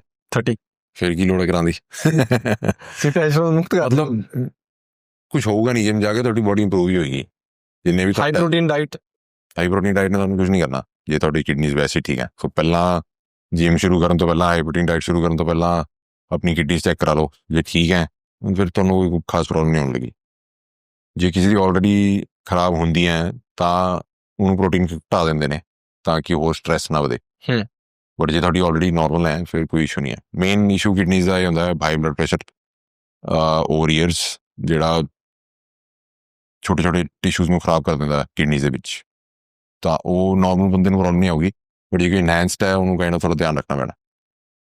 Okay sir. ਪਰ ਜੇ ਬਲੱਡ ਟੈਸਟ ਤੁਸੀਂ ਕਰਾਉਣੇ ਹੈ ਲਾਈਕ ਵਾਂਸ ਈਅਰ ਬਹੁਤ ਹੁੰਦੇ ਆ। ਓਵਰਆਲ ਹੈਲਥ ਪੈਨਲ ਕਰਾ ਲਓ ਤੁਸੀਂ, ਲਿਵਰ, ਕਿਡਨੀ, ਬਲੱਡ ਗਲੂਕੋਜ਼, ਤੁਹਾਡਾ ਲਿਪਿਡਸ, ਵਿਟਾਮਿਨ ਡੀ, ਵਿਟਾਮਿਨ B12। ਸੋ B12 ਇੰਪੋਰਟੈਂਟ ਹੈ ਜ਼ਿਆਦਾ ਇਸ ਏਜ 'ਤੇ ਕਿਉਂਕਿ ਉਹ ਜਨਰਲੀ ਘੱਟ ਹੋ ਸਕਦਾ ਅਤੇ ਜੇ ਘੱਟ ਹੋਣਗੇ ਉਹਦੇ ਫਿਰ ਡਿਫਰੈਂਟ ਇਫੈਕਟਸ ਹੋ ਸਕਦੇ। Okay sir. ਮੈਨੂੰ ਬਲੱਡ ਟੈਸਟ ਦੇ ਵਿੱਚੋਂ ਦਿਮਾਗ 'ਚ ਇੱਕ ਚੀਜ਼ ਆਈ ਕਿ ਰੀਸੈਂਟਲੀ ਸਾਕੇਤ ਜਿਨ੍ਹਾਂ ਨੇ ਤੁਹਾਡੇ ਤੋਂ ਟ੍ਰੇਨਿੰਗ ਲਈ ਉਹਨਾਂ ਨੂੰ ਸਰਵਾਈਕੋਜੈਨਿਕ ਵਰਟੀਗੋ ਹੋਇਆ ਐਂਡ ਮੈਂ ਇੰਟਰਨੈਟ 'ਤੇ ਦੇਖ ਰਿਹਾ ਸੀਗਾ ਕਿ ਕੁਛ ਲੋਕ ਕਹਿ ਰਹੇ ਆ ਕਿ ਹਾਈ ਲਿਫਟਿੰਗ ਕਰਕੇ ਹੋ ਸਕਦਾ ਆ। ਕੀ ਕੁਛ ਚੀਜ਼ਾਂ ਇੱਦਾਂ ਦੀਆਂ ਹੈਗੀਆਂ ਜਿਹੜੀਆਂ ਸਾਡੀ ਬੋਡੀ ਵਿੱਚ ਆਪਾਂ ਹੈਵੀ ਲਿਫਟ ਕਰਦੇ ਹਾਂ ਉਹਦੇ ਨਾਲ ਦਿੱਕਤਾਂ ਦੇ ਸਕਦੀਆਂ ਇਹੋ ਜਿਹੀਆਂ ਖਾਸ ਕਰਕੇ? ਮਤਲਬ ਕੋਈ ਵੀ ਰੀਜ਼ਨ ਹੋ ਸਕਦਾ ਹੈ। ਮਤਲਬ ਬੈਡ ਪੋਸਚਰ ਹੋ ਸਕਦਾ ਹੈ, ਲੈਕ ਆਫ ਸਲੀਪ ਹੋ ਸਕਦੀ ਹੈ, ਰਿਕਵਰੀ ਨਾ ਹੋਈ ਹੋਏ, ਜਾਂ ਜੇ ਰਿਕਵਰੀ ਨਾ ਹੋਏ ਤੁਸੀਂ ਵਰਕਆਊਟ ਕਰ ਲਿਆ ਉਦੋਂ ਹੋ ਸਕਦਾ ਹੈ। ਸੋ ਮੇਨਲੀ ਜੇ ਵਰਟਾਈਗੋ ਹੋਏਗਾ ਤੁਹਾਡੀ ਨਰਵ ਪ੍ਰੈਸ ਹੋ ਰਹੀ ਹੈ ਅਤੇ ਤੁਹਾਡੀ ਜਿਹੜੀ ਸਪਾਈਨ ਹੈ ਉਹ ਸਟੇਬਲ ਨਹੀਂ ਹੈ, ਸਰਵਾਈਕਲ ਸਪਾਈਨ। ਸੋ ਜਿਹੜੇ ਤੁਹਾਡੇ ਸਪੋਰਟਿੰਗ ਮਸਲ ਹੈ ਉਹ ਸਟੇਬਲ ਨਹੀਂ ਹੈ, ਜਾਂ ਤੁਸੀਂ ਉਹਨਾਂ ਨੂੰ ਓਵਰ ਐਗਜ਼ਰਟ ਕਰਤਾ ਅਤੇ ਤੁਸੀਂ ਰਿਕਵਰ ਨਹੀਂ ਕੀਤਾ। ਸੋ ਓਵਰ ਟਾਈਮ ਹੋ ਗਿਆ। ਸੋ ਉਹ ਇਸ਼ੂ ਹੋ ਸਕਦਾ। ਮਤਲਬ ਬੜੇ ਰੀਜ਼ਨ ਹੋ ਸਕਦੇ। ਇੰਨੀ ਵੱਡੀ ਗੱਲ ਨਹੀਂ ਹੈ, ਹੋ ਜਾਂਦਾ ਠੀਕ। ਉਹ ਠੀਕ ਤਾਂ sir like he was saying ਨਾ ਕਿ ਮੈਂ ਸ਼ਾਇਦ ਲਾਈਫ 'ਚ ਕਦੀ ਹੈਵੀ ਲਿਫਟ ਨਾ ਕਰ ਪਾਵਾਂ ਬਟ ਗ੍ਰੈਜੂਅਲੀ। ਮਤਲਬ ਜੇ ਤੁਸੀਂ ਆਪਣੇ ਸਟੈਬਿਲਿਟੀ ਮਸਲ 'ਤੇ ਕੰਮ ਕਰੋ ਫਿਰ ਤੋਂ ਕਰ ਸਕਦੇ ਹੋ ਹੈਵੀ ਲਿਫਟ, ਅਤੇ with time kind of control ਆ ਜਾਂਦਾ ਕਿ ਤੁਸੀਂ ਬੈਲੈਂਸ ਕਰ ਸਕਦੇ ਚੀਜ਼ਾਂ। ਸੋ ਹੈਵੀ ਲਿਫਟ ਦਾ ਮਤਲਬ ਇਹ ਹੁੰਦਾ ਕਿ ਹੋ ਸਕਦਾ ਤੁਹਾਡੇ ਲਈ ਹੈਵੀ ਹੋਏ ਪਰ ਉਹ ਜਿਹੜਾ ਬੰਦਾ ਚੱਕ ਰਿਹਾ ਉਹਦੇ ਲਈ ਹੈਵੀ ਨਾ ਹੋਏ, ਉਹ ਸਬਜੈਕਟਿਵ ਹੈ। ਸੋ ਜੇ ਤੁਸੀਂ 10-12 ਰੈਪ ਕਰ ਲਓਗੇ ਨਾ ਹੈਵੀ ਨਹੀਂ ਹੋਏਗਾ। ਜੇ ਤੁਸੀਂ 2-3 ਰੈਪ ਕਰਨੇ ਆ ਉਹ ਗੱਲ ਫਰਕ ਹੈ ਪਾਵਰ ਲਿਫਟਿੰਗ। ਸੋ ਮੇ ਵੀ ਪਾਵਰ ਲਿਫਟਿੰਗ ਨਾ ਕਰ ਸਕੋ, ਪਰ ਐਂ ਤਾਂ ਨਹੀਂ ਹੈ ਤੁਸੀਂ ਵੇਟ ਨਹੀਂ ਕਰ ਸਕਦੇ। ਸੋ ਉਹ ਸਬਜੈਕਟਿਵ ਹੁੰਦਾ ਕਿ ਹੈਵੀ ਨਹੀਂ ਉਠਾਉਣਾ। ਸੋ ਤੁਹਾਨੂੰ ਮੈਂ ਕਹੂੰਗਾ ਹੈਵੀ ਨਹੀਂ ਉਠਾਉਣਾ ਤੁਹਾਡਾ, ਤੁਸੀਂ ਵੀ ਪਾਵਰ ਲਿਫਟਰ ਹੋ ਇੱਥੇ, ਤੁਸੀਂ ਮਤਲਬ 500 ਕਿਲੋ ਚੱਕੋਗੇ ਤੁਹਾਡੇ ਲਈ ਹੈਵੀ ਨਾ ਹੋਏ, ਪਰ ਜੇ ਦੂਸਰਾ ਬੰਦਾ ਦੇਖੇਗਾ ਪਾਗਲ ਹੈ। ਸੋ ਉਹਦੇ ਲਈ ਤਾਂ ਹੈਵੀ ਆ। ਸੋ ਤੁਹਾਡੇ ਲਈ ਕੀ ਹੈਵੀ ਹੈ ਉਹ ਲੋਕ ਭੁੱਲ ਜਾਂਦੇ ਨੇ। ਰਿਸਰਚ ਵੀ ਇਹੀ ਪ੍ਰੋਬਲਮ ਹੈ ਕਿ ਉਹ ਐਗਜ਼ੈਕਟਲੀ ਕਿਹਦੇ ਤੇ ਅਪਲਾਈ ਕਰ ਰਿਹਾ ਉਹ ਭੁੱਲ ਜਾਂਦੇ ਲੋਕੀ। ਤੁਸੀਂ ਆਪਣੇ ਕੋਚਿੰਗ ਕਰੀਅਰ ਦੇ ਵਿੱਚ ਸਾਰਾ ਕੁਝ ਦੇਖ ਲਿਆ, ਭਾਂਤ ਦੇ ਕਲਾਇੰਟਸ, ਭਾਂਤ ਦੀ ਟਰਾਂਸਫੋਰਮੇਸ਼ਨਸ? ਨਹੀਂ ਅਜੇ ਦੇਖ ਰਹੇ ਮੈਂ ਦੋਨੋਂ ਪੋਡਕਾਸਟ ਕੀਤੇ, but this time I want to ਥੋੜ੍ਹਾ ਜਿਹਾ ਤੁਹਾਡੀ ਲਾਈਫ ਦੇ ਵਿੱਚ ਜਾਣਾ ਚਾਹੁੰਦਾ ਆ। ਮੈਂ ਤੁਹਾਨੂੰ ਦੋਨੋਂ ਵਾਰ ਬਹੁਤ ਕਾਮ ਦੇਖਿਆ। ਤੁਹਾਡੇ ਕੋਲ ਮੇਰੀ ਦੋਸਤੀ ਹੋਈ ਨਾ ਪਰਮੇਸ਼ ਭਾਈ ਦੇ ਨਾਲ, ਅਤੇ ਮੇਰੇ ਨਾਲ ਮੇਰੇ ਕੋਲ ਇੱਕ ਬੰਦਾ ਕੋਚ ਕਰਕੇ IFBB Pro ਨੂੰ ਅੱਜ ਸਿੱਖ ਕਮਿਊਨਿਟੀ ਨੂੰ ਰਿਪਰੈਜ਼ੈਂਟ ਕਰ ਰਿਹਾ ਵਰਲਡ ਸਟੇਜ ਉੱਤੇ। India the one of the best influencer ਜਿਹੜਾ ਹੈ ਉਹਨੂੰ ਮੈਂ ਟਰਾਂਸਫੋਰਮੇਸ਼ਨ ਕਰਦਾ ਪਿਆ। ਅਤੇ ਮੈਂ ਸਰ ਕਹਿ ਨਹੀਂ ਸਕਦੇ ਉਹ ਤੂੰ ਕੌਣ, ਲਾਈਕ ਇੱਦਾਂ ਕਹਿਣ ਦਾ ਮਤਲਬ ਕਿ ਮੈਂ ਤੁਹਾਡੇ 'ਚ ਬਹੁਤ ਜ਼ਿਆਦਾ ਕਾਮਨੈਸ ਦੇਖੀ ਹੈ। I want to know about ਕਿ how you channelise that. So ਤੁਹਾਡੇ ਹਿਸਾਬ ਨਾਲ ਗੱਲ ਤਾਂ ਮੈਂ ਉੱਦਾਂ ਕਰਾਂ? ਨਹੀਂ, ਮੈਂ ਉੱਦਾਂ ਕਰਦਾ ਕਿਉਂਕਿ ਮੇਰੇ ਵਿੱਚ ਉਹ ਪੀਸ ਨਹੀਂ ਹੈਗਾ। ਨਹੀਂ ਮਤਲਬ ਮੈਨੂੰ ਸਿੰਪਲੀ ਲੱਗਦਾ ਕਿ ਜੋ ਆਪਾਂ ਕਰ ਰਹੇ ਸੀ ਉਹ ਅਚੀਵ ਕਰ ਲਿਆ, ਹੁਣ ਉਹਦੇ 'ਚ ਐਕਸਟਰਾ ਕਰਨ ਦੀ ਕੀ ਲੋੜ ਹੈ, ਮਤਲਬ ਦਿਖਾਵੇ ਦੀ ਕੀ ਲੋੜ ਹੈ।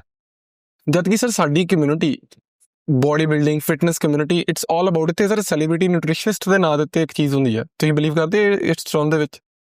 ਕੀ ਚੀਜ਼? ਮੈਂ ਅਕਸ਼ੇ ਜੀ ਨਾਲ ਪੋਡਕਾਸਟ ਕੀਤਾ ਸੀ, ਅਕਸ਼ੇ ਚੋਪੜਾ ਜੀ। ਅੱਛਾ। ਹਾਂਜੀ, ਇਹਨੇ ਮੈਨੂੰ ਇੱਕ ਕੰਮ ਤੋਂ ਬਹੁਤ ਨਫ਼ਰਤ ਆ। ਮੈਨੂੰ ਵੀ ਆ। ਨਿਊਟ੍ਰੀਸ਼ਨਿਸਟ ਸੁਣਿਆ, ਮੈਡੀਕਲ ਨਿਊਟ੍ਰੀਸ਼ਨਿਸਟ ਹੋ ਸਕਦਾ ਆ, ਸਪੈਸ਼ਲ ਹੋ ਸਕਦਾ, ਸੈਲੀਬ੍ਰਿਟੀ ਕਿਹੜਾ ਹੈ? ਮੈਨੂੰ ਪ੍ਰੋ ਕ੍ਰੀਏਟਰ ਵੀ ਨਹੀਂ ਅੱਛਾ ਲੱਗਦਾ। ਓਕੇ ਸਰ, ਸੈਲਫ ਪ੍ਰੋਗਰੇਨ ਟਰਮਸ ਹੈ, ਮਤਲਬ ਕੋਈ ਕਾਈਂਡ ਵੈਸੇ ਦੇਖਿਆ ਜਾਏ ਸਟੈਂਡਰਡਾਈਜ਼ ਟਰਮ ਨਹੀਂ ਹੈ। ਤੁਹਾਡੇ ਨਾਲ ਲਾਤਾ, ਹੁਣ ਜੇ ਤੁਹਾਨੂੰ ਵਧੀਆ ਲੱਗਦਾ ਲਾ ਲਓ, ਜੇ ਨਹੀਂ ਲੱਗਦਾ ਨਹੀਂ ਲਾਓ।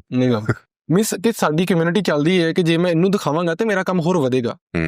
At least at the end of the day our goal is to make maximum money with helping other persons, ਹੈ ਨਾ। ਸੋ ਕਰ ਰਹੇ ਆਪਾਂ ਲੋਕਾਂ ਨੂੰ ਫਿੱਟ ਕਰਕੇ we are earning money, but ਉਹ ਵੱਧ ਸਕਦਾ ਆ। ਜੋ ਮੈਨੂੰ ਲੱਗਦਾ ਤੁਸੀਂ ਅਗਰੈਸਿਵਲੀ ਨਹੀਂ ਕਰਦੇ, ਉਹਦੇ ਪਿੱਛੇ ਇੱਕ ਠਹਿਰਾਵ ਆ। ਉਹ ਠਹਿਰਾਵ ਕਿਉਂ ਆ ਤੇ ਕਿਵੇਂ ਆ? ਸੋ ਮੇ ਵੀ ਹੋ ਸਕਦਾ ਕਿ ਕੰਮ ਉਦੋਂ ਠੀਕ ਚੱਲ ਰਿਹਾ ਹੈ, ਹੋਰ ਉਦਾਂ ਨਹੀਂ ਹੈ। ਅੱਛਾ। ਸੋ ਮਤਲਬ ਮੈਨੂੰ ਇੱਦਾਂ ਕੋਈ ਬੈਨੀਫਿਟ ਮਿਲਦਾ ਨਹੀਂ ਉਹ 'ਚੋਂ। ਸੋ ਕਾਈਂਡ ਆਫ ਮੈਂ ਚਾਹੁੰਦਾ ਕਿ ਮੇਰੇ ਕੋਲ ਲੋਕ ਆਉਣ, ਮੇਰੇ ਕੰਮ ਕਰਕੇ ਆਉਣ, ਅਤੇ ਮੈਨੂੰ ਇਹ ਧੱਕੇ ਨਾਲ ਬੁਲਾਣੇ ਨਾ ਪੈਣ ਕਿ ਮੈਂ ਲਿਖਿਆ ਹੋਇਆ ਅਤੇ ਲੋਕ ਮੈਨੂੰ ਇੱਦਾਂ ਕਹਿੰਦੇ ਨੇ ਤਾਂ ਆਉਣ। ਉਹ ਕਾਈਂਡ ਆਫ ਜੇ ਮੈਂ ਜਾਣਦਾ, ਜੇ ਮੈਨੂੰ ਕੋਈ ਹੋਰ ਦੱਸੇ ਕਿ ਉਹਦਾ ਕੰਮ ਵਧੀਆ ਸੀ, ਤੁਸੀਂ ਉਹਦੇ ਕੋਲ ਜਾਓ। ਸੋ ਮੇਰਾ ਹਮੇਸ਼ਾ ਉਹ ਮੋਟਿਵ ਰਹਿੰਦਾ ਕਿ ਮੇਰੀ ਜਿਹੜੀ ਸਰਵਿਸ ਆ ਉਹ ਕਾਈਂਡ ਆਫ ਟੌਪ ਨਾਚ ਹੋਏ। ਦੋ ਕਾਈਂਡ ਆਫ ਵਿਦ ਟਾਈਮਸ ਗਲਤੀਆਂ ਤਾਂ ਹੁੰਦੀਆਂ ਸਾਰੇ ਤੋਂ, ਸੋ ਹੌਲੀ ਹੌਲੀ you kind of improve on them, ਅਤੇ ਇਨ ਦੀ ਐਂਡ ਜੇ ਤੁਸੀਂ ਇੰਪਰੂਵ ਕਰਕੇ ਉਹਨੂੰ ਬੈਟਰ ਲਿਆਏ ਉਹ ਓਬਵੀਅਸਲੀ ਤੁਹਾਡਾ ਬੈਨੀਫਿਟ ਹੀ ਆ। ਸੋ ਹੁਣ ਮੇਨ ਗੋਲ ਆਪਣਾ ਇਹ ਹੈ, ਆਪਾਂ ਬੰਦਿਆਂ ਨੂੰ ਜਿਵੇਂ ਵੀ ਜਿਹੜਾ ਗੋਲ ਲੈ ਕੇ ਆਇਆ ਉਹ ਅਚੀਵ ਕਰਾਉਣਾ। ਜੇ ਅਚੀਵ ਹੋ ਗਿਆ ਉਹ ਸਾਡੀ ਸੈਲਫ ਸੈਟਿਸਫੈਕਸ਼ਨ ਹੈ ਹੋ ਗਈ। ਉਹਨੂੰ ਚਾਹੇ ਜੋ ਮਰਜ਼ੀ ਹੋਏ, ਇਵੈਂਚੁਅਲੀ ਦੱਸ ਕੇ ਕੀ ਮਿਲਣਾ ਕਿਸੇ ਨੂੰ, ਮਤਲਬ ਐਜ਼ ਲੌਂਗ ਐਜ਼ ਸਪੋਜ਼ ਮੇਰੇ ਕੋਲ ਬਿਜ਼ਨਸ ਨਾ ਆ ਰਿਹਾ ਹੁੰਦਾ ਮੇ ਵੀ ਫਿਰ ਮੈਂ ਸ਼ਾਇਦ ਟਰਾਈ ਕਰ ਲੈਂਦਾ। ਐਗਜ਼ੈਕਟਲੀ। ਫਿਰ ਅਜੇ ਮਤਲਬ ਠੀਕ ਚੱਲ ਰਿਹਾ। 6 ਮਹੀਨੇ ਇੱਕ ਪੋਸਟ ਹੁੰਦੀ ਆ, ਹਾਂ ਵੀ ਸਲੋਟਸ ਓਪਨ ਆ, ਜਿੰਨੇ ਆਣਾ ਆ ਜਾਓ। ਸੋ ਮੈਨੂੰ ਲੱਗਦਾ ਸੋ ਅਜੇ ਟੈਕਨੀਕਲੀ ਮੈਂ ਇੰਨਾ ਸੋਸ਼ਲ ਮੀਡੀਆ 'ਤੇ ਜ਼ੋਰ ਨਹੀਂ ਲਾਇਆ, ਹਾਂ, ਕਿਉਂਕਿ ਮੈਂ ਸਾਰੀ ਆਟੋਮੇਸ਼ਨਸ ਕਰ ਰਿਹਾ, ਕਿਉਂਕਿ ਜਿੰਨੇ ਮੈਨੂੰ ਕਲਾਇੰਟ ਹੈਂਡਲ ਹੋ ਸਕਦੇ ਹੈ ਉਨੇ ਹੈਗੇ। ਅਤੇ ਹੁਣ ਮੇਰਾ ਗੋਲ ਇਹ ਹੈ ਕਿ ਜਿੰਨੀ ਵੀ ਆਟੋਮੇਸ਼ਨਸ ਕਰਕੇ ਜਿੰਨਾ ਟਾਈਮ ਮੈਂ ਉਹਨਾਂ ਸਾਰੇ 'ਤੇ ਲਾਉਂਦਾ ਉਹ ਕਾਈਂਡ ਆਫ ਥੋੜ੍ਹਾ ਆਟੋਮੇਟ ਹੋ ਜਾਏ ਅਤੇ ਮੈਂ ਜ਼ਿਆਦਾ ਕਮਿਊਨੀਕੇਸ਼ਨ ਵਧਾ ਸਕਾਂ ਸਾਰੇ ਨਾਲ, ਅਤੇ ਫਿਰ ਹੋਰ ਕਲਾਇੰਟ ਲੈ ਸਕੀਏ। ਹੁਣ ਮੇਰੇ ਥੱਲੇ ਇੱਕ ਹੋਰ ਟੀਮ ਹੈ ਜਿਹੜੀ ਕਾਈਂਡ ਆਫ ਮੈਂ ਟ੍ਰੇਨ ਕਰ ਰਿਹਾ ਸੀ। ਹੁਣ ਜਦੋਂ ਪ੍ਰੋਪਰ ਟ੍ਰੇਨ ਹੋ ਗਏ, ਮੈਨੂੰ ਪਤਾ ਉਹਨਾਂ ਦੀ ਕੁਆਲਿਟੀ ਵਧੀਆ ਹੈ, ਫਿਰ ਆਪਾਂ ਪ੍ਰਮੋਸ਼ਨ ਕਰਾਂਗੇ। ਕਿਉਂਕਿ ਜਦੋਂ ਮੈਂ ਇੱਕ ਪੋਸਟ ਪਾਉਂਦਾ ਮਤਲਬ ਘੱਟ ਤੋਂ ਘੱਟ 8-10 ਕਲਾਇੰਟ ਆ ਜਾਂਦੇ ਆ। ਸੋ ਮੈਂ ਜਾਣ ਕੇ ਪਾਣੀ ਲੈ ਕੇ ਨਾ ਆਉਣ। ਸੋ ਉਹ ਥੋੜ੍ਹਾ ਜਿਹਾ, ਕਿਉਂਕਿ ਫਿਰ ਅਸੀਂ ਉਹਨੂੰ ਕੇਟਰ ਨਹੀਂ ਕਰ ਸਕਦੇ, ਫਿਰ ਉਹ ਨਾਮ ਖਰਾਬ ਹੋਏਗਾ। ਸੋ ਜੇ ਕੁਆਂਟਿਟੀ ਦੇ ਉੱਪਰ ਕੁਆਲਿਟੀ ਲੈਣੀ ਹੈ, ਤੁਸੀਂ ਕੁਆਂਟਿਟੀ ਗੇਮ ਨਹੀਂ ਖੇਡ ਸਕਦੇ। ਹੁਣ ਕੁਆਂਟਿਟੀ ਨੂੰ ਕੇਟਰ ਕਰਨ ਲਈ ਤੁਹਾਡੇ ਕੋਲ ਕੁਆਲਿਟੀ ਵੀ ਹੋਣੀ ਚਾਹੀਦੀ ਹੈ। ਸੋ ਕੁਆਲਿਟੀ ਦੇਣ ਲਈ ਤੁਹਾਡੇ ਸਿਸਟਮ ਸੈੱਟ ਹੋਣੇ ਚਾਹੀਦੇ। ਹੁਣ ਜਿੰਨੀ ਵੀ ਵੱਡੀ ਕੰਪਨੀਆਂ ਉਹਨਾਂ ਦੇ ਸਿਸਟਮ ਹੁੰਦੇ ਆ, ਹੁਣ ਜਿਹੜਾ ਵੀ ਕਰਿਆਨੇ ਵਾਲਾ ਦੁਕਾਨ ਵਾਲਾ ਉਹ ਸਿਸਟਮ ਨਹੀਂ ਸੈੱਟ ਹੁੰਦੇ, ਉਹ ਉੱਥੇ ਹੀ ਅੜੇ ਰਹਿੰਦਾ। ਹੁਣ ਉਹ ਜੇ ਸੋਚੇ ਕਿ ਮੈਂ ਹੋਰ ਬਿਜ਼ਨਸ ਸ਼ੁਰੂ ਕਰਨਾ, ਹੋਰ ਦੁਕਾਨਾਂ ਖੋਲ੍ਹਣੀਆਂ, ਉਹ ਸਾਰੇ ਸਿਸਟਮ ਚਾਹੀਦੇ ਉਹਨੂੰ, ਬਟ ਉਹ ਆਲਰੇਡੀ ਇੱਕ ਜਗ੍ਹਾ ਰਿਜਿਟ ਜਗ੍ਹਾ ਰਹਿੰਦਾ। ਸੋ ਆਪਣੇ ਟ੍ਰੇਨਰਸ 'ਚ ਜ਼ਿਆਦਾਤਰ ਇਹੀ ਪ੍ਰੋਬਲਮ ਹੈ ਜੀ ਕਿ ਉਹਨਾਂ ਨੂੰ ਬਿਜ਼ਨਸ ਵਗੈਰਾ ਨਹੀਂ ਆਉਂਦਾ। ਸੋਚਦੇ ਹੈ ਕਿ ਕਲਾਇੰਟ ਡਿਪੈਂਡੈਂਟ ਹੈ, ਉਹ ਹੈ। ਹੁਣ ਕੁਛ ਹੱਦ ਤੱਕ ਹੁੰਦਾ ਵੀ ਆ, ਬਟ ਉਹ ਹੌਲੀ ਹੌਲੀ ਟ੍ਰਾਂਜੀਸ਼ਨ ਕਰਨਾ ਪੈਂਦਾ। 10 ਸਾਲ ਬਾਅਦ 20 ਸਾਲ ਬਾਅਦ ਤੁਸੀਂ ਆਪਣੇ ਬਿਜ਼ਨਸ ਨੂੰ ਆਪਣੇ ਆਪ ਨੂੰ ਕਿੱਥੇ ਦੇਖਦੇ ਹੋ? Like what do you want from this business? ਭਾਜੀ ਕਿੱਥੇ ਤੱਕ ਲੈ ਕੇ ਜਾਣਾ ਹੈ? Mainly I just want to expand ਕਿ ਜੋ ਮੇਰਾ ਮੇਨ ਪ੍ਰਿੰਸੀਪਲ ਹੈ ਕਿ ਜਿਵੇਂ ਆਪਾਂ ਪਹਿਲਾਂ ਵੀ ਗੱਲ ਕਰ ਰਹੇ ਸੀਗੇ, ਤੁਹਾਡੀ ਟ੍ਰਾਂਸਫੋਰਮੇਸ਼ਨ ਇੰਜੋਏਬਲ ਹੋਣੀ ਚਾਹੀਦੀ ਹੈ। ਤੁਹਾਨੂੰ ਐਂ ਨਹੀਂ ਹੋਣਾ ਚਾਹੀਦਾ ਆਈ ਕੀਤੀ ਸੀਗੀ, ਫੋਟੋ ਕੀਤੀ ਸੀ, ਪਰ ਮੈਂ ਇੰਨੀ ਗੰਦੀ ਡਾਇਟ ਖਾਈ, ਮੈਂ ਥੱਕ ਗਿਆ, ਫਿਰ ਨਹੀਂ ਕਰਨੀ। ਤੁਹਾਨੂੰ ਐਂ ਹੋਣਾ ਚਾਹੀਦਾ ਬੜਾ ਮਜ਼ਾ ਫਿਰ ਕਰਨਾ ਚਾਹੀਦਾ, ਜਾਂ ਮੇਰਾ ਲਾਈਫ ਸਟਾਈਲ ਹੀ ਇੱਦਾਂ ਹੈ, ਮੈਂ ਪਹਿਲਾਂ ਇੱਦਾਂ ਕਿਉਂ ਕਰਦਾ ਸੀ, ਹੁਣ ਮੈਂ ਸਾਰਾ ਕੁਝ ਇੰਜੋਏ ਕਰਦਾ। ਸੋ ਕਾਈਂਡ ਆਫ ਇੱਕ ਉਹ ਤਾਂ ਸਾਰਿਆਂ ਨੂੰ ਪਹੁੰਚਾਉਣਾ ਹੈ, ਅਤੇ ਕੋਚਿੰਗ ਥੋੜ੍ਹੀ ਐਕਸੈਸਿਬਲ ਕਰਨੀ ਹੈ ਸਾਰਿਆਂ ਨੂੰ। ਸੋ ਥੋੜ੍ਹੇ ਇਕਨੋਮਿਕਲ ਪੈਕੇਜਸ ਤਾਂ ਕਿ ਜ਼ਿਆਦਾ ਬੰਦਿਆਂ ਨੂੰ ਕਰ ਸਕੀਏ। ਅਤੇ ਮੇਨ ਗੋਲ ਇਹ ਹੈ ਕਿ I have a team of coaches ਜਿਹੜੇ ਹੋਰ ਬੰਦਿਆਂ ਨਾਲ ਕੰਮ ਕਰ ਸਕਣ, ਕਿਉਂਕਿ ਅਜੇ ਲਿਮਿਟਿਡ ਹੈ ਮੇਰਾ ਕੰਮ, ਕਿਉਂਕਿ ਸਿਰਫ ਮੈਂ ਹੀ ਕਰ ਰਿਹਾ ਜਾਂ ਇੱਕ ਦੋ ਹੋਰ ਨੇ, ਉਹ ਵਧਾਉਣਾ ਮੇਨਲੀ। ਸੋ ਮੇਨ ਗੋਲ ਅਜੇ ਉਹ ਹੈ। ਸੋ ਉਹਦੇ ਲਈ ਸਾਰੀ ਆਟੋਮੇਸ਼ਨ ਚਾਹੀਦੀ ਹੈ, ਅਤੇ ਮੈਂ ਹਰ ਚੀਜ਼ ਨਹੀਂ ਚੈੱਕ ਕਰ ਸਕਦਾ।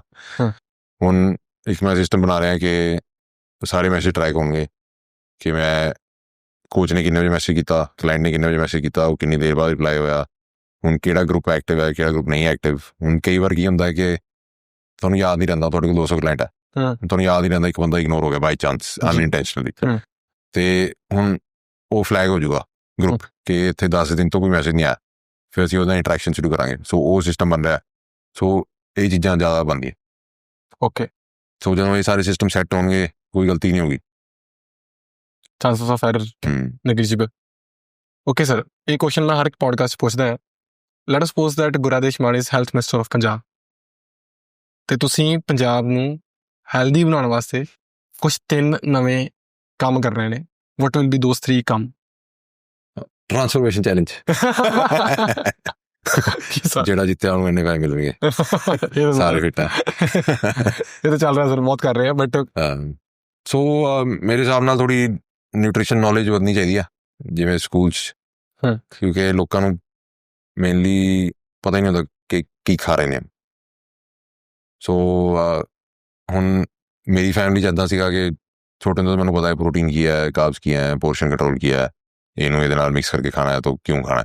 ਓਕੇ। ਹੁਣ ਟੈਕਨੀਕਲੀ ਆਲੂ ਦੇ ਚਾਵਲ ਮਿਕਸ ਕਰਨ ਦਾ ਕੋਈ ਸੈਂਸ ਨਹੀਂ ਬਣਦਾ from nutrition point of view, ਕਿਉਂਕਿ ਉਹ ਸਿਰਫ ਕਾਰਬ ਤੇ ਕਾਰਬ ਹੈ। ਹੁਣ ਬੇਸਿਕ ਅੰਡਰਸਟੈਂਡਿੰਗ ਸਾਰਿਆਂ ਨੂੰ ਹੋਣੀ ਚਾਹੀਦੀ ਹੈ ਕਿਹੜੇ ਫੂਡ 'ਚ ਕੀ ਹੈ। ਜੇ ਤੁਸੀਂ ਛੋਟੀ ਕਲਾਸਾਂ ਤੋਂ ਵੀ ਸਿਖਾਉਣ ਲੱਗ ਜਾਓ, ਇਹ ਹੋਣਾ ਚਾਹੀਦਾ। ਸੈਕਿੰਡ, ਐਕਸਰਸਾਈਜ਼ ਵੀ ਕਾਈਂਡ ਆਫ ਛੋਟੀ ਕਲਾਸਾਂ ਤੋਂ ਹੋਣੀ ਚਾਹੀਦੀ ਹੈ। ਸੋ ਜਦੋਂ ਤੁਸੀਂ ਪੁਰਾਣੇ ਬੰਦਿਆਂ ਨੂੰ ਬਦਲਣਾ ਮੁਸ਼ਕਿਲ ਹੁੰਦਾ, ਬਟ ਜੇ ਨਵੇਂ ਬੰਦਿਆਂ ਨੂੰ ਚੀਜ਼ਾਂ ਸਿਖਾਓ, ਉਹਨਾਂ ਨੂੰ ਸਿਖਾਉਣੀਆਂ ਜ਼ਿਆਦਾ ਈਜ਼ੀ ਹੁੰਦੀਆਂ।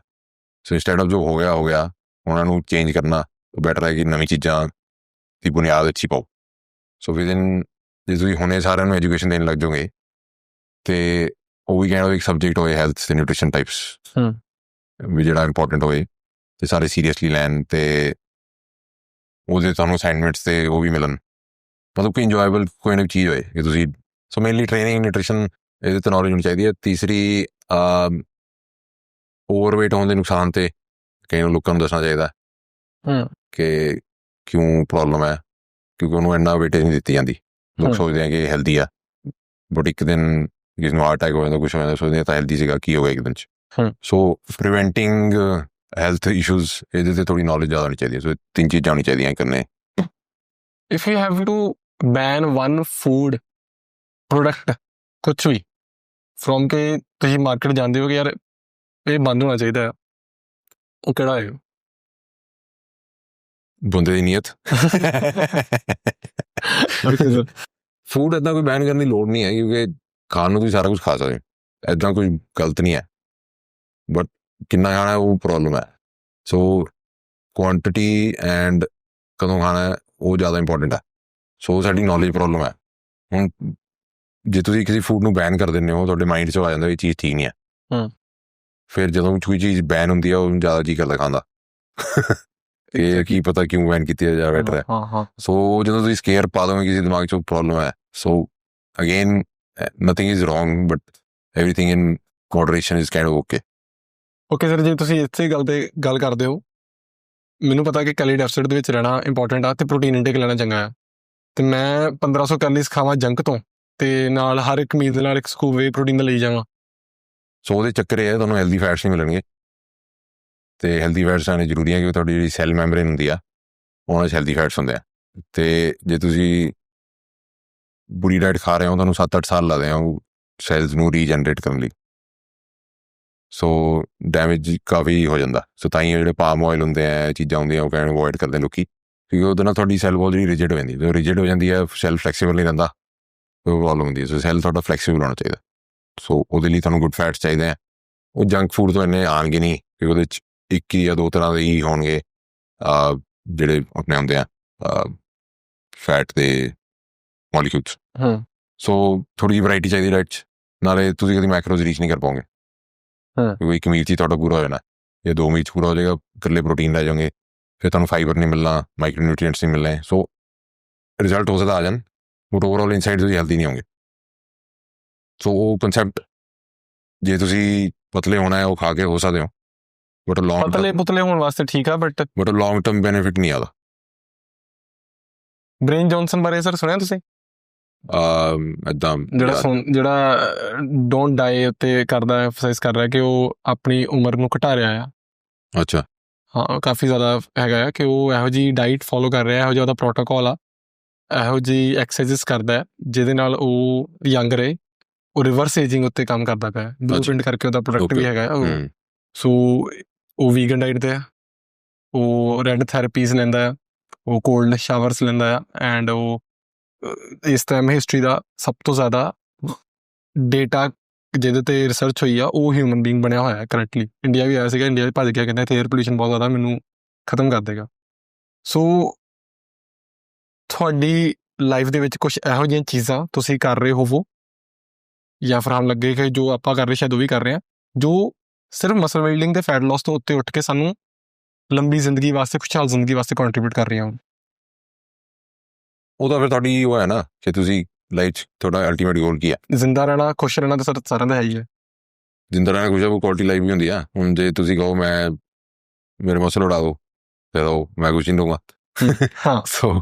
ਸੋ ਤੁਹਾਡੀ ਆਪਣੀ ਪਰਸਨਲ ਚੋਇਸ ਹੈ ਕਿ ਤੁਹਾਡਾ ਗੋਲ ਕੀ ਹੈ। ਹੁਣ ਜਿਵੇਂ ਤੁਸੀਂ ਜਿਹਦੀ ਗੱਲ ਕਰ ਰਹੇ ਹੋ, ਮੇ ਵੀ ਉਹਦਾ ਲਾਈਫ ਗੋਲ ਹੀ ਇਹ ਹੈ ਕਿ ਉਹਨੇ ਲੰਬਾ ਰਹਿਣਾ ਹੈ ਤੇ ਬੰਦਿਆਂ ਨੂੰ ਇੰਸਪਾਇਰ ਕਰਨਾ ਹੈ, ਤੇ ਜੇ ਉਹ ਇਹੀ ਕਰੂਗਾ ਤਾਂ ਹੀ ਉਹ ਕੁਝ ਰਹੇਗਾ, ਜੇ ਉਹ ਨਹੀਂ ਕਰੂਗਾ ਨਹੀਂ ਹੋਊਗਾ ਕੁਛ। ਸੋ ਹਰ ਬੰਦੇ ਦਾ ਲਾਈਫ ਗੋਲ ਡਿਫਰੈਂਟ ਹੁੰਦਾ। ਹੁਣ ਤੁਸੀਂ ਆਪਣਾ, ਸਭ ਤੋਂ ਪਹਿਲਾਂ ਜਿਹੜੇ ਲੋਕ ਨਹੀਂ ਲੱਭਦੇ, ਆਪਣਾ ਲਾਈਫ ਗੋਲ ਨਹੀਂ ਲੱਭਦੇ।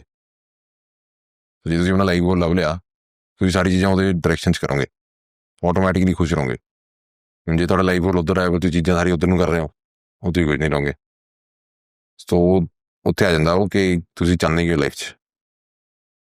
ਸੋ ਲੌਂਜੀਵਿਟੀ ਕਾਈਂਡ ਆਫ ਮੇਰਾ ਇੰਨਾ ਐਫੀਸੈਸ ਨਹੀਂ ਦਿੰਦਾ, ਕਿਉਂਕਿ ਮੇਰੀ ਜ਼ਿਆਦਾ ਉਹ ਰਹਿੰਦੀ ਕਿ ਜੇ ਤੁਸੀਂ ਹੈਲਦੀ ਰਹੋਗੇ, ਜਿੰਦੇ ਰਹਿ ਰਹੇ ਹੋ, ਕਾਈਂਡ ਆਫ ਉਹ ਲੌਂਜੀਵਿਟੀ ਹੈ। ਅਤੇ ਜੇ ਤੁਸੀਂ ਟ੍ਰੇਨਿੰਗ ਕਰ ਰਹੇ ਹੋ, ਹੁਣ ਜਿੰਨੀ ਦੇਰ ਰਹਿ ਰਹੇ ਹੋ, ਤੁਹਾਡੇ ਕੋਲ ਸਟਰੈਂਥ ਹੈ ਤੁਰਨ ਫਿਰਨ ਦੀ, ਸੋ ਇੰਪੋਰਟੈਂਟ ਹੈ। ਹੁਣ ਮੈਂ ਧੱਕੇ ਨਾਲ 10 ਸਾਲ ਐਡ ਕਰਕੇ, ਜਿਹਦੇ 'ਚ ਮੈਂ ਟ੍ਰੇਨਿੰਗ ਘਟਾ ਕੇ ਆਪਣੀ ਲਾਈਫ ਵਧਾਉਣ ਦੀ ਕੋਸ਼ਿਸ਼ ਕਰਾਂ, ਜਾਂ ਪ੍ਰੋਟੀਨ ਇਨਟੇਕ ਘਟਾ ਕੇ, ਜਾਂ ਕੋਈ ਇਹੋ ਜਿਹੀ ਡਰੱਗ ਦੀ ਇਨਟੇਕ ਘਟਾ ਕੇ ਜਿਹੜੀ ਓਵਰਆਲ ਐਂਟੀ ਹੈ, ਉਹ ਮੇਰੀ ਹੈਪੀਨੈਸ ਕੁਝ ਨੂੰ ਘਟਾ ਰਿਹਾ। ਓਕੇ। ਸੋ ਉਹ ਜੀ ਲਾਈਫ ਦਾ ਕੀ ਫਾਇਦਾ? Okay. So sometime you know that these things are, ਮੈਨੂੰ ਕਿਤੇ ਨਾ ਕਿਤੇ ਲੌਂਗ ਟਰਮ 'ਚ ਇਫੈਕਟ ਕਰਦੀਆਂ, ਬਟ ਤੁਹਾਨੂੰ ਰਾਈਟ ਨਾਓ ਹੈਪੀਨੈਸ ਦੇ ਰਹੀ ਹੈ, ਦੈਟਸ ਵਾਈ ਯੂ ਯੂਜ਼ਿੰਗ। ਨਹੀਂ, ਲੌਂਗ ਟਰਮ ਇਫੈਕਟ ਨਹੀਂ ਕਰ ਰਹੀਆਂ, ਮਤਲਬ ਦੇਖਿਆ ਜਾਏ ਇੰਨਾ ਮੇਜਰ ਇੰਪੈਕਟ ਨਹੀਂ ਹੈ। ਓਕੇ। ਹੁਣ ਜੇ ਸਪੋਜ਼ ਕਈ ਬੰਦੇ ਹੁੰਦੇ ਆ, ਉਹ ਕਹਿੰਦੇ ਆ ਕਿ ਤੁਸੀਂ ਜੇ ਹਾਈ ਪ੍ਰੋਟੀਨ ਇਨਟੇਕ ਕਰਦੇ ਹੋ, ਮਸਲ ਪ੍ਰੋਟੀਨ ਸਿੰਥੇਸਿਸ ਹੁੰਦਾ, ਉਹ ਵੀ ਤੁਹਾਡੀ ਲਾਈਫ ਘਟਾਉਂਦਾ ਜੀ। ਸੋ ਤੁਸੀਂ ਫਾਸਟਿੰਗ ਕਰੋ, ਲਾਈਫ ਵਧਾਓ। ਹੁਣ ਪਰ ਜੇ ਤੁਹਾਡਾ ਗੋਲ ਹੈ ਤੁਸੀਂ ਮਸਲ ਗੇਨ ਕਰਨਾ, ਹੁਣ ਤੁਸੀਂ ਨਾਲ ਲਾਈਫ ਵੀ ਵਧਾਉਣੀ ਹੈ, ਹੁਣ ਤੁਹਾਨੂੰ ਇੱਕ ਚੀਜ਼ ਚੂਜ਼ ਕਰਨੀ ਪੈਣੀ ਹੈ। ਹੁਣ ਦੋਨਾਂ ਦਾ ਬੈਲੈਂਸ ਰੱਖੋ। ਸੋ ਹੁਣ ਇੰਨੇ ਬੰਦੇ ਆ ਜਿਹੜੇ ਮਸਲ ਟ੍ਰੇਨਿੰਗ ਕਰਕੇ ਇੰਨੀ ਉਮਰ ਜੀ ਗਏ। ਹੁਣ ਜੇ ਉਹ ਮਸਲ ਟ੍ਰੇਨਿੰਗ ਨਾ ਕਰਦੇ ਤਾਂ 3 ਸਾਲ ਹੋਰ ਰਹਿ ਲੈਂਦੇ, ਕੀ ਫਰਕ ਪੈ ਜਾਂਦਾ?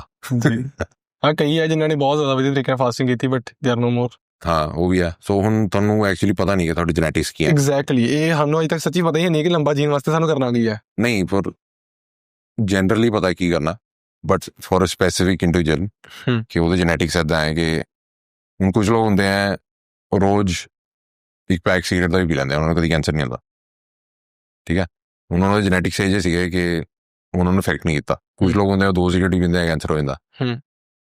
ਉੱਦਾਂ ਹੀ ਹੁਣ ਡਿਪੈਂਡ ਕਰਦਾ ਤੁਸੀਂ ਕਿੱਥੋਂ ਆਏ ਹੋ, ਫਿਰ ਜਿਹੜੀ ਚੀਜ਼ਾਂ ਕਰੋਗੇ ਤੁਹਾਨੂੰ ਕਿੱਥੇ ਲੈ ਕੇ ਜਾਣੀਆਂ, ਉਹ ਤੁਹਾਡੇ ਜੈਨੇਟਿਕਸ ਹੁੰਦੇ ਆ।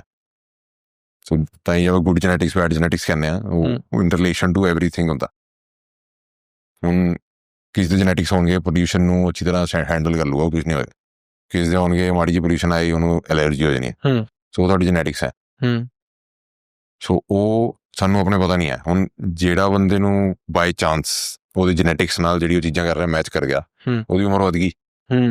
ਹੁਣ ਜਿਹਦੇ ਜੈਨੇਟਿਕਸ ਨਾਲ ਉਹਨੇ ਜਿਹੜੀ ਚੀਜ਼ਾਂ ਕੀਤੀਆਂ ਮੈਚ ਨਹੀਂ ਕੀਤੀਆਂ, ਉਹਦੀ ਉਮਰ ਘਟ ਗਈ। ਸੋ ਉਹ ਕਹਿੰਦਾ ਬਾਈ ਹੁੱਕ ਐਂਡ ਕਰੂਕ ਕੀ ਤੁਹਾਨੂੰ ਪਤਾ ਲੱਗੂਗਾ ਅਜੇ, ਕਿਉਂਕਿ ਇੰਨੀ ਜੈਨੇਟਿਕ ਟੈਸਟਿੰਗ ਹੈ ਨਹੀਂ, ਪਤਾ ਨਹੀਂ ਲਾ ਸਕਦੇ। Great, sir. That was all, sir. Thank you very much. And I will love to word from you ਕਿ ਜੇ ਤੁਹਾਡੇ ਤੋਂ ਕਿਸੇ ਨੇ ਰੀਚ ਆਊਟ ਕਰਨਾ ਹੋਵੇ ਕਿ ਤੁਹਾਡੇ ਕੋਲ ਆ ਕੇ ਤੁਹਾਡੀ ਟੀਮ ਦੇ ਥਰੂ, ਤੁਹਾਡੇ ਥਰੂ ਆਪਣੇ ਆਪ ਨੂੰ ਟ੍ਰਾਂਸਫਾਰਮ ਕਰਨਾ ਹੋਏ, that how they can reach you? Best ਤਰੀਕਾ ਹੈ ਕਿ ਤੁਸੀਂ WhatsApp 'ਤੇ ਮੈਸੇਜ ਪਾ ਦਿਓ ਮੈਨੂੰ। ਸਾਡਾ ਇੱਕ WhatsApp ਨੰਬਰ ਹੈ, ਜਾਂ ਤੁਸੀਂ ਮੈਨੂੰ Instagram ਪੇਜ 'ਤੇ ਪਾ ਦਿਓ। ਸੋ ਸਾਡੇ ਡਿਫਰੈਂਟ ਪੇਜਿਸ ਨੇ। ਟੀਮ GM ਲਾਈਫਸਟਾਈਲ ਹੈਗਾ, ਜੇ ਤੁਸੀਂ ਲਾਈਫਸਟਾਈਲ ਪਲਾਨ ਲੈਣਾ ਹੈ ਉਹਦੇ 'ਤੇ ਮੈਸੇਜ ਪਾਓਗੇ। ਓਕੇ। ਜੇ ਟੀਮ GM ਬੋਡੀ ਬਿਲਡਿੰਗ ਹੈ ਤੁਸੀਂ ਉਹਦੇ 'ਤੇ ਪਾ ਸਕਦੇ ਹੋ। ਸੋ ਦੋਨੋਂ ਫਰਕ ਹੈ। ਮਤਲਬ ਜੇ ਮੈਨੂੰ ਪਾਓਗੇ ਹੋ ਸਕਦਾ ਮਿਸ ਹੋ ਜੇ, ਇਹਨਾਂ ਦੋਨਾਂ 'ਤੇ ਪਾਓਗੇ ਨਹੀਂ ਮਿਸ ਹੋਏਗਾ। Great sir, and thank you very much sir. Thank you very much. ਕਿਵੇਂ ਲੱਗੀ ਤੁਹਾਨੂੰ ਕਨਵਰਸੇਸ਼ਨ? ਵਧੀਆ ਸੀਗੀ ਜੀ, ਬਹੁਤ ਵਧੀਆ। ਤੇ ਸਰ ਮੇਰੀ ਫਾਈਨਲੀ ਅੱਜ ਆਪਾਂ ਟਾਈਮ ਕੱਢ ਹੀ ਲਿਆ। ਯੈਸ। ਐਂਡ ਇੱਕ ਰੀਜ ਆ ਮੇਰੀ, ਉਹ ਮੈਂ ਤੁਹਾਡੇ ਤੋਂ ਹੁਣੇ ਇੱਥੇ ਕੈਮਰਿਆਂ ਦੇ ਵਿੱਚ ਲੈ ਕੇ ਜਾਣੀ ਆ। ਜਦੋਂ ਵੀ ਤੁਹਾਨੂੰ ਸਹੀ ਲੱਗੇ in upcoming time I will love to train with you ਭਾਜੀ। ਮੈਂ ਦੇਖਿਆ ਯਾਰ ਕਰ ਲਾਂਗੇ ਪਲਾਨ। ਡਾਕਟਰ ਵੇਗੂ ਆਏ ਆ, ਉਹ ਸਾਰੇ ਆਉਂਦੇ ਆ। ਤੁਸੀਂ ਮੈਂ ਪਰਮੇਸ਼ ਭਾਈ ਤੋਂ ਵੀ ਉਦੋਂ ਸੁਣਿਆ ਸੀਗਾ ਕਿ you are a damn good host.